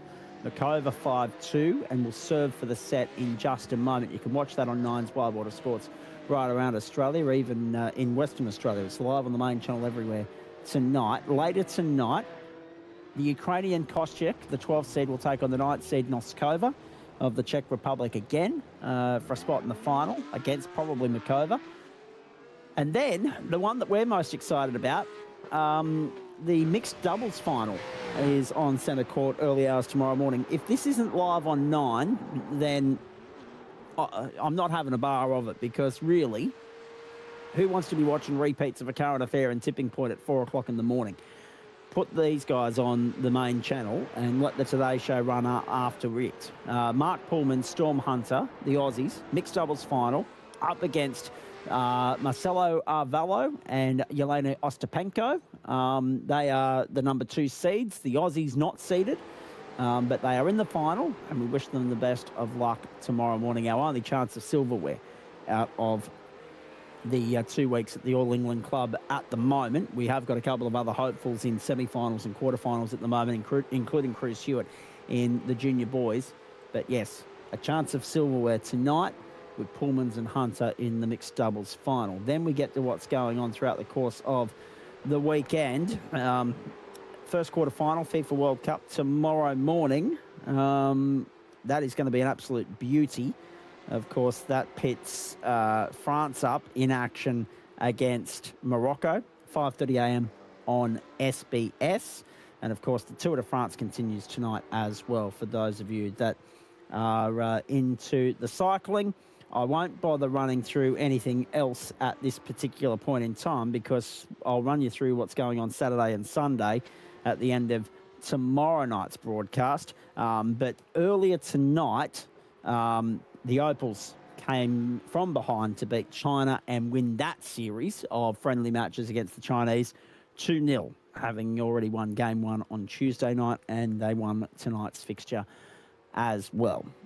We do this with thanks to the great people at Disruptive Labs, Waste Options, merch.tgsrci.com, Trophy AI, and Flash Graphics. A big thanks to all of them, without whom it's simply not possible. And a big thanks to you as well, Matty Schmidtke, because you've deputised again for Andrew Neil in the main course slot tonight in the Porsche Cup slot. You'll be back with me for the V's throughout the course of the season, but of course back in the cockpit for the Porsches. Are you in the pilot seat tomorrow night in either the IndyCar or the GT1? Yep. Oh, I'm planning to make an appearance in the IndyCar, so expect to see me there unless something happens. Good boy. Looking forward to that immensely. Hopefully we'll see you out there in the thick of the action, and we wish you the best of luck as well. And we'll see you back on the grid in GT3 Pro on Monday night as well. And we'll see you here next Thursday night for the V's from Oran Park. So we're looking forward to that. There he is, Matt Schmidtke. That's a moment Thorn Wiggett won't be remembering. He'll be looking to forget that rather quickly. Although, that being said, I think he will be more regretting the fact that he spun out of the Formula V race from the lead in race 3. Merch.tgsrci, that was a massive shunt for Tomoya Goodwin on the opening lap. No wonder Tomoya went no further than that in this race. Merch.tgsrci.com is where you go for the GSRC merch and paraphernalia. Make sure you check out the merch store there for the bucket hats, the shirts, the hoodies, etc., the bottle openers, the stubby holders, etc. There's a great range there. Support the club that supports you, and provides you with these wonderful opportunities to go racing in any given week. And I must say, the one final comment from you, Schmitty, the one thing I enjoyed listening to there is that the likes of Scott Rankin, the likes of Sam Chapman, etc., these guys, they can go and do all the practice service they like, but they like to come here and get race laps. There's no substitute for race laps. There's so many different things that you can work on and benefit from and improve on when you've got other people out there and you're all up against one another, vying for the same prize and aiming to achieve the same things. Take nothing away from practice service. They serve their purpose, but there's something to be said about seat time, race time, especially when you're talking about then converting what you learn here and what you do here and achieve here and taking it into official servers or the ASRG stuff that we were talking about as well. Yeah, Certainly, there's no replacement for actually getting on the track with other cars, because you can hot lap and really you only learn to drive on the racing line, which doesn't work when you actually need a race. You need to be able to work your way around on the whole track and take different lines and be able to pass and all that kind of thing. Absolutely, you do. Very nicely done from you tonight, mate. Appreciate that. We got through it in the end. Our thanks to Joe Baldwin for hanging out with us for a good chunk of that Porsche race as well. I think that got us back on track, because seriously, it's when we're trying to fix things on the fly here, you've got no idea how much you miss in transit, and it makes it very difficult as what we are, the narrators of the story, to make sense of what's going on and put the pieces of the puzzle together out there when we haven't been able to sit there and absorb all of it ourselves. So a big thanks to Joe for coming in and getting us back on track, and appreciate you sticking in for the ride there with us as well, ladies and gentlemen. If you want to become a part of the fun and get involved in what we do, sign up to go racing with these lunatics. Race.GSRC.inc is where you go for all the relevant news and information, the who, what, when, where, why and how of this club. And, of course, that also applies to those of you that might want to get involved, get on board as a sponsor of the club, be the naming rights sponsor of the Porsche Cup Series. With a field of 60, it's a good gig to have. We don't have a naming rights sponsor for the series at the moment, but if we start getting good, decent grid numbers again, that may soon change. It'd be nice to have some people backing that series, being that it is one of the main course offerings on the platforms of the Gentlemen's Sim Racing Club. Let's have a look at what comes your way as we wrap up Thursday Night Motorsport for the first time in Term 3. And we steer you in the direction of tomorrow night. Now, by the sounds of the way Joe Baldwin was talking, we're here tomorrow night for the double header. We were only originally planning to broadcast the first race. It now looks like we'll broadcast both. The GT1 Civil War, the GSRC GT1 Civil War from the Sebring International Raceway, a 40-minute race there. That's the length of the journey, 7:30 p.m. Eastern Standard Time. Joe and I with you from 7:25 Eastern, 5:25 Western, 9:25 New Zealand. Then we're off to St. Petersburg in Florida for the opening round of the Disruptive Labs Road to Indy Series, and a 55-lap race, or 65 minutes, whichever comes first. That is from 8:45 Eastern Standard Time. Mountain Men to follow. Saturday night, we'll spin the wheel tomorrow night to determine the car of choice. The race itself, 32 laps, Saturday night, 200 kilometres, 8 p.m. Eastern Standard Time. Week 2 gets underway with the Formula Renault 3.5, wings and slicks with thanks to Waste Options. That is from the Circuit de Barcelona, Catalunya. Then we go to Waste Options GT3 Pro from the Circuit de Spa-Francorchamps, where everybody's going to be terribly well acquainted with that real estate by the end of the weekend. Of course, we wish everybody the very best of luck across the board, not least our club members, most notably, that are contesting the Spa 24 Major over the course of this weekend, the iRacing official. But we go there for a 60-minute parade lap, essentially, a victory lap for some, just to finish it off, just to give you too much Spa for the sake of it, although some will argue that too much is never enough. But by the end of it, I'm sure someone's going to be sick of it. 60 minutes the journey, 8:30 Eastern Standard Time. Hope you can join us for that. Tuesday night, the committee's choice for you takes you to Hussett Speedway and the 410 sprint cars. Sprint races, the order of the day, 7 p.m. Eastern, the server opens. Wednesday night, the Okayama International Circuit. Now, I'm not here. I'm not sure who's alongside Andrew Neal next week, but I'm not here. The Okayama International Circuit is the venue. 2 sprint races, the order of the day. That's the equation. That's what's ahead of us. The first sprint round of the season in the BMW M Sport Cup with thanks to merch.tgsrci.com.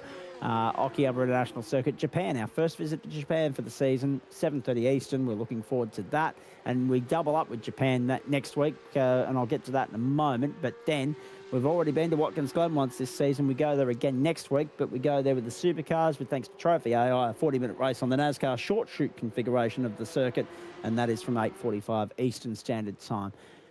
Hopefully, I'm in a better mood next Thursday night, and hopefully everything's a bit more cooperative as well. Oran Park Raceway, 3 sprint races, 7:30 Eastern Standard Time. for Disruptive Labs Formula V, and that will be followed by the GSRC Porsche Cup from the Fuji International Speedway. The 40 minutes to journey there, 8:45 Eastern Standard Time. Hope you can join us for that. So, yeah, thanks for hanging out with us and coming along for the ride, ladies and gentlemen, and seeing it through to the end. We sincerely hope that you've enjoyed it as much as we've enjoyed bringing it to you. We've got Victor Yarovi. I'm not sure who you are, but welcome in. Appreciate you jumping in to say hello right at the end of the show. We are about to say goodbye to you. I was a bit thrown off, but then I remembered the time is actually based on where Schmitty is in the world. He's half an hour behind. I was like, hang on, don't tell me there's a comment coming through half an hour late in the piece. No, that just goes to show how worn out and gone I am at this point in time. I'm going straight to bed. I'm sure Schmitty is as well. I'm sure you are as well. Hope you've enjoyed it at home. Well done to Ben Pedersen, a phenomenal effort from him. Well done to Sam Chapman and Craig Bond on their respective wins in Disruptive Labs Formula V. Well done to you for hanging in there for the duration of the night that was our first night of competition on a Thursday for Term 3 of 2026. To the victors go the spoils, but there'll be a few people ruining what might have been, I'm sure. On behalf of Matt Schmidtke and the entire broadcast commentary and production team here, Joe Baldwin as well. We've picked up a replay of Corey Lazarus from earlier in the piece to finish off. He's someone that will hopefully bounce back in the next couple of weeks, and he won't be the only one, I'm sure. From all the crew here, I'm Zach Caban. Enjoy what's left of your Thursday night. Remember, Wimbledon is where you need to go to now, or the Tour de France. That's the sport on your telly for the next few hours. World Cup quarterfinals, 5:30 tomorrow morning. I'll run you through the rest of the weekend when we reconvene tomorrow night for the doubleheader, the GT1 Civil War into the IndyCar. Until then, from all the crew here, enjoy what's left of your Thursday evening, everybody, and we'll see you tomorrow night. Bye for now.